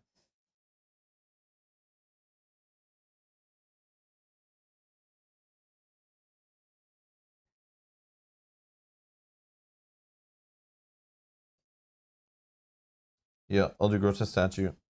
Okay. I'm doing a test of 4 willpower on 3 and pulling 2 tokens. Bob says, you're not wrong, Rob. But I'm not right. I'm just not wrong. You can't say I'm right. That's funny. Bob, you've been saying that a lot today. So I guess I'll choose the 0 so I don't take a horror. That seems like a good thing. Yeah. Okay, so we do destroy this guy. See ya, buddy. And I have one more action. I was hoping to draw the blues so I get the 2 actions to get rid of that. But I will just come to where you are and take a nap. Okay. Does that fire? Yes, I take 1 direct damage. You need 1? Yeah, I do need 1. So I'm now at 2 damage out of 6. Enemies. Okay, enemies. Nothing. No, ready? Already these if you want to. That guy's there. Draw a card. Unexpected courage. That's helpful. Holy Rosary, finally. Gain a resource. I've been waiting for this card all game. Too late, but it's fine. I'll gain a resource. Still play it. Okay, adding As we a don't tune. get screwed.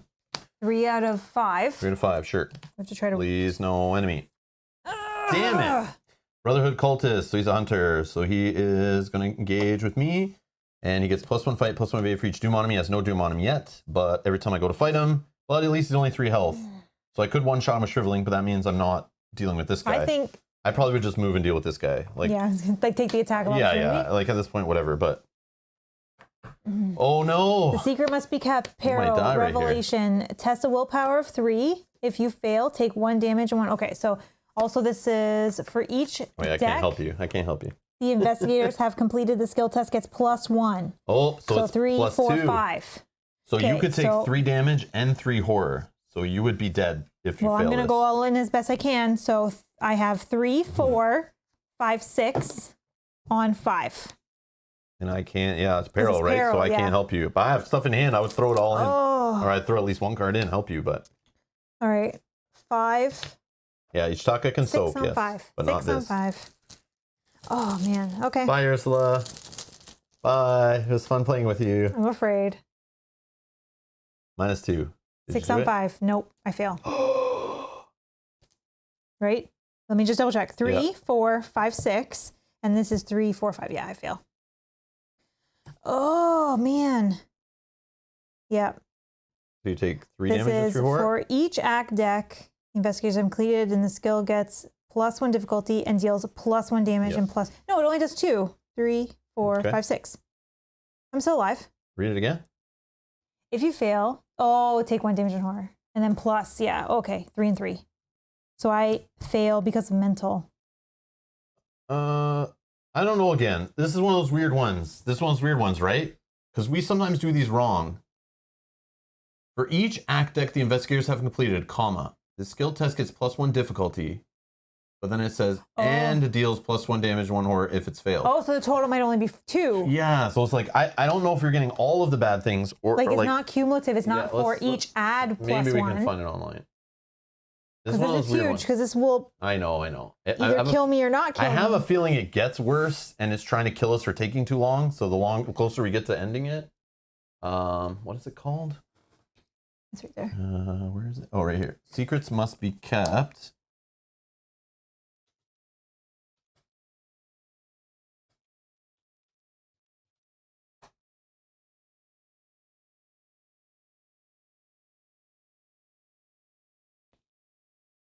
Oh, not an S on secrets? Just the secrets? Would that make a difference? Oh, yes, it does. Yep, this search engine's not Oh, Not like- it's very. auto-correcting and everything.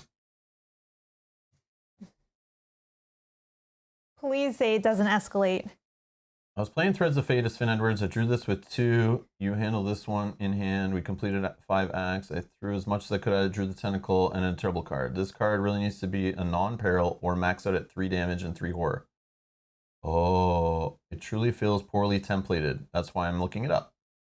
You misread the card. It's per each completed act deck.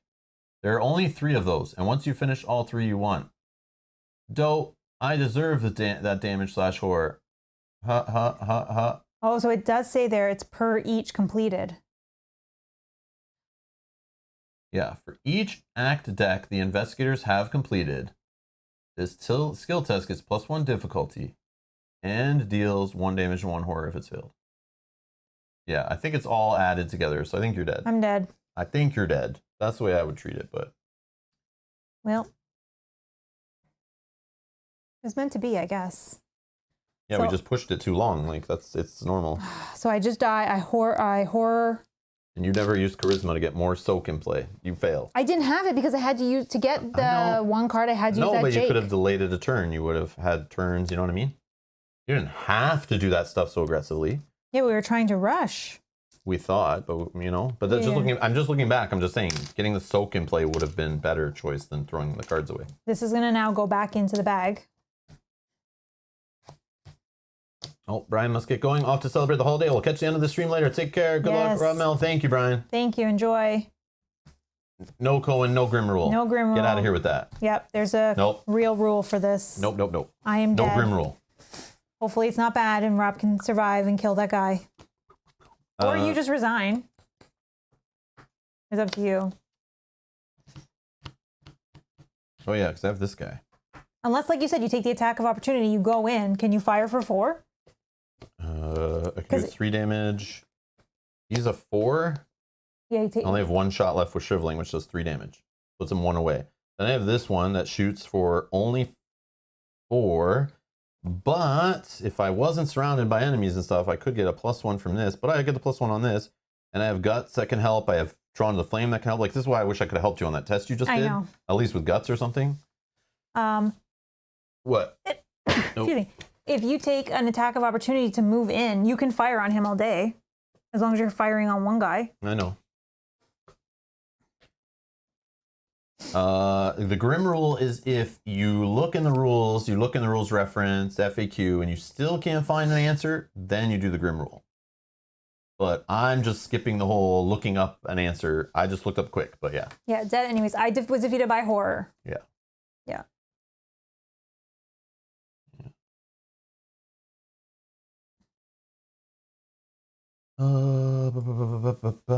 Okay, so I am going to just ignore this jerk face. I'm going to move in here where this guy hits me for 1 horror.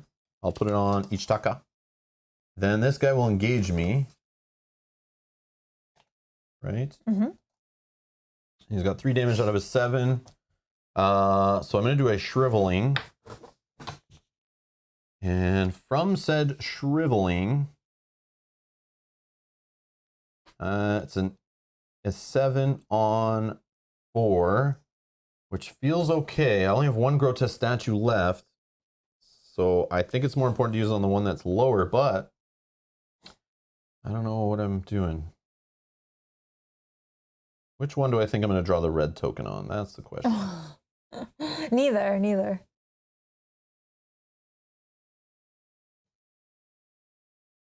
Do you put the cards in for the test you're not doing the grotesque statue? Obviously. Yeah, I think. So but either way, kind still of put an egg all in. This one, I am going to just put, I think, drawn to the flame in. So I get another +1. So I'm doing 8 on 4. Ranos is suggesting grotesque statue on shrivel, which does make sense because you don't want to take the 2 horror. Oh, that's right. Yes. And it guarantees the bigger damage hit, right? Yeah. Okay, true. Yeah. I was thinking of it for the bigger hit, but yeah, also not taking horror would be good too. Yeah. All right. Grotesque statue used. I won't put anything else in, I think. I'm a +3 on the test. Come on, blue. -3. Which is fine. Well, you're +3. That's fine. That's, okay, that's so totally fine. pass. That's acceptable. Okay. 0. So either way, I win on that. 3? I don't take a horror, but I'm out of shrivelings. 3? Yep, 3 damage. Okay, it's 1 away. 1 hit away. So now, I think I do fight with this as my last action on Azure Flame, which uses my willpower of 4. 4 on 4, but we got guts, we got drawn to the flame, and we got Holy Rosary. Should I go that 4, crazy? 5, 6, 7, 8, 9. I don't think you need to go that high. What's the worst we have in here? We're allowed to know, right? The worst we have is a 4? It's a red token that I hate. Well, the red, but -3 is the worst. Yeah, it's just a -3. Yeah, so don't go higher than that. 3. Because So I in need case you one have more. to do it again next round. So I'm going to throw an Azure Flame in there. And I'm going to keep Holy Rosary. There you I go. don't know. Okay. Or maybe I just go plus... No, I'm going to go +3. Yeah, you need to go at least +3 just in case. Well, not necessarily. If I miss with a red, then I need more cards to help me on the second attempt next turn. If there is a next turn. Yeah, fighting would still not make sense with Ichitaka. It's a +2 fight, it'd be a 4 fight. I wouldn't have any extra damage. I only need 1 damage. Yeah, but you need to 4 use the on 4 willpower, fight. right? So you can put the cards in? Yeah. Yeah, I know, but I was just thinking maybe there was another way to do it safer or something. Yes! +1, but That causes me to take a damage. Oh well. I got it. Yeah. That damage will... Oh, you need Oh, yeah, I this do need it. symbol? Yeah, it'll go on her. But then, that was a good test. So I draw a card. I damage him. He's dead. Victory display somewhere. Anything on him when he's defeated? Nope. Something about this guy. What's this guy say? While Alejandro Vela is attached, okay. If the enemy Alejandro Vela is attached to, leaves play, advance. Alejandro is rescued. If Alejandro Vela was attached to the haunting night gaunt, oh, thank God, no. Okay. If Alejandro Vela was attached to Henry DeVoe, Henry collapses to the ground, exhausted and bloodied. Wait! I'll tell you where to find Alejandro. He gives you an address in Rivertown, and you follow his directions. Inside the abandoned office building is Alejandro, not restrained, but overjoyed to see you. Thank goodness, you have to get me out of here. The investigator nearest Henry DeVoe takes control of Alejandro Vela. Into play. And now you have to discard down to... Shh. Shh. Remove the remainder of this deck from play and otherwise proceed to R1. Yep. So R1. R1. Resolution 1. Okay. Please say I'm not fully dead. If no resolution was reached, or each investigator was resigned or defeated, read Resolution 1. What? We're still reading Resolution 1? No, because not each investigator. You reached resolution. Yeah, but get it? If we both died or resigned, we still read R1.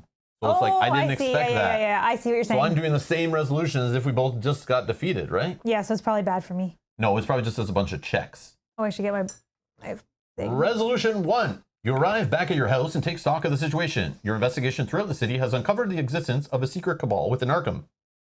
What? A secret cabal of cultists in Arkham?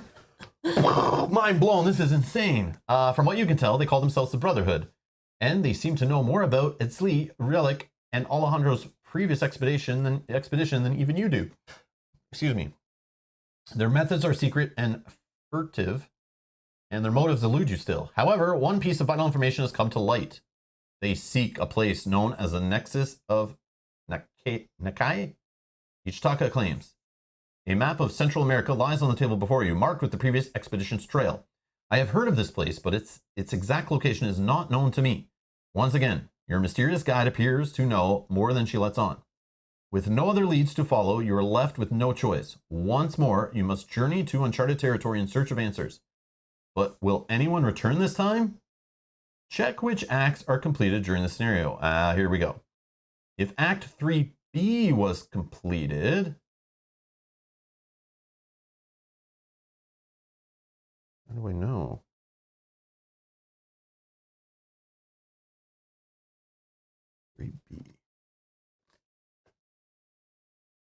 Where is 3B?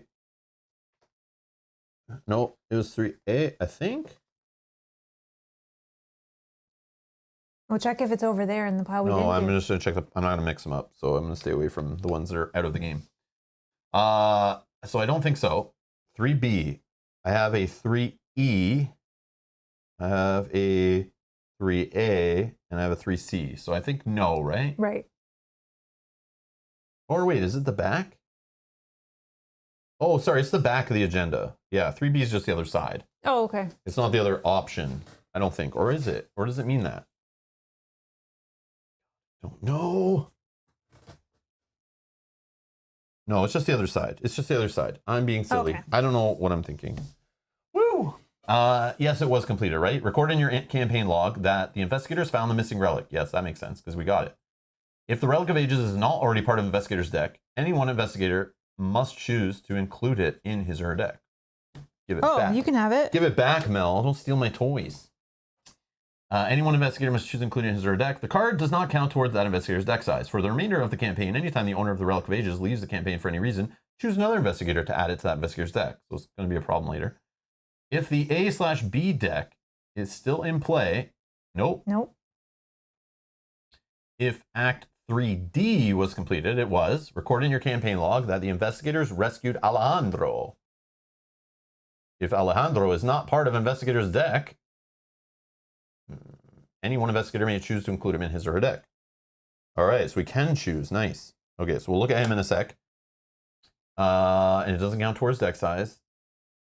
If the CD Act deck still in play, nope, it's not. If Act 3F was completed, record in your campaign log that the investigators forged a bond with Ichitaka. Any one investigator may choose to include Ichitaka, the forgotten guardian, in his or her deck. This card does not count towards deck size. Oops.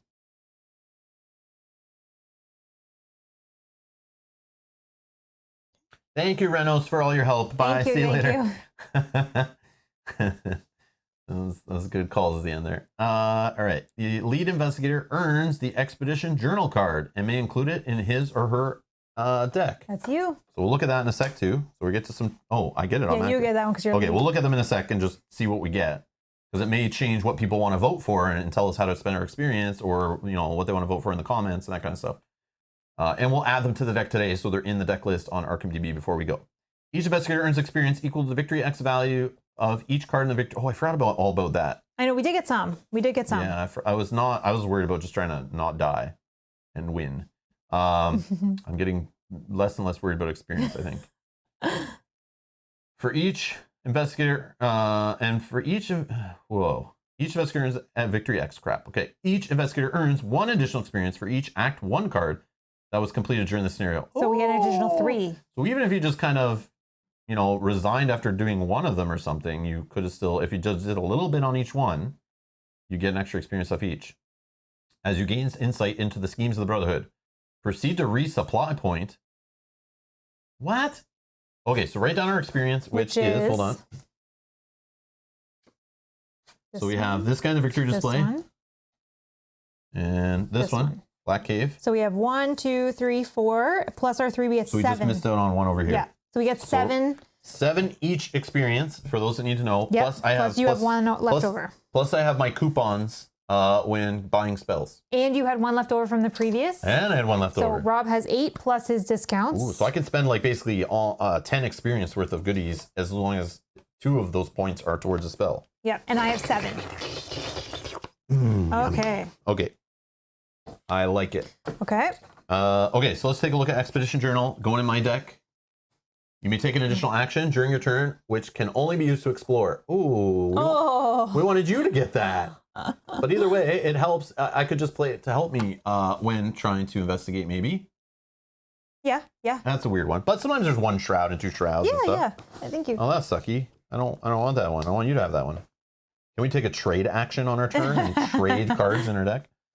Okay, so these we get to choose, and you're going to discuss with the chat, because I need a wash and break now, and because I realize it's not going to end. I was thinking we'd end in a minute, but since we need to go to a resupply point, whatever that means, I'm sure there's more interludes and stuff. So you can discuss with the chat in 2 seconds.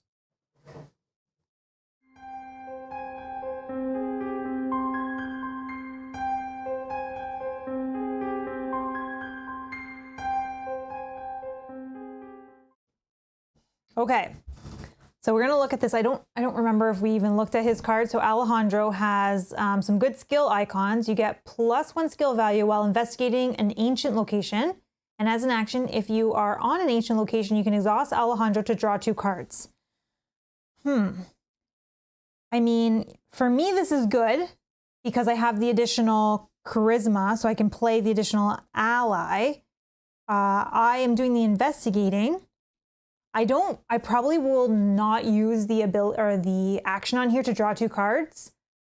Because I'm worried about dying every scenario. So I try not to draw too many cards. But that might be good in my deck. And again, this one's kind of iffy on who it goes to again, because I don't use fight when I fight, and neither does Rob. So I don't know that it really matters. The +1 agility, I have 4 agility normally. Rob has 3.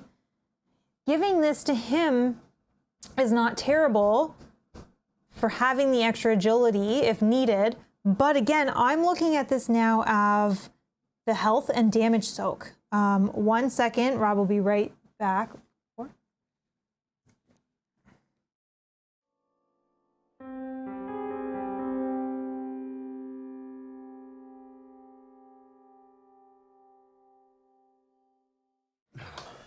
Yeah, so I'm looking at these guys as just damage soak as well for the future scenarios. You do have the charisma. Yeah, and that's exactly what I can said only have with this one ally. one. That's what I said with this one, because this one, I don't know if you read it, but it gets +1 skill value when investigating an ancient location. That's all you. So I feel like this is me, but Unless we're trying to make it more rounded, where I might be also a clue gatherer. You have lots of clue tools.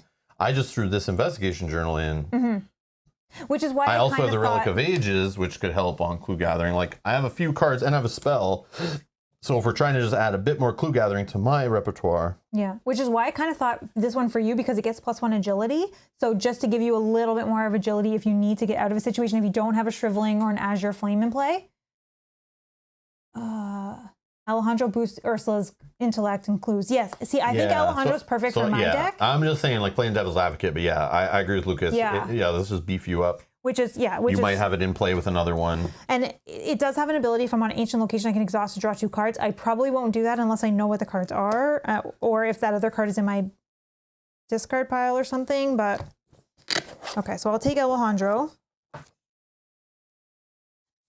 And then do you want this one? Because I think it's not terrible. I don't know how many allies you have in your deck if it's... Yeah, but it's fine. Then if I know I have more coming up, then I can put more soak on them and feel more comfortable with that. And did you take the relic as well? Yeah, right? Yeah. Okay. I had. It was already in my deck, so it didn't let us choose who gets it. It says if it's not already part of an investigator's deck, which it was. I don't know, but if you just want to have, like, you're not going to see all these allies together at all the time. No. But again, you have 10-ish XP, 8 if you don't use the discounts. You could get a charisma. Ah, true. Yeah, right? Someone could suggest that for you. Yeah, true. I have the little Doom ones that come into play to help me search, which are really just soak, and then I have olive. I don't think I have many others, but yeah, sure. Unless anyone else is suggesting otherwise. Like, nobody has said anything yet. Yeah, but feel free to get involved. Maybe we just give this all to Mel just to beef up her evading of vengeance guys or something. But now it helps me evade a vengeance people. That's exactly what I was thinking, because I have 4 my evade normally. Is 3. Exactly, that's exactly what I said. I have 4. You have 3. Giving you that, you would have 4. Yeah, it might help. If something falls on your head and you're not prepared, it just gives you that option. Okay. I don't know. We'll see. Probably what's going to happen is I get all of it at the start, like every other game. She's going to have full health. I draw into this, and then I just use this on a test as a skill card, which is not a bad thing on fights and agility because it got the question mark, but I mean, it's very flexible. Worst case, it just helps me on some tests. I don't know, which is fine. Yeah, I think you take that. Do you want to update them right now before you move on? Let's do that. Let's do that.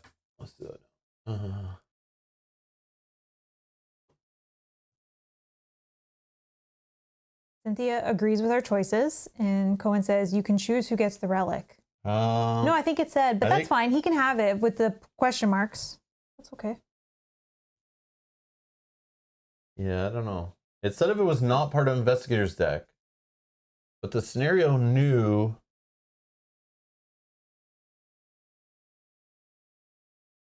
Yeah, it says set it aside. I don't think setting aside removes it from my deck, though, right? Because we could not have gotten it from the Curiosity Shop when it was attached, so that's why it's not. Yeah, I don't know. It's okay. Just because I didn't control it doesn't mean it's not part of my deck, right? Because I came with it and it's in my deck list, right? Relic of Ages is part of my deck. Yeah, you already have it. I don't think anything in the scenario removed it from my deck. It just said, search the collection and deck and discard pile, set it aside. Then the game told us to attach it to a location. Then it told you to take control of it. But in no way did it ever change ownership of the deck. But maybe it did. Because at the end of the scenario, it was worded specifically. Where was it? Yeah, right here. If the Relic of Ages is not already part of Investigator's deck. And I feel like it's part of my deck because I added it to my deck list already, right? Like it became part of my deck. Yeah. You brought it in. I don't know if it leaves my deck because, like, I think the whole rules for how decks usually work in these kind of games is even though you may control a card or it might come into play, it might get stolen from a bad guy or something. It's still from my deck, I think. But yeah. No, I think you're right. It's already part of your deck. It's already part of your deck list. You brought it into the scenario. It just moved where it was. It wasn't shuffled into your deck, Yeah. So like I'm gonna take it as it's written there. It's like, yeah, it never did not become part of my deck. I don't know. Because if we didn't have it already, maybe there was another way to get it in this scenario. Yeah, maybe. Or maybe that was the way to get it in the scenario if you didn't already have it. Yeah. Yeah. Okay. Okay. So we are adding. What are we adding? You're adding each taka to yours. Each taka.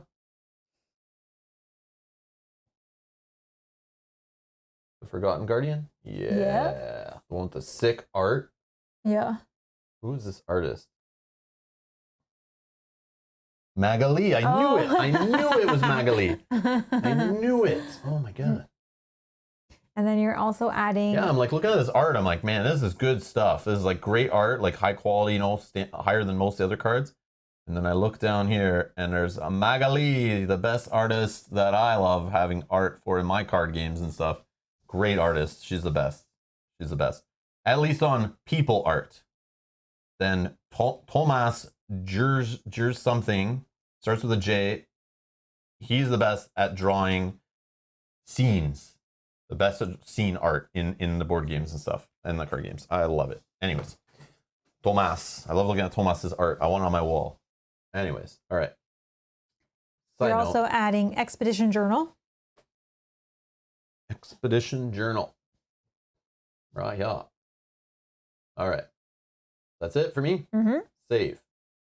Now I'm adding Alejandro to mine. So now the deck list that's included in the video description is updated with Father Mateo's stuff. So when you're looking at how we spend the experience from this scenario, now you can look at the most accurate, latest deck list. All right, let's go back. Edit the Tomb Raider. And campaign cards. What are you doing? Alejandro. Alejandro. Whoops. I shouldn't be. Yeah, that's right. Campaign. Alejandro Vela. Yes, this one. That's it? Yeah. That's all you took? That's all I got. I got all the toys? Yeah. Oh. That's fine. Oh, I didn't realize I was taking them all. That's fine. I might die, so we don't want to lose the toys. No, but some of these say, I know. Some of them will say, just go to you. Yeah, Yeah. you pass them. Which will be confusing. Oh, Dirty Bob. All right.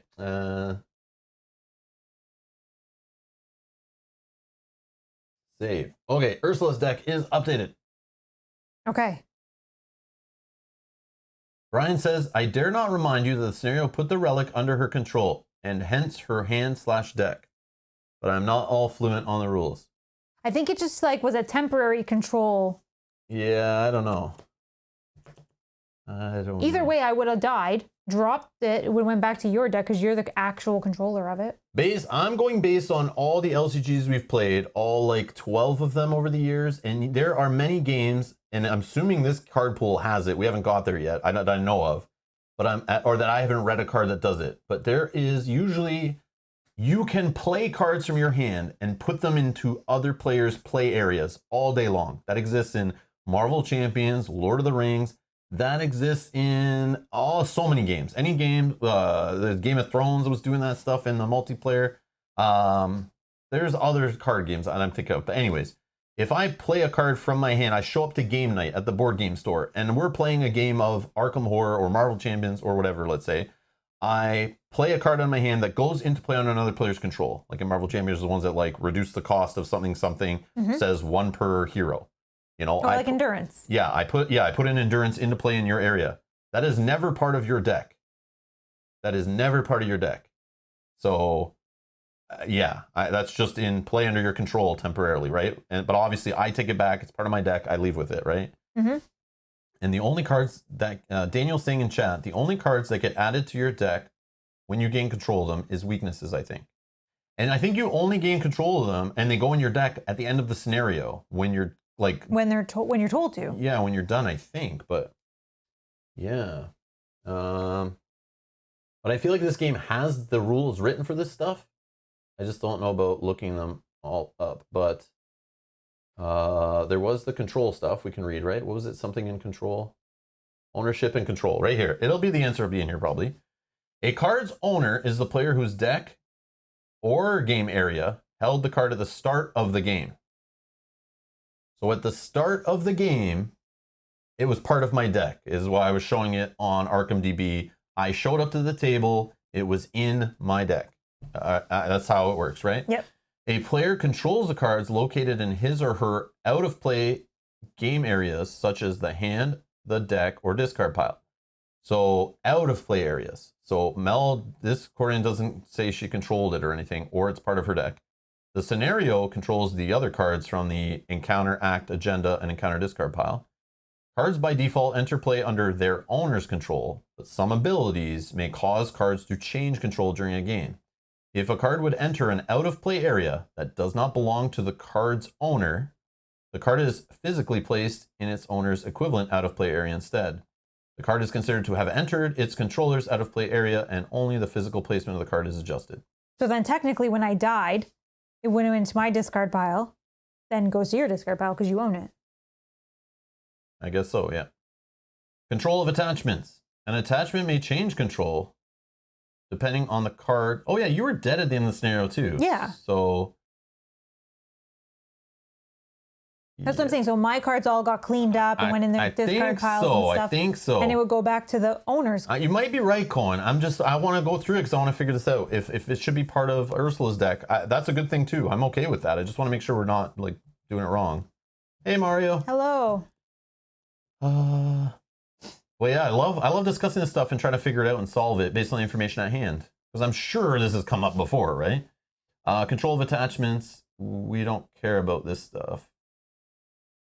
I think that answered it in that first section. Yeah, I think it's there. answered. Yeah, I think it's answered. So yeah, I think it was part of my deck at the start of the game.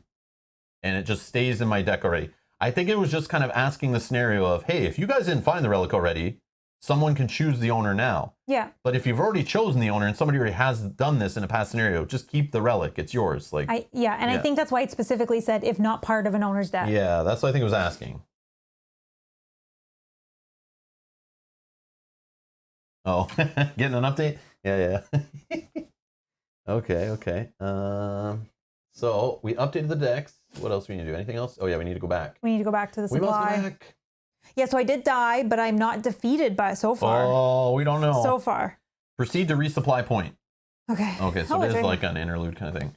It is clear now that you will have to venture once more into the wilds before the mystery behind the Relic of Ages is solved. Each investigator has the option to choose additional supplies to add to his or her current list of supplies. In the campaign log, under each investigator's supplies section, record the supplies that the investigator chose to bring. Note, provisions, medicine, and gasoline can be taken more than once by recording their name multiple times and spending the appropriate number of supply points each time. Okay. And it says, before departing from Arkham, it might be a good idea to take a visit to St. Mary's Hospital. Let me heal. Each investigator who has a poison weakness in his or her deck may spend 3 experience points to remove that weakness from his or her deck. No, neither of us None have of us have that? Okay. No. Each investigator may spend 5 experience points. Oh, this is why they give us all the experience.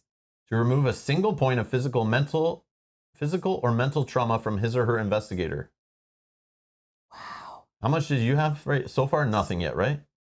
I start with 3 mental every round. Oh. You start with 2. I start with 1 trauma and 3 mental. 5 experience to get rid of 1 mental trauma. I'm not sure if that's a good trade.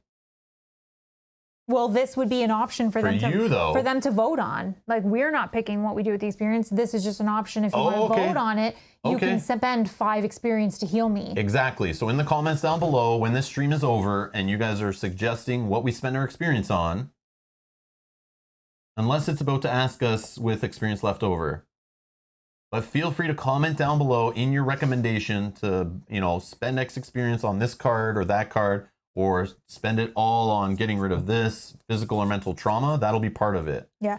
If I did spend 5, I still would have 2 remaining. So, I mean, that's just totally up to you guys and what you guys want me to do. I got to put this in like the rules below when I put the pinned post. I'll put this in the pinned post when the stream's over. Okay. Or when the stream's done processing, which could be 20 minutes after the stream, could be an hour after the stream, could be 2 days after the stream, I've learned.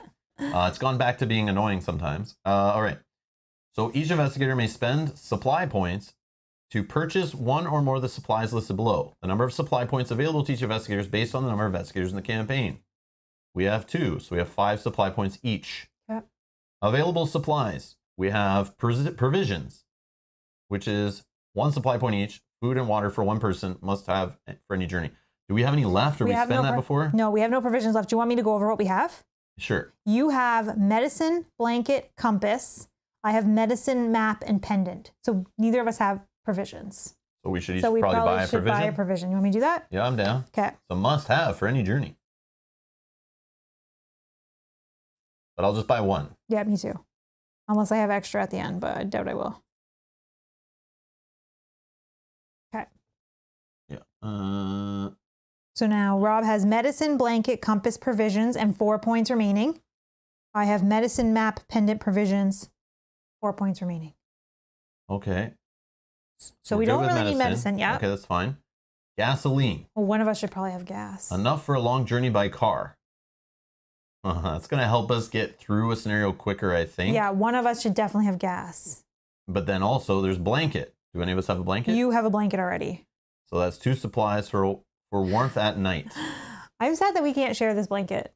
And then canteen, 2 supply points, can be refilled at streams and rivers. We also have a compass, which one of us have. You already have a compass. We have binoculars, 2 supply points to help see faraway places. The chalk that came up and we didn't have it for writing on rough stone surfaces. A pocket knife, 2 supply points. Too small to be used as a reliable weapon, but easily concealed.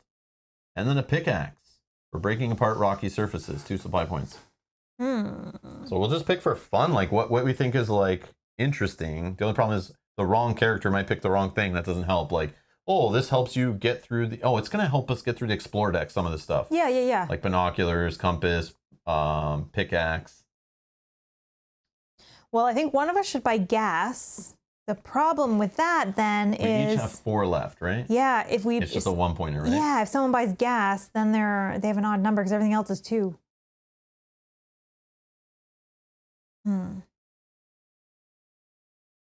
Yeah, remember it says you have multiples of gasoline and other stuff. The provisions True, and so the we medicine. could buy 2 gas. Or I could buy another provisions. I feel like I need a blanket. I feel like that is what caused some of my trauma. Or my physical, I don't know. Well, I think I want to buy the pocket knife and the pickaxe. Yeah? Yep, I think so. I don't know. Just a gamble. Like all this, they're going on no information really other than these like little one-liners here. But it's like you have no idea if it's going to help you in the scenario you're in or not, or the wrong person has it when the other person needs it. Okay, I'm buying... There's also the canteen. I'm buying gas. 1 gas, 2 gas, or are you buying an extra provision? You could buy 1 gas and another provision if you think it'll come up again. I could do provisions. Because it keeps reminding us, like, you're allowed to buy more of these guys. Yeah. I know the medicine, the amount of venom we saw flying at us, it definitely would have made sense to buy multiple medicines. But luckily, we didn't have to take any poisons, so that's good. I'm debating a blanket. Can you scroll up for 1 more second? You already have a pickaxe and the pocket knife. You want to scroll up? What was the other option? Bob says recommendation, probably not worth it. Reducing Ursula's trauma with that 5 experience we were just talking about. Oh, yeah. Because her days are definitely numbered. No. Janet's saying, would binoculars let you look at locations connected to your current location without moving? Possibly. That sounds like a thematic win if that's the case, but I don't know. Can you scroll up again? It's a long journey. Scroll up again. So we have a compass already. You have the pocket knife, pickaxe. I could do binoculars instead of a blanket, but then I'm risking. You do whatever you want, Ursula. You do whatever you want. To help see far away. You might not be around to even check this little list. No, I'm going to get a blanket.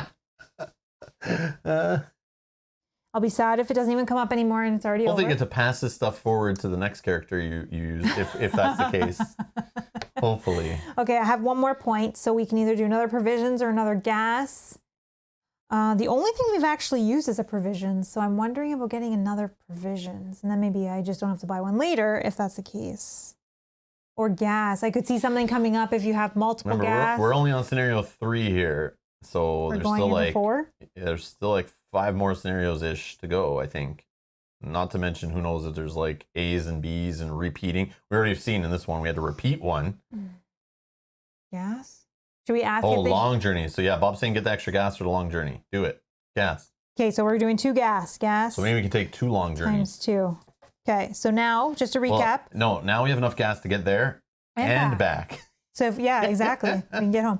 So Rob has medicine, blanket, compass, provisions, pickaxe, and pocket knife. And I have medicine, map, pendant, provisions, gas ×2, and a blanket. All right. Okay. I don't know if that's And then correct. the next scenario, that's it. We'll find out. That's it.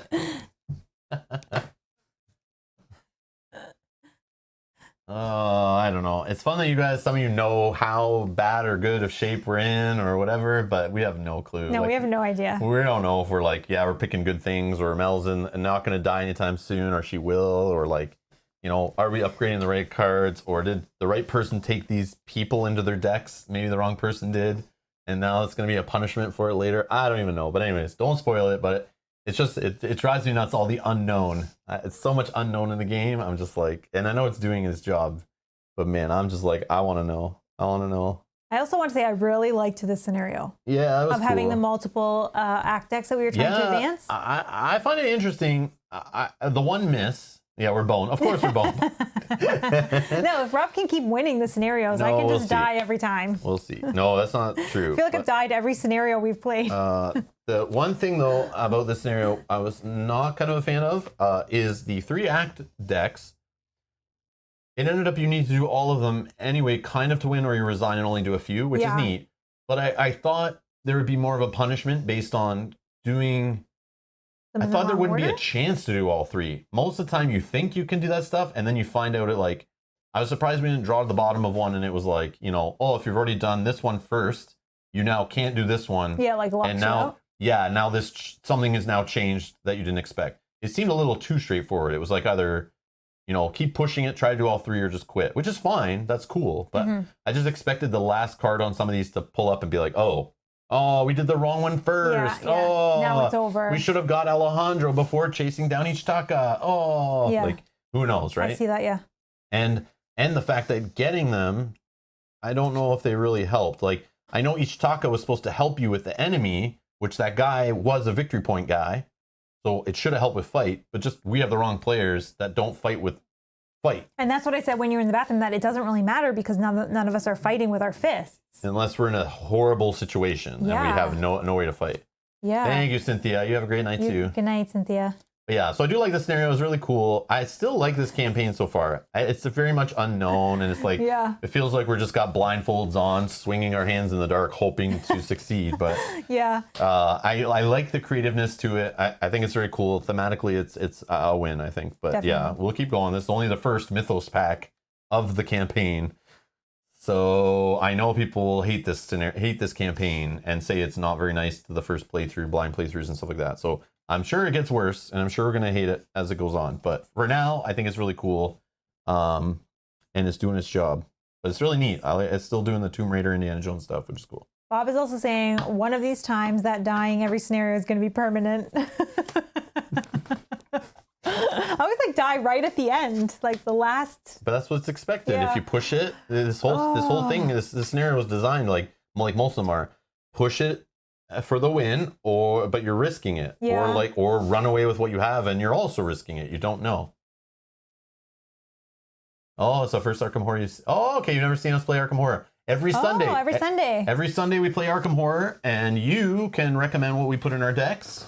So our decks are actually built by some of our producers that support our channel. We did a poll, and all the fans that watched this series on our channel voted which decks Mel and I play with. And then every week, you guys who are watching can decide how we upgrade our decks by voting in the comments below. So that's how we do Arkham Horror here, trying to be different, playing Arkham Horror like 5 years late. That's how we're trying to make it more interesting, especially for those who've played the game a lot already and are still might be interested in watching us fall on our face. But we are playing blind. We're still like newish to the game. We don't read forums and listen to podcasts in between. Nope. I'm trying to do all this as spoiler-free as possible. I stay out of the one Discord channel as much as I can so I don't get spoiled on things. I don't look ahead at cards. All the packs we bought that we aren't playing yet are all still sealed except for Forgotten Age and everything we played in the past. So I have a box upstairs just full of packs and boxes still all sealed and in shrink because I do not want to see any of those cards. I don't want to do it. So we're playing progression. But once we catch up and finish all the content that's out, we'll go back and play some Return Tos and stuff like that. Yeah, you just vote in the comments below when the stream is done processing. the comment section will open, and then some of our awesome viewers will suggest how we spend our experience, and you can just click thumbs up on that. Or you can suggest something if you have a suggestion for us as well. And when we do post polls, they will show up on YouTube. Sometimes I'll do member-only polls. So if you join the channel, those will show up private to you. Or I'll do it on Discord. I'll post, or not Discord, Patreon. Patreon, I'll post polls on Patreon sometimes. And if you support the channel, you can vote there. That's how I usually do it. And you usually post them in the same place, like both places, so that you can support either way. Yeah, and if you can't vote on those places, I'll post a link that goes to like Google Forms or whatever and make the poll there. So just stay tuned. I'll do some polls soon. But yeah, or you can vote in the chat sometimes now. That works easy. So currently, the only voting right now is in the comments. Yeah. But we don't really know how we're going to set up the next cycle. Velco's saying, how many cycles are left unplayed? So we have the Circle and Done next. Okay. Then after that is Dream Eaters, I think. Or those might be opposite order, I don't remember. Then there is the Innsmouth Conspiracy, I think it's called. And then the new one that just got announced that will be coming out later this year in the fall. Which I already forget what it is, but the one based in Alaska. Edge of... I don't know. But, so basically we have 4 cycles. Once that one releases in like 2 or 3 months or whatever, we have 3 that we own that we haven't played. And another one. And we pre-ordered that one already. And we pre-ordered the other one. But... we also have return to boxes for some of those, and we have standalone scenarios we haven't played yet. So lots of Arkham Horror to still play on the channel before we even start getting into repeating things and seeing the whole card pool and building crazy decks and taboo lists and all that crazy stuff. Edge of the Earth. Who's Edge of something? Janet, thank you again for that. Yeah, I knew somebody would know it. But yeah, Edge of the Earth is the campaign that's it's coming out later this year. All in one box, pretty much. 2 boxes, I guess, but the campaign part's all in one box, which is nice. So that's coming later this year. So yeah, lots still to play for Arkham Horror, so it's not ending anytime soon. So if you were hoping to show up on a Sunday and we play something different, I'm sorry. It's Arkham Sunday. Maybe the only thing we would do is switch in is another Arkham game, I think. Yeah. If we were taking a break from this while people voted on decks or something. True. Or we just play standalone. Or we play standalone. That's what we did last time. Yeah. And Stacy Superkind says their Discord channel is a trip. Highly recommend becoming a Patreon to get access. Oh, that's awesome. Or joining. Or you can join the YouTube channel down below. That will also get you access. It should work to automatically join you either way. Yeah. So whichever way you prefer to. Some people don't like donating on Patreon. Some people don't like donating through Google's YouTube stuff. So you have options.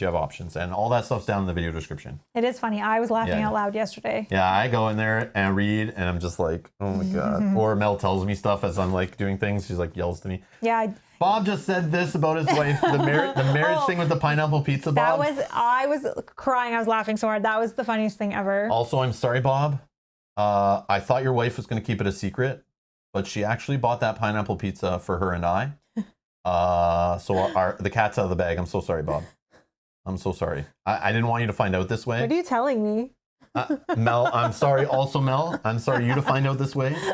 But Bob's wife bought a pineapple pizza, and Bob didn't know. He found it in the groceries when she came home, and she was supposed to be secretive about it. But he just learned his wife of 43 years? No, his partner of 43 years, his wife of like 3 or 4 months. I can't remember. Yeah, sorry.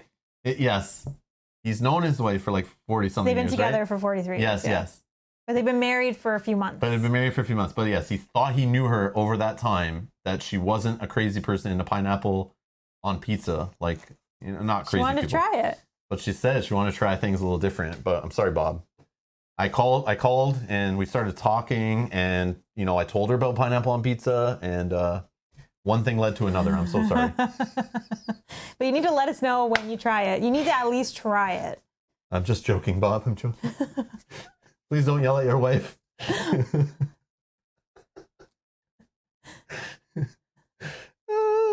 Oh my God. But you did make a comment. You did make a comment before. I can't even remember exactly, but something about that everyone needs to give you your space while she looks for a place to live or something. Oh no. Man. Yeah, Cohen, that's awesome. Yes, it is awesome. Anyways. Oh my gosh, so funny. Yes, Discord is a fun place for sure. Yeah, videos are funny in there. You will not be trying it? Not even try it? What? Bob, I don't know, man. At least try it. Yeah, I don't know. Because if you can't say you don't like it if you've never tried it.